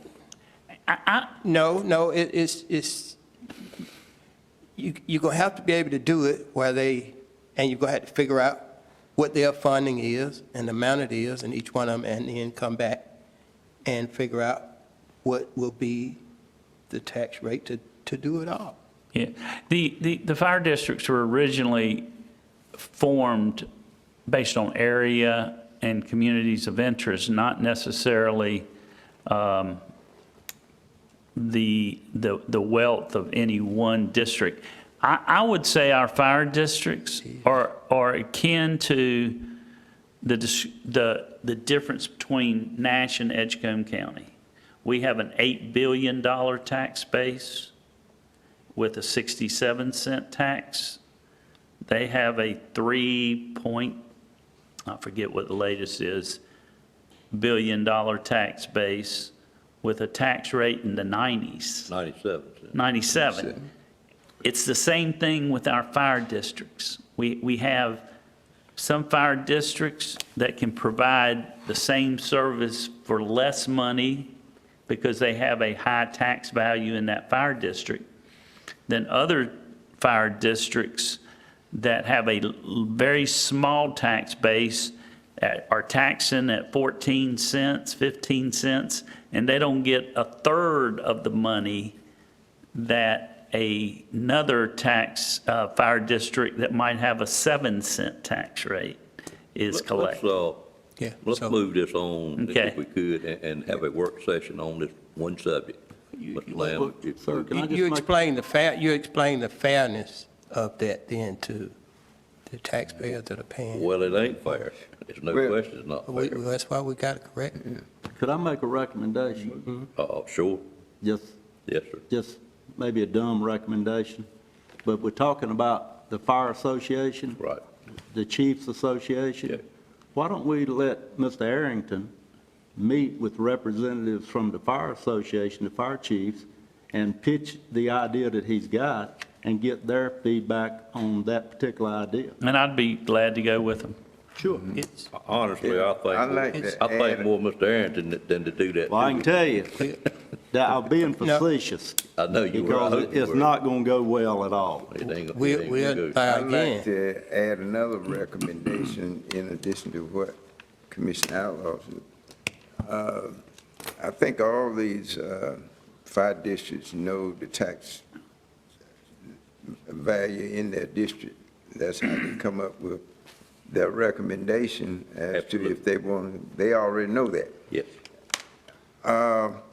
The thing that I would recommend, and you pretty much said it a few minutes ago, is that we look at the resources that each one need, especially those that are very rural, doesn't have that much of a tax base, how we can assist them to get the resources, basically the equipment that they need.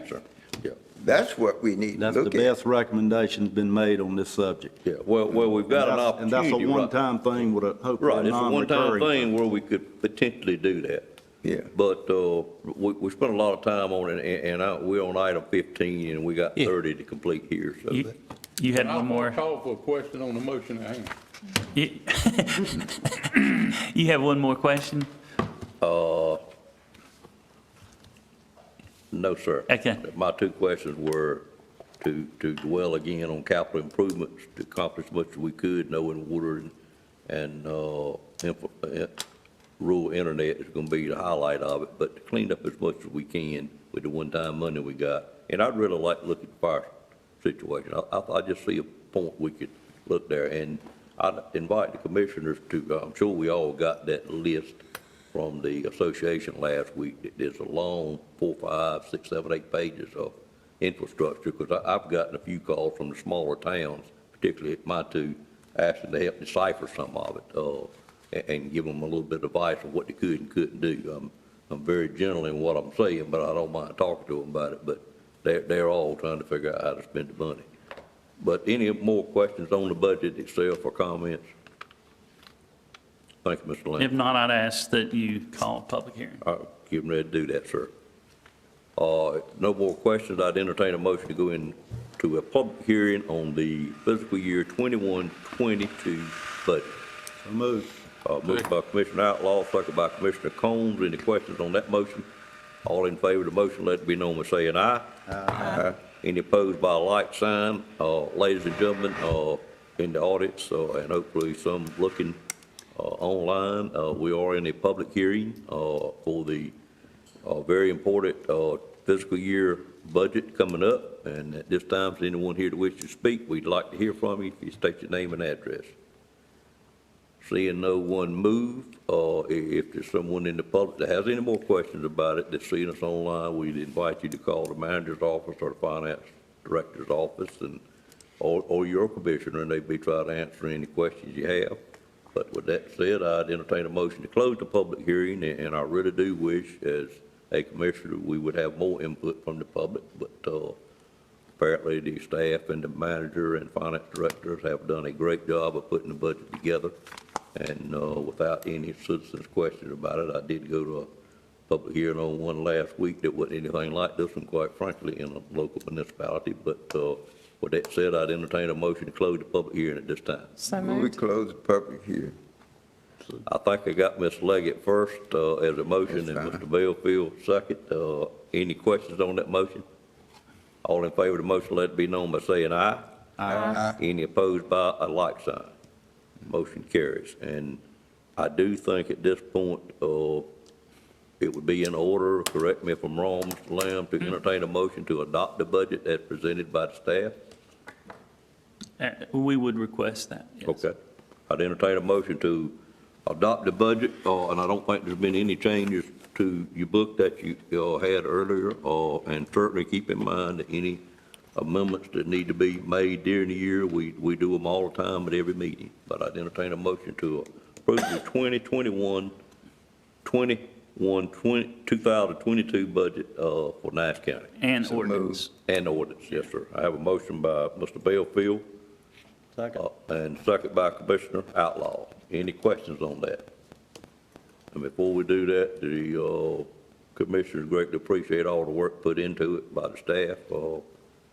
I think it was very well presented this year. I didn't particularly like how you did it, but it worked very well, quite frankly. It seemed to put a little bit more pressure on the commissioners, but maybe it's worked out a little better the way you did do it. I have no complaints whatsoever.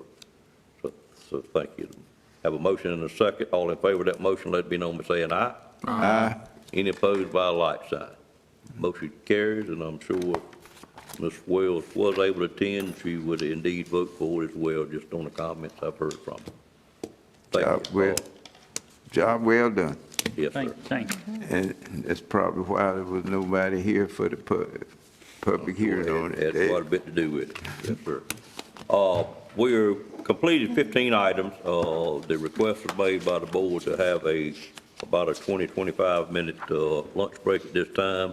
We will go into recess and we'll come back with item number 16, which is transferring of property to the town of Red Oak. Thank you. Call us back to order at this time, and we're now on item number 16, which is a transfer of property to the town of Red Oak, and we call on Facility Director and County Engineer, Mr. Jonathan Boone, to make this request. Thank you, sir. As you will recall, the town of Red Oak had reached out to Nash County about the former landfill property, which is immediately adjacent to and east of Ennis Park in Red Oak. It's about a 35-acre tract. And based on the county's willingness to entertain that request, the county attorney drafted an interlocal agreement, which I think you have a copy of, and also a special warranty deed regarding that transfer of property. We had shared that information with the town of Red Oak late last month. I was contacted by the town clerk, Ms. Tracy Sharon, early last week, indicated that the town had reviewed those two instruments, were comfortable with moving forward, and requested that the county proceed with reviewing and approving those two agreements, and in turn, they would share those with their board so we could move this process along. So if there's any questions about those two instruments, I'll be glad to entertain those or defer those to the county attorney.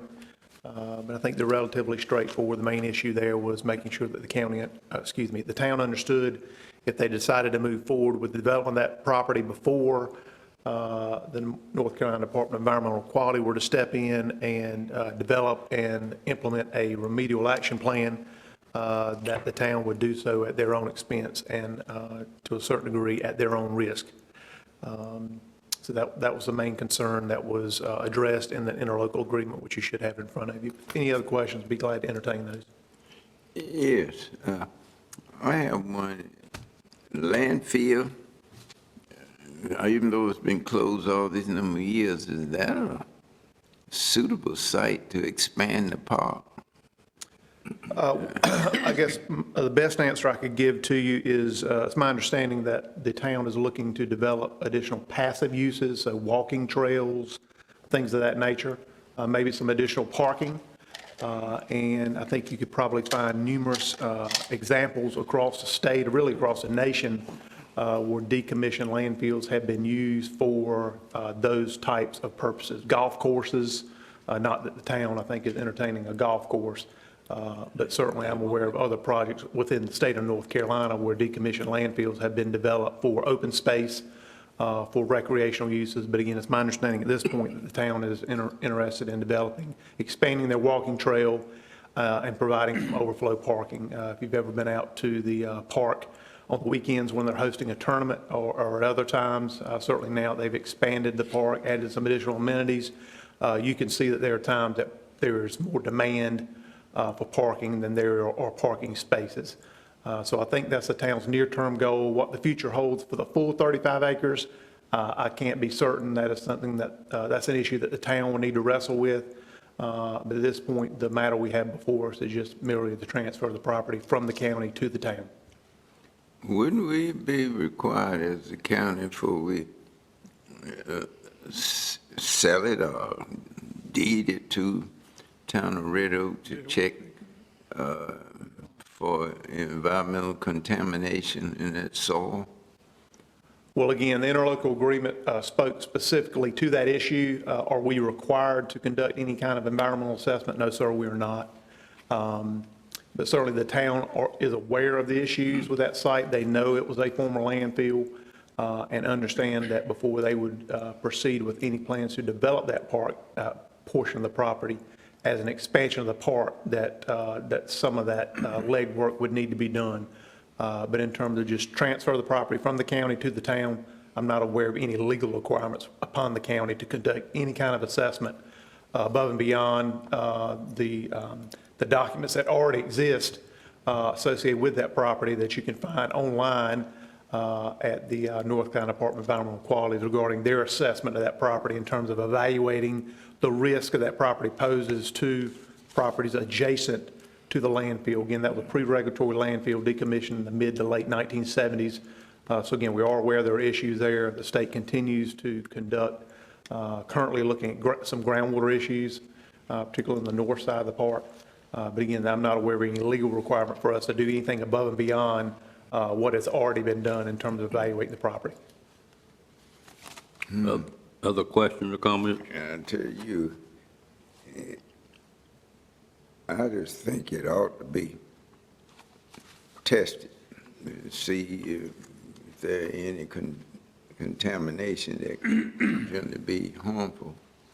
Well, the only thing I would say is, again, this is part of the state's program. I know property that was purchased for parking, and there was a requirement that they test that soil, and they found contamination in that soil had to be moved before they could put that parking lot there. There's clearly contamination. It was a pre-regulatory landfill. We know there's contamination. There's documents pointing to that very issue. There's documentation of the nature of material that has been disposed of on that property that has been conveyed to the town, and they have indicated a willingness to accept the property from the county, knowing that that is an issue.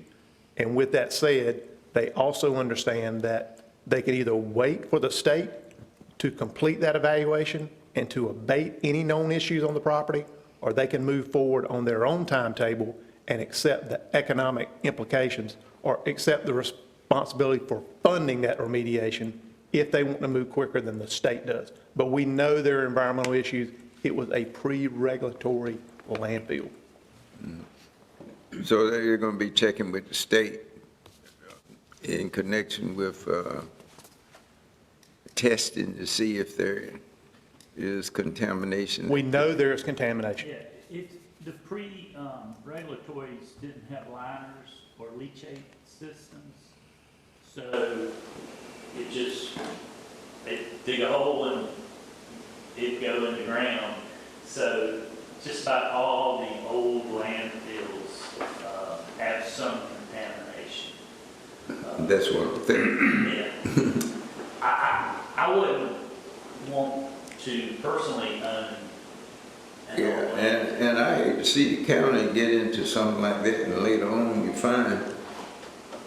Mr. Bellfield, I can assure you, Red Oak, that they've been trying to get this for 2 years now at least. How long you been here, Mr. Boone? I think the first document I saw was dated January of '21, first written document, but I think conversations date back years. I've been hearing about it for about 2 years. When we dig into them, though, it becomes their problem. We ain't got nothing else to do with it. Well, not totally. I don't totally agree with that, Commissioner Cone. We the one deeding it to them. Then we should have known before we did something like that in case if something come up. We still could be liable. We do know that.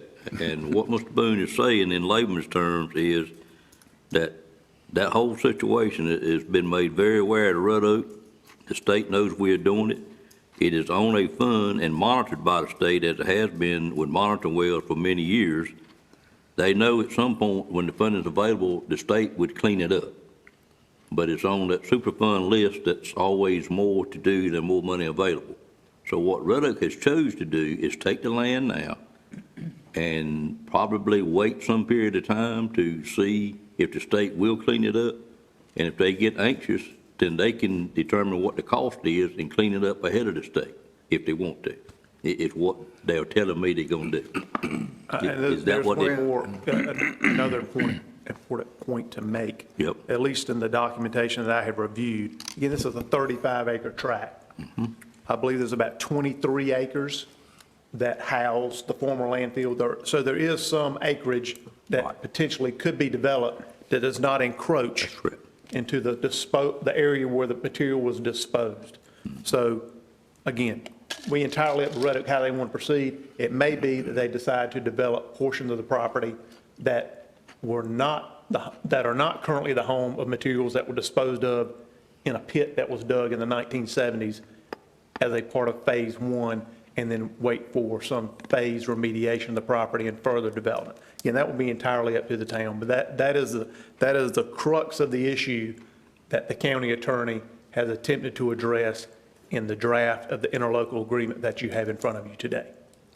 All right, there's a program I know through by serving on the Upper Coast Plain Council Government Board, where you can name, I'm not sure how many, I think it's 5 for Nash County each year for cleaning up the contamination. Development? Right. That's what Right. he's talking And about. so that would generally be for economic development. And again, this property is already part of the state's pre-regulatory landfill list. It's a known issue.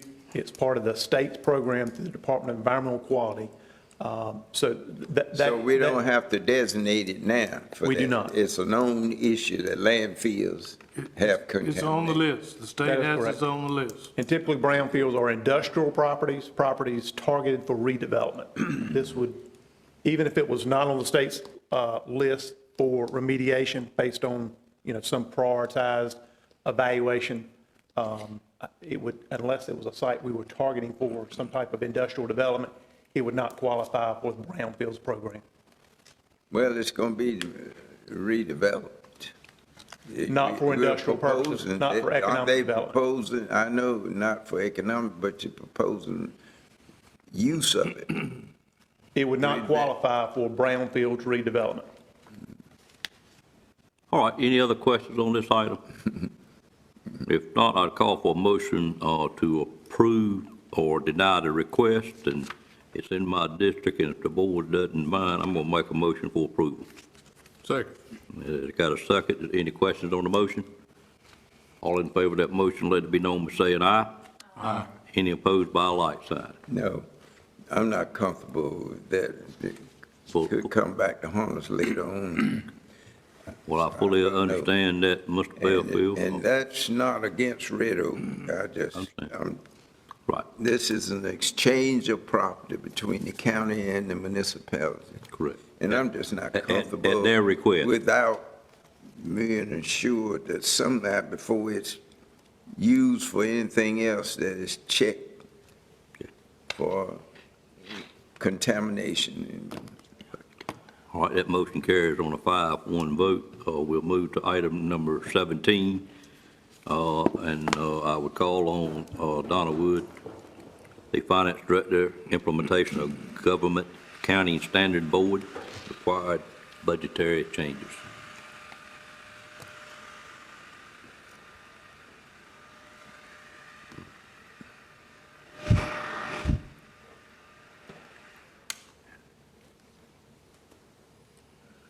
Good afternoon. Good afternoon. What I have before you is a change in Governmental Accounting Standards Board reporting requirement, and just, I haven't done this before, so I wanted to give you a little bit of background. The Government Accounting Standards Board is a private non-governmental organization that creates accounting reporting standards for state and local governments. The GASB is responsible for the general accepted accounting principles that Nash County is required to follow. The GASB has recently issued 2 new statements, GASB 84 for fiduciary activities and GASB 97 certain component unit criteria, and accounting financial reporting for IRC Section 457 deferred compensation plans. For local governments with a June 30th year end, these statements and the related reporting requirements are required to be implemented during the fiscal year ending June 30th, 2021. The implementation of GASB 84 and the related changes in GASB 97 require changes in the fiduciary reporting for North Carolina local governments. Depending on the specific fiduciary activities of each entity, governments may need to reclassify some activities currently reported as fiduciary to governmental funds, which require change in budgeting practices during the current fiscal year. Other fiduciary activities may need to be reclassified to different fiduciary fund types. Agency funds are no longer used with the implementation of GASB 84, so agency funds reported will be another fund type. Nash County has 5 existing agency funds that will require change in budgeting practices or a reclassification to a different fiduciary type. The existing agency funds that we currently have, we have a social services trust fund, which is now required to be renamed a representative payee fund. We have a jail inmate fund. We have fines and forfeitures, property tax collection, and rental vehicle collection. Under GASB 84, the revenues associated with representative payee funds, as I stated, it was a previously social services trust fund, and fines and forfeiture funds meet the definition of governmental mandated non-exchange transactions per GASB 33 and are therefore not fiduciary in nature. With the implementation of GASB 84, these activities should be reported in a special revenue fund that need to be budgeted prior to June 30th, 2021. The new special revenue fund budgets are presented for approval. So the recommendation that I have before you is to approve the following fiscal year 2021 changes in fund types and required budgets for implementation for GASB 84 and GASB 97. So the following special revenue funds and appropriations are presented for the board's consideration for the current fiscal year. And it's to set up a special revenue fund for representative payee and for fines and forfeitures. And the reason it's a special revenue fund is because the funds come from an outside source other than from Nash County. So it's another source into these fund types that we will pay out on behalf of another beneficiary. And also, the funds, municipal tax collection and jail inmate funds will be reclassified from agency fund to a custodial fund. I finished. Okay. I'm just curious, are you required to report that to us? I am. I just needed to make you aware. Actually, part of it, I wanted to give you a background on what I'm doing. Currently, we didn't have to budget for the agency funds. Right. But I actually have to set in place a budget that we can pay out the representative payee funds and the fines and forfeiture funds. And so I have to put that before you to present, to be approved for a budget. Now, they're currently included in our fiscal '22 budget, but for it to be effective for this current year, I needed to put these in front of you as well. Okay, understand. Other questions, Ms. Wood, on this item? Entertain a motion for approval. Moved by Commissioner Leggett, is there a second? Second. Second by Commissioner Combs. Any questions on the motion? All in favor, let it be known by saying aye. Aye. Any opposed by a like sign? Motion carries. Ma'am, your item number 18 as well, Central Nash Capital Project closeout. Okay. The Central Nash Water and Sewer District Project Ordinance is amended for USDA general obligation debt refunding and presented for project closeout. A transfer in from the Water Sewer Operating Fund of $11,911,024 from funds received for the refunded bond from Local First Bank for the refunding of the USDA general obligation bonds is made to pay off the outstanding USDA bonds. The new refunded debt service for Central Nash will be paid from the Central Nash Water Sewer Operating Fund, our enterprise fund. And so this is presented for an amendment and also a closeout. Okay, any questions? Entertain a motion for approval. So moved. Moved by Commissioner Outlaw, a second. Second. Second by Commissioner Combs. Questions? All in favor say aye. Aye. Any opposed by a like sign? Motion carries. Item 19 is a Middlesex project closeout ordinance. Okay. For the first part of Middlesex. Okay, the Middlesex Corporate Park Project Ordinance for the roadway project, park water project, and the park improvements project were included in 2018. These projects were completed as required. However, this closeout project ordinance is to provide the documentation for formal closing of the projects for reporting in the finance accounting system. Remaining funds of $55,165 from these projects are proposed to be transferred to the Middlesex Corporate Park Tank and Water Loop project. Okay. Any questions? Does this have any relationship to the Shell building? No, sir. All right. That's coming up next. Any other questions? Entertain a motion for approval. Motion to approve. I have a motion by Commissioner Combs, a second. Second by Commissioner Leggett. Questions? All in favor, let it be known by saying aye. Aye. Any opposed by a light sign. Motion carried as well. Item number 20 is the Middlesex Shell Building closeout. Okay. This project was completed as required. However, this closeout project ordinance is to provide documentation for the formal closing of the project for reporting in the finance accounting system. Questions? Entertain a motion for approval. Motion to approve. Second. Have a motion and a second. Commissioner Combs, Commissioner Belfield, questions on that motion? All in favor say aye. Aye. Any opposed? Motion carries. Item number 21 is Northern Nash Water System Capital Project Amendment. Okay. The attached amendment is to adjust the project to accommodate for the final purchase of Aqua and for the additional purchase of meters for the project area. So for the additional purchase of the meters, we have incoming revenue to offset the purchase price of those. And Aqua, And Aqua is $200,044, and the additional meters that we're looking, the cost is $81,000. all that money, both items come from operating capital? Within the project, yes. Within the project? Within the project. Got to, I guess. All right, any questions? So the capital thing, Mr. Boone, the Aqua thing is all put to bed and we are buying that system? This week, great, okay. All right, any questions? Entertain a motion for approval. So moved.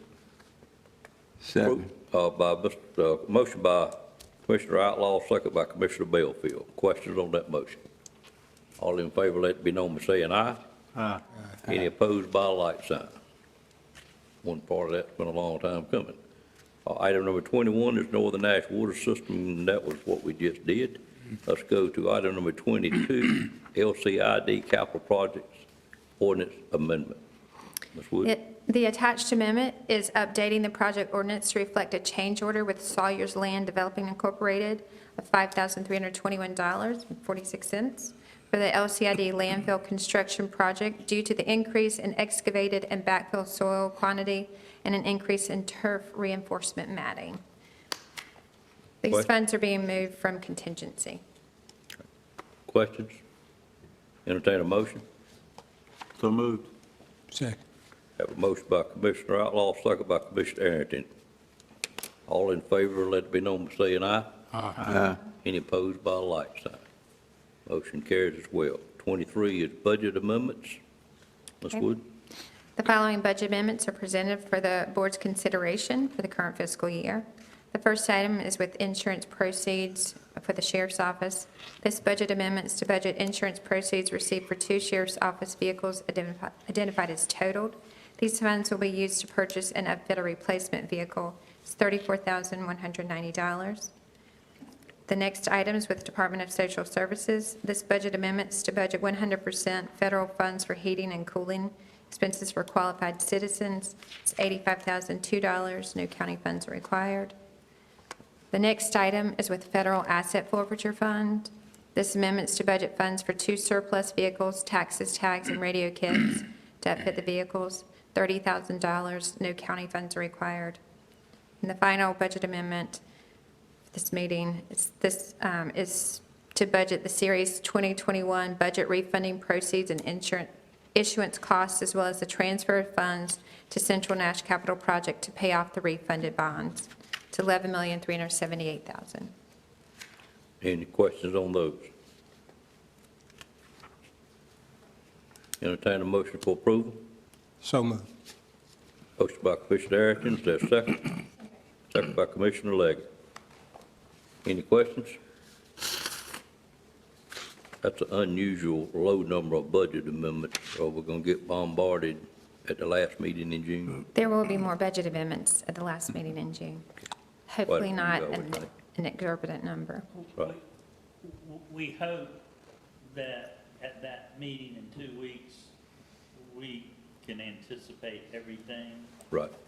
I know we normally have a In the lot. past, we've had the last day or two, Yep. but hopefully we won't need to have a third. Okay. Have a motion and a second. Any other questions? All in favor of the motion, let it be known by saying aye. Aye. Any opposed by a like sign. Motion carries. Thank you. All right, item number 24 is electing a voting delegate to the North Carolina Association of County Commissioners. Stacey, I guess you're going to let us know who is going.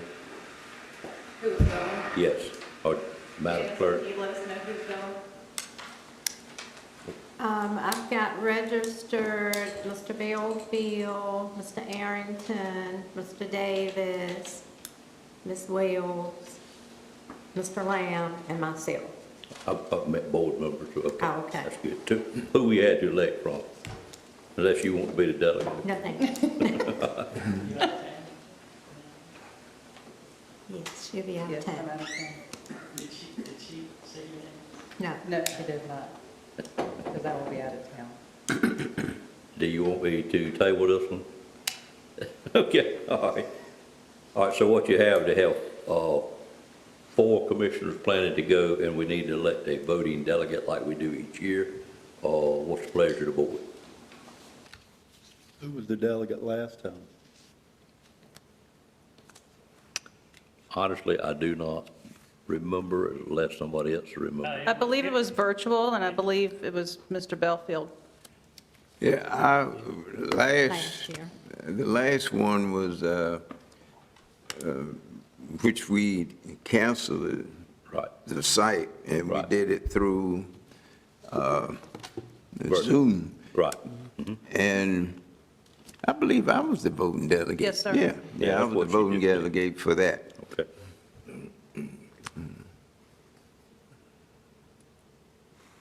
So move, Mr. Bell, will be the voting delegate. And we Well, have, I plan to go. I mean, if it's, We if the have another board, one. if the board approve it, I'll accept being the voting delegate. Can we jump ahead? Who is the NACO delegate last time? well, who is going? Fred was the NACO delegate? I think he's the only He's the person only going, if I remember correctly. Is that correct? That's correct. He is. So Mr. Fred would have to be the NACO delegate. He if he's should the be, only one because he's the going. only commissioner going, Okay. yes. He is. Then you might want to consider another delegate for the NCACC. That'd be fine. I need a motion for He could do both.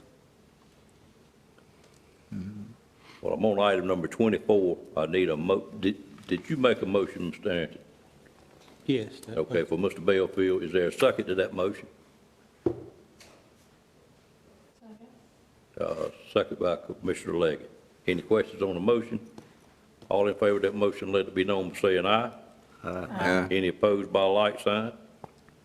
Motion carries, Mr. Bellfield. And item number 25, just to keep the record straight, to entertain a motion to make Mr. Bellfield the voting delegate to the NACO meeting, annual meeting as well. Which one? Maryland.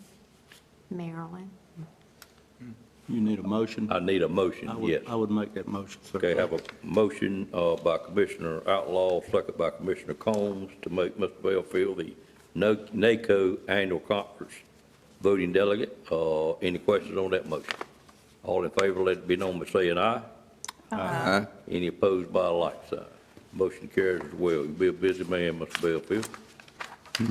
Number 26 is budget appointments.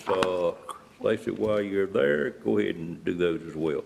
The first we have is for the UNC Nash Healthcare System Board of Commissioners. I've not received any word on replacements for Dr. Chestnut or Marty Neely at this point in time. Any update, Mr. Lamb? Paul, I've heard is that they were interviewing, the committee was interviewing Mr. Johnson, but I haven't heard anything since then. And I guess we have to wait from them prior to making a nomination by law? As far as I know, I don't think if they fail to do it within a certain amount of time, we can, I don't think that's in the statute. yeah. Can we put it in the statute at this meeting? All right, I guess we'll continue to wait on that. We can put it in a lease and operating agreement now. Would you mind contacting them Lee. again and ask them about that? I will. I was thinking whether to contact Lee or contact the chairman. I guess you should contact Lee. Yes, and I'll call the chairman as well. Ask them about it. Go ahead, man. The next is for the Consolidated Human Services Board. As you'll recall, we did have a couple of members go off of that board. However, our health director has evaluated the general statute and the current composition of that board, and right now they have determined that there are no additional appointments needed at this time, that the board members that we have satisfy the requirements. The two that went off, what were the circumstances? Because there hadn't been enough time yet. What was their circumstance? What do you mean it hadn't been enough time yet? They Well, we reappointed everybody for X number of years when we consolidated them. Right, those two individuals did not desire to be reappointed. Okay, I understand that. All right, thank you. And then again, for the Tourism Development Authority, the TDA, we've got 2 vacancies for collector members. And I have worked all month, believe it or not, trying to get 2 people to fill those with no success. The problem mainly is they got to be collectors, and the hotels have not staffed back up people that would be good to serve on that board.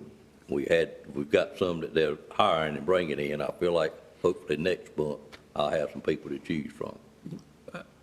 May I make a suggestion? Please. With the tiny houses, how about Evan or somebody? I have asked that question of Capital Broadcasting, and the owners of Capital Broadcasting said they would prefer not to have, they didn't allow their employees to serve on a, trying to think exactly what Michael told me, but they did not wish to do that. Short and long of it, they have some kind of rule where their boards don't serve on boards of that nature that approve funding. That funding, yeah, funding boards. Right. That was the answer. I did try that maybe about a year ago. I thought it would be a great person to have on there. But I do have numerous people helping me with trying to locate somebody, but we just need some people to be put back to work so we have somebody to choose from, short and long of it. But we did approve our budget, even though we were 2 members short. But hopefully we'll be able to fill them shortly because they are getting busy again. Okay? The next is for the Nash County Board of Adjustment. An appointment is needed for an alternate member number 2, and to serve a 3-year term, and then we need a second appointment to fill the alternate member number 3. And there was, we did have an application for someone to serve and represent Commissioner Cohn's district, District Number 3. You had an application in your packet for Rodney Hugh. Huff. Huff? Huff. Okay, Huff, I'm sorry. You want to address that, Mr. Cohen? You want to make that a nomination? I do want to make that a nomination. He would serve that board well. Okay. All right, I have a motion from Mr. Combs. Is there a second to that motion? Second. And second by Commissioner Leggett. Any questions? All in favor of that motion, let it be known by saying aye. Aye. Any opposed by a like sign? Motion carries. Thank you, and we're still, I think, Mr. Belfield, were you still working on someone for us for the Board of Adjustment?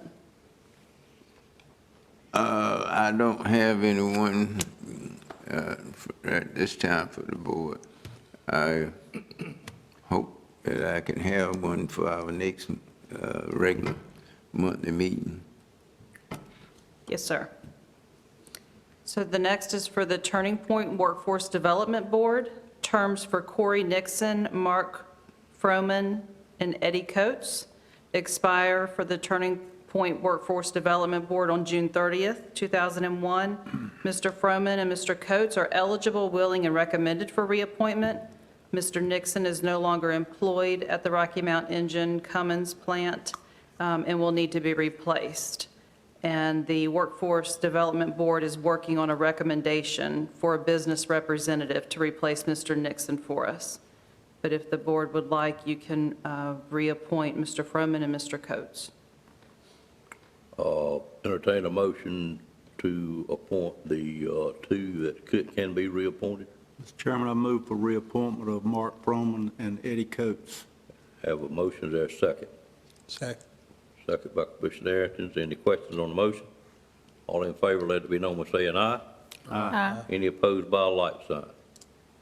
Mr. Arrington, would you have any involvement in getting that other one filled? Know of anybody, a business representative, you said? If you would look into that, so. Yeah, I'll look into I know your industry is a big funder of that particular item. All right, Nash County Board of Trustees. Nash County Board of Trustees, the term for Commissioner Wayne Outlaw expires on June 30th, 2021. Mr. Outlaw is eligible, willing, and recommended for reappointment. Entertain a motion for reappointment of Mr. Outlaw. So moved. Moved by Commissioner Leggett. Second. Second by Commissioner Bellfield. Questions on the motion? All in favor, let it be known by saying aye. Aye. Any opposed by a like sign? And then the next is for the Braswell Memorial Library Board of Trustees. The term for William C., I think it's Roeder, That's correct. expires on June 30th, 2021. Mr. Roeder is not eligible for reappointment and resides in Commissioner District Number 6. That's Commissioner Wells's district. In addition, the board received an email, a resignation letter from Mr. Ricky Pitt, who also resides in Commissioner District Number 6, Commissioner Wells's district. And I have not received any information at this point for replacements, but there are 2 vacancies now on the Braswell Memorial Library Board of Trustees. Mr. Bellfield, we kind of owed you one. We took care of that, did we not? We did. Okay. I was saying, we had kind of owed you one of those an appointment, but I think we've already fulfilled that obligation. We took care of that. Okay, I just want to make sure. Yeah, when we put Deborah You're right. Ballard, yeah. Put Pastor's wife on there, sure did. I knew we thought we had, I just want to make sure while we had some openings. Do you have, we can look, but do you have before you which districts maybe are not represented? I don't, but I can pull that information together and send that out. It's a short email. Yeah. How it stacks with the commissioner appointees by district. Mr. Lamb? I was just going to say, we've been very successful despite opposition from Rocky Mount and Edgecombe to incorporating all our outlying libraries into the umbrella of Braswell. And the long-term intent was to make sure somebody from those various areas were on the board. If we could research that and come back at the next meeting and see if we can come up with any names. I know we've got somebody from Middlesex or Bailey 1, but I think that's it. And we sort of informally said we'd have at least 2 or try to have at least 2. So if we could have a little time on that, that would be great. Okay. Maybe to Mr. Davis's comment, if you could give us a listing of who's on there by district and give us a little short blurb on the responsibilities to serve on the board and how often they meet and that sort of thing. Yes, sir. I know we don't have anybody from the Whitaker's library area. And I don't think we have anybody from Spring Hope right now. Okay, just let us know. Will do. Well, look. Go ahead. Anything else, Mr. Lamb? No. All right, Nash County Planning Board? Planning Board, we have terms expiring for 4 Planning Board members on June 30th, 2021. Chris Sandifer, Moses Brown are eligible, both of those gentlemen are eligible, willing, and recommended for reappointment. And then we have members Jeffrey Tobias and Leonard Breedlove have served their maximum number of terms and are no longer eligible for reappointment. And that's your chairman and vice chairman, is it not? Yes, sir. Okay. Entertain a motion, if it pleases the board, to reappoint the 2 that are eligible, Mr. Sanford and Mr. Brown. So moved. Moved by Commissioner Outlaw. Is there a second? Second. A second by Commissioner Combs. Any questions on the motion? All in favor, let it be known by saying aye. Aye. Any opposed by a like sign? And those are very, very important seats, as we all know. Do we going to get any advice from planning board, or is it totally up to the commissioners? How does that normally work? It's been totally up to the commissioners, and the planning director has offered the information in the note below that shares that at this point, with those 2 members going off of the board, we'll now have vacancies in commissioner districts 2, Mr. Belfield, and 7, Chairman Davis. I probably could, at this point in time, find somebody pretty easily from District 7 to serve, possibly. So I'll take advantage of it. Okay. Well, is that to me, that seems like it's a pretty critical board to serve on. Very critical. And is that something that maybe we should get interest from the commissioners on who might be a candidate for service on that board, and then have some discussion about their qualifications to serve on that board? I think we should. It's not, I mean, I'm not being critical of other boards, but this is an especially. Yep. It is, and we should also let the planning director have a little bit of time to investigate the people a little bit, I think, ahead of time. So I think what I hear you saying is maybe if during the next month, particularly Mr. Belfield, particularly myself, would come up with somebody and get them to the commissioners and get them to add them and Let him kind of vet them a little bit. vet them a little bit. And certainly if any other commissioner has somebody, it doesn't have to be these districts, but you're saying every other district is represented. True, Yeah. yes. I think I can take my emails for the last 6 weeks and find several people that'd be willing to serve, more than likely. And how do they elect their own chairman and vice chairman? They elect their chairman and vice chairman just like we do. Okay. And I think they have had good discussions on that already, Okay, because good. this month is both of those last meetings. So- I'm thinking the new chairman may well be in your district, from what I'm hearing. Would the current chairman and vice chairman stay in place until replacements were identified? That's my understanding, yes. Okay. So if we're well, I don't, maybe I better not say that, because they're planning on electing officers at the June meeting, new officers. Would they continue to serve until replaced, I guess? Does anybody have that answer? I don't have that answer. Do you know for the planning board? Generally, that's the rule, but I can't say a specific. Do you know, Mr. Durham? I think they would continue to serve on the board. I don't think they would continue to serve as officers. Right. I think the board would have the opportunity to elect new officers when those terms expire. And I think the current. That's just my best guess, frankly. Right. I know the chairman is planning on electing new officers, the current chairman, at their next meeting. Okay. So I think that's what you'd find, Mr. Outlaw, new officers, but probably those 2 would continue to serve. I just guess you need somebody that understands that zoning matters such as that are important.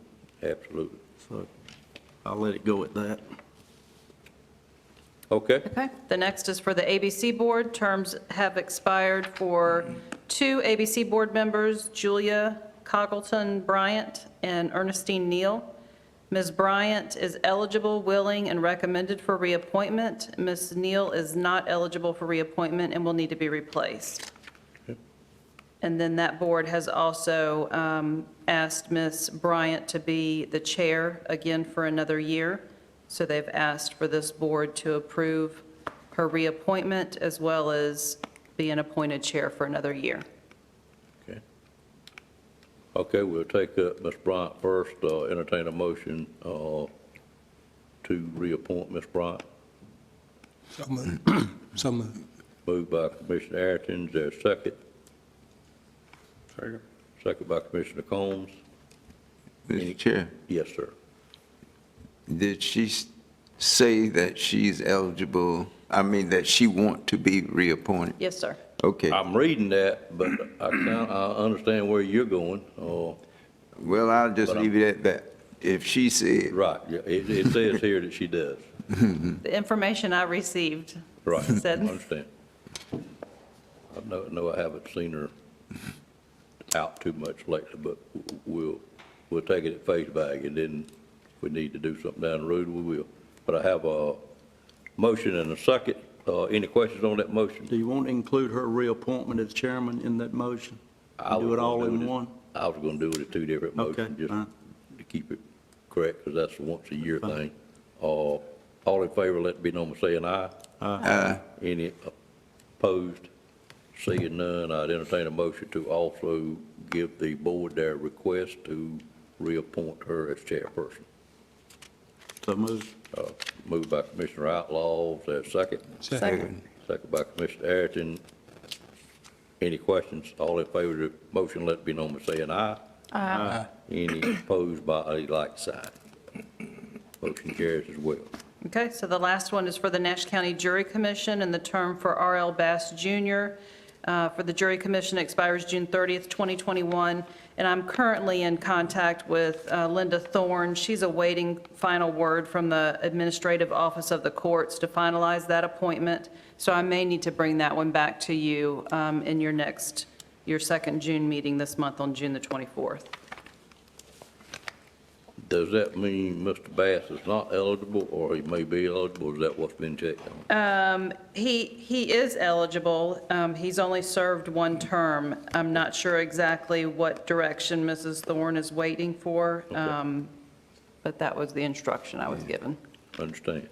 How many- Instructions are... Mr. Chair? Yes, sir. How many, do you know how many members make up that jury commission? I believe it's 3. Three? That's correct. One is minorities represented. I don't know that I know the answer to that. I can look into that and see if we can't get that information for you. Of course, we kind of wait on her to, I guess they're on staggered terms, I would think. Yes, Okay, all right. Any other appointments? that is all I have for today. Okay, thank you, ma'am. Thank you. We have done item number 27, we've done item number 28, we've done item number 29, so we're now on commissioner comments, and I call on any commissioner that has a comment. I've got a comment. Sure. In this last big rezoning issue that we had in Red Oak, I've had a lot of contact from local citizens, and, I've just kind of put this out there for some consideration. Sure. One idea that was brought forward is until we revisit and are able to redo our land development plan, is having out in the county in unincorporated areas, making R30 about the lowest we can go in the unincorporated areas to safeguard the county living type of environment. When people move out to the county and live out in the county, that's typically, they're looking for less dense type of living. And that's just an idea that I want to put out there. Okay. I think, Sue, that would require some action to change our current guidelines by the planning board and by this, but it's certainly something that could be considered in the interim. I'd agree with Ms. Leggett 100%. We've caused a lot of, what she's saying could eliminate a whole lot of hard feelings and headaches. Just like, Red Oak. I couldn't have voted against Red Oak having R20 subdivision up there when we got 300 plus in southern Nash County, and that was a problem. And we seem like we don't listen to the people like our manager said today we should always do. But I just don't, I just think we should, if it's unincorporated, part of the county, then have a minimum lot size. If I went to Mayor Bobby Bissett's funeral at Middlesex a few days ago. He was mayor for 17 years. I served on a Southern Nash development thing when Bob Murphy was president here, or whatever you are. County manager. I get called a lot of things. He just thinks he's the When president. Bob Murphy was county manager, economic, Southern Development Economic of Nash County. I remember that. And we were projecting what we're seeing right now come 15 years ago, but it didn't. And it might not now. I mean, you know, things are happening every day, lumber's going up. But anyway, Bobby's idea was, he said, if you're gonna have a subdivision, it should be close to a town. The town, and maybe y'all think he was crazy, but I think he had a lot of smarts in his thoughts. He said it should be close to a town. The town should annex that subdivision, and that subdivision should get its water and sewage from the town. To put one out there in the middle of the country, just because they bought a cheap piece of land, and that's about to be a thing in the past too. I just think we water or sewage or both, that 30,000 is a small enough lot to put out in the middle of the country. If they want to put it in the town or the town's ETJ, and the town can handle it and have smaller lots, that's fine. But out here in the middle of the country where we are, I just think 30,000 is enough, and it would eliminate a whole lot of the hard feelings that we have developed in the last few months around here. So over in Oak Level, behind the Ruertan Club, where we developed that large tract of land as R20, what I should tell the people in Oak Level is get the city to annex that property so you'll have sewer and water, or nothing but R30. Well, they're already there. No, they're not. They're already there. Sure, they're there. But what you're saying is no R20 in the county under any conditions. I would be totally opposed to making a statement like that. Well, then you got to keep on having a problem. No, That's sir. what you're going to do. No, sir. I've been totally consistent with my vote on this from the very first one. The very first one. Here's what I believe. I believe in Red Oak. I believe if you're sitting next, like in Red Oak, across the road, that's Red Oak. Within the corporate limits of Red Oak, R30 is their minimum. That's for consideration. I've recommended that. But to just make a general statement, go out in the county and forbid anything but R30, no, I So wouldn't agree you to gonna that. say just because you're across 43 highway that R20s would have been all right? I'm but it ain't saying all right that I across would the not road? make a general statement in opposition to anything but R30 or up. I was told when I come on this board, well, we'll have to take each one of them So individually. you talk about the people that make the noise. Individually is not working. Let's, There are people that make noise. I'm going to just Conversation's close it good, with this but- comment. but There are look- people that make noise, but there are just as many people, the developer in your area that wanted to develop out there as R20, that was in support of the R20. So, I mean, this is, to me, this has really put us. All developers This has will be made in us as a support of board. R20. This has made us as a board look like we're just kind of incompetent. Sure is, Because we've flip-flop. started doing things a certain way, and then midstream, we've changed.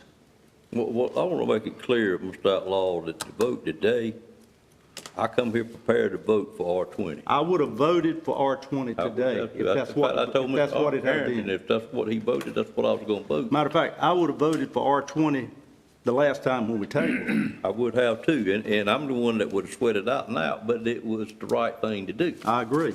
Because we had done it in other areas. Well, exactly. I'd have voted for R22 because we done it in southern end of Nash County, and Red Oak ain't no different. But I'm saying let's end it everywhere. I just say you got to do the right thing. What you consider the right thing based on the facts. Yep. And you can't let a few loud voices deter you from doing what is the right thing. If you don't think it's the right thing, vote against it. Yeah. And I can promise you this developer won't coerce to change his, and not by, if he was, it's by the people, it wasn't by. But that don't say the next one won't. It's not even a discussion we should have had in here today, to be honest with you. Do what? I'm moving on.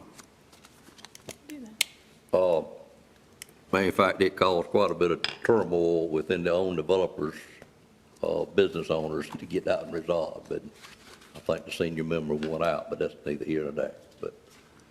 Well, I don't think we should end it right here just because, I mean, I just think we should have some guidelines and we don't. Well, we are working on that, but I would have to say I wouldn't support doing away with all. I really didn't expect you to. You all understand, sure.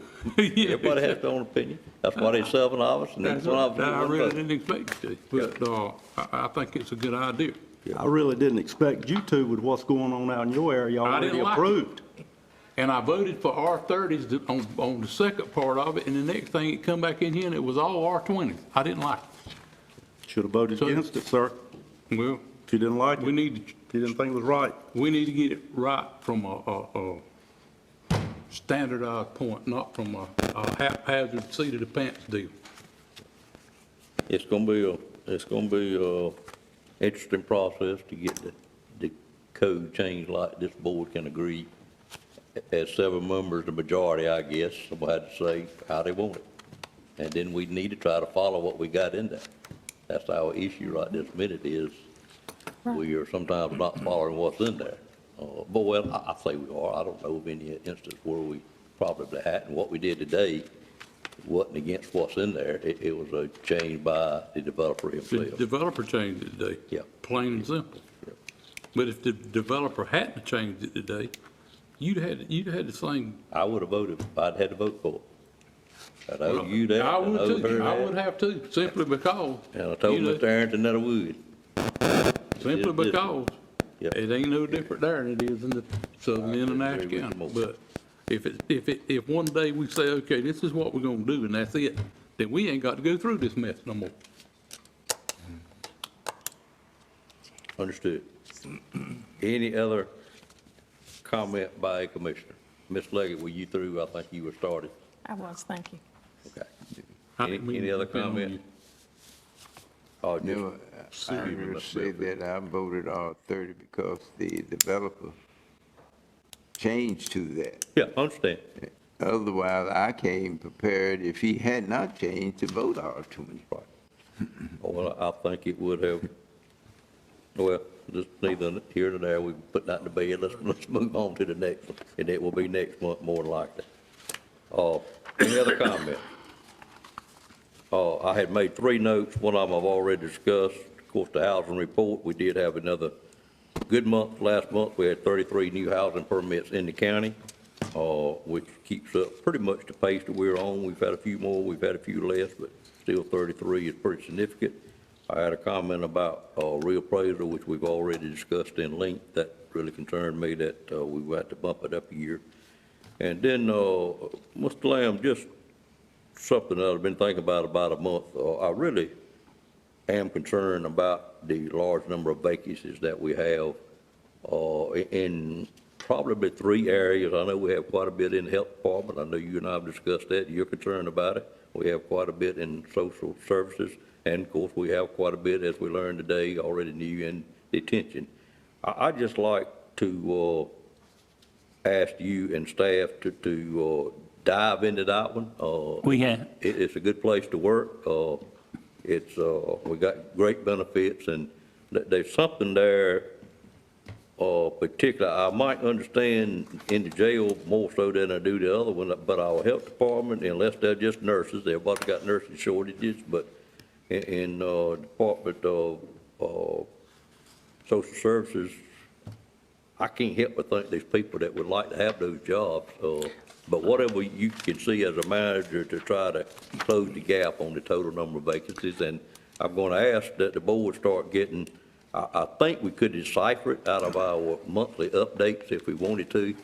We get the number of people that leave and we get the number of people that get hired, but we don't get the number of vacancies that we have. I'd like to add that as an item to see how many vacancies we got by department, if we could do that. That's not a problem. We can do that easily. Stacy and I met with Amy and, well, and I'm not asking for an update. let me let you, because we have already addressed what you're asking for. Okay. We met with them, asked them, at the time we had about 15, 16, 17 vacancies in both of those shops, and Both of them being which two? Health and DSS. Okay. And In each one of them, total of 30 something? yeah. Okay. And they have been posting and hiring.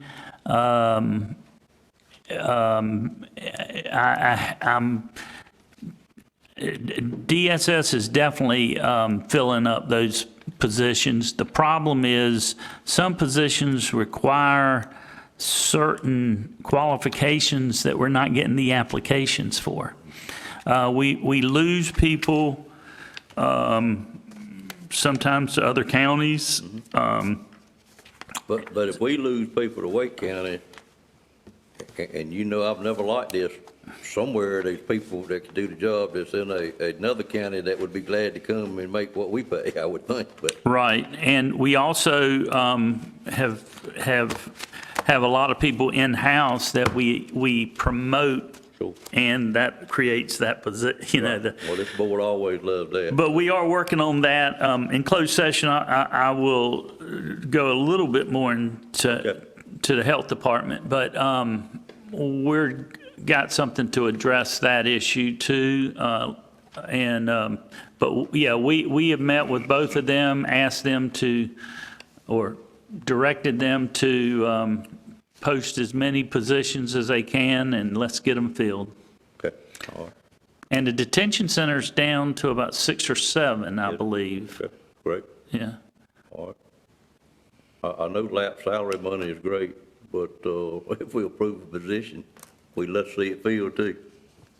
I said, I know lap salary money is great to have knocking around towards the end of the budget, but if we got open positions, we certainly would want them filled anyway, because this. Yeah, I mean. Felt that need to approve the position to start with, I guess. Yeah, if lap salaries that haven't accrued yet are in the budget, ready to be filled. Sure, okay. All right, any other comments from commissioners? Turn it over to you, sir.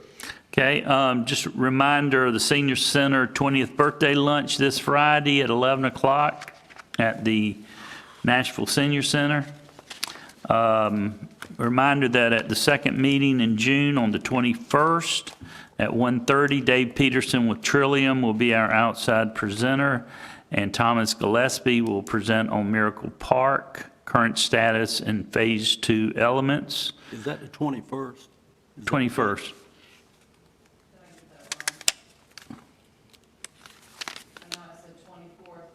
You did, but it's 21st Monday. 21st, right.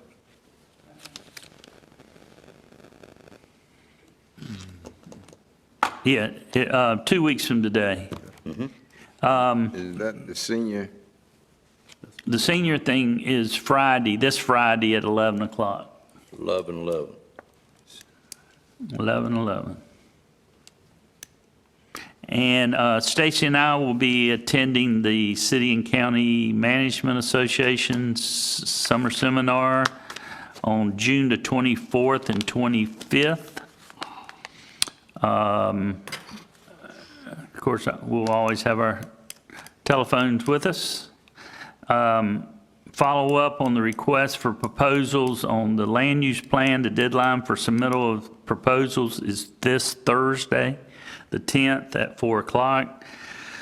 We plan to select and award next Monday, June the 12th.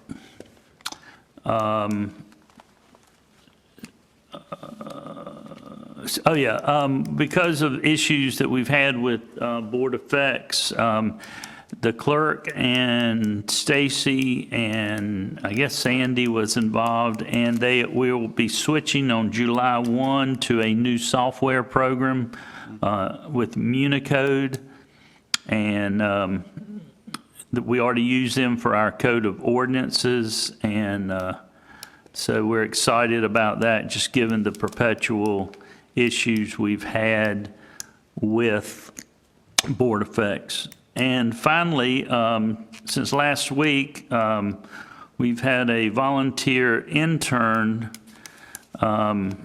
with us, and he's here right now, Mr. Baden Collins. And last week, he spent time with inspections and went out, spent a whole day with an inspector shadowing him and seeing all the different things that are included there. Next day, he, I think, was involved in a citizen committee meeting. And so we're very excited to have Baden. He is just graduated from Rocky Mount Academy, and he'll be a freshman at Campbell University. I'm showing my age. And he's really excited about that. So we're glad to have him. He's right here. Yeah. And of course, he is related to one of the commissioners. Grandchild. That's why he's not being paid. He insisted that he not be a paid intern. He gets paid plenty. And parents of 2 local educators, long-term educators. That's right. And son of 2 long-time educators. And that's all I have, yeah. We mentioned Wednesday at 10:30, Red Oak groundbreaking. Oh, yeah, rescheduled groundbreaking for the Red Oak Elementary School Wednesday at 11? 10:30. 10:30. Yeah, I thought you'd have it, the reason I didn't mention it. Yeah, yeah. That was rescheduled from last Thursday, I think it was, due to rain. And if the commissioners could be there, I think it would help show how much we appreciate the improved relationship with the school board. Yeah. So that's the 16th? I thought I put it on my calendar. I thought it was. The Red Oak? Yeah. No, it's The 9th. The 9th. The 9th, yeah. This Wednesday. this Wednesday. Yeah, this Wednesday at 10:30. I got it on the calendar. For some reason, I thought it was Thursday. Okay. No, it's Wednesday. It did get moved a different day this week for some reason, which I'm glad it did, because we got cloud-wise on Tuesday. I got your email that you wouldn't be there, Mr. Combs. All right. That's all I have. Okay. Any questions, Mr. Lamb, then? All right, at this time, then, I would call for the board to go in a closed session, and it's for economic development update. It is for a matter of attorney-client privileges, and it is for personnel matters, all allowed under closed session statute. Entertain a motion. So moved. Moved by Commissioner Outlaw. Is there a second? Second. Second by Commissioner Combs. Any questions? All in favor of the motion, let it be known by saying aye. Aye. Any opposed by a like sign. Okay, we are now back in open session, and there was no action taken in closed session. That needs a vote of the commissioners. In fact, there was no action taken at all. So at this time, I'd entertain a motion to close or adjourn the meeting for June the 7th of the Nash County Board of Commissioners. So moved. Is that recess or closing? It would be closing, sir. The next meeting on the 21st is a scheduled meeting. Okay. I think I have a motion by Commissioner Outlaw. Is there a second? Second. Second by Commissioner Belfield. Any questions on the motion? All in favor of the motion, let it be known by saying aye. Aye. Any opposed by a like sign? Thank y'all. Appreciate it.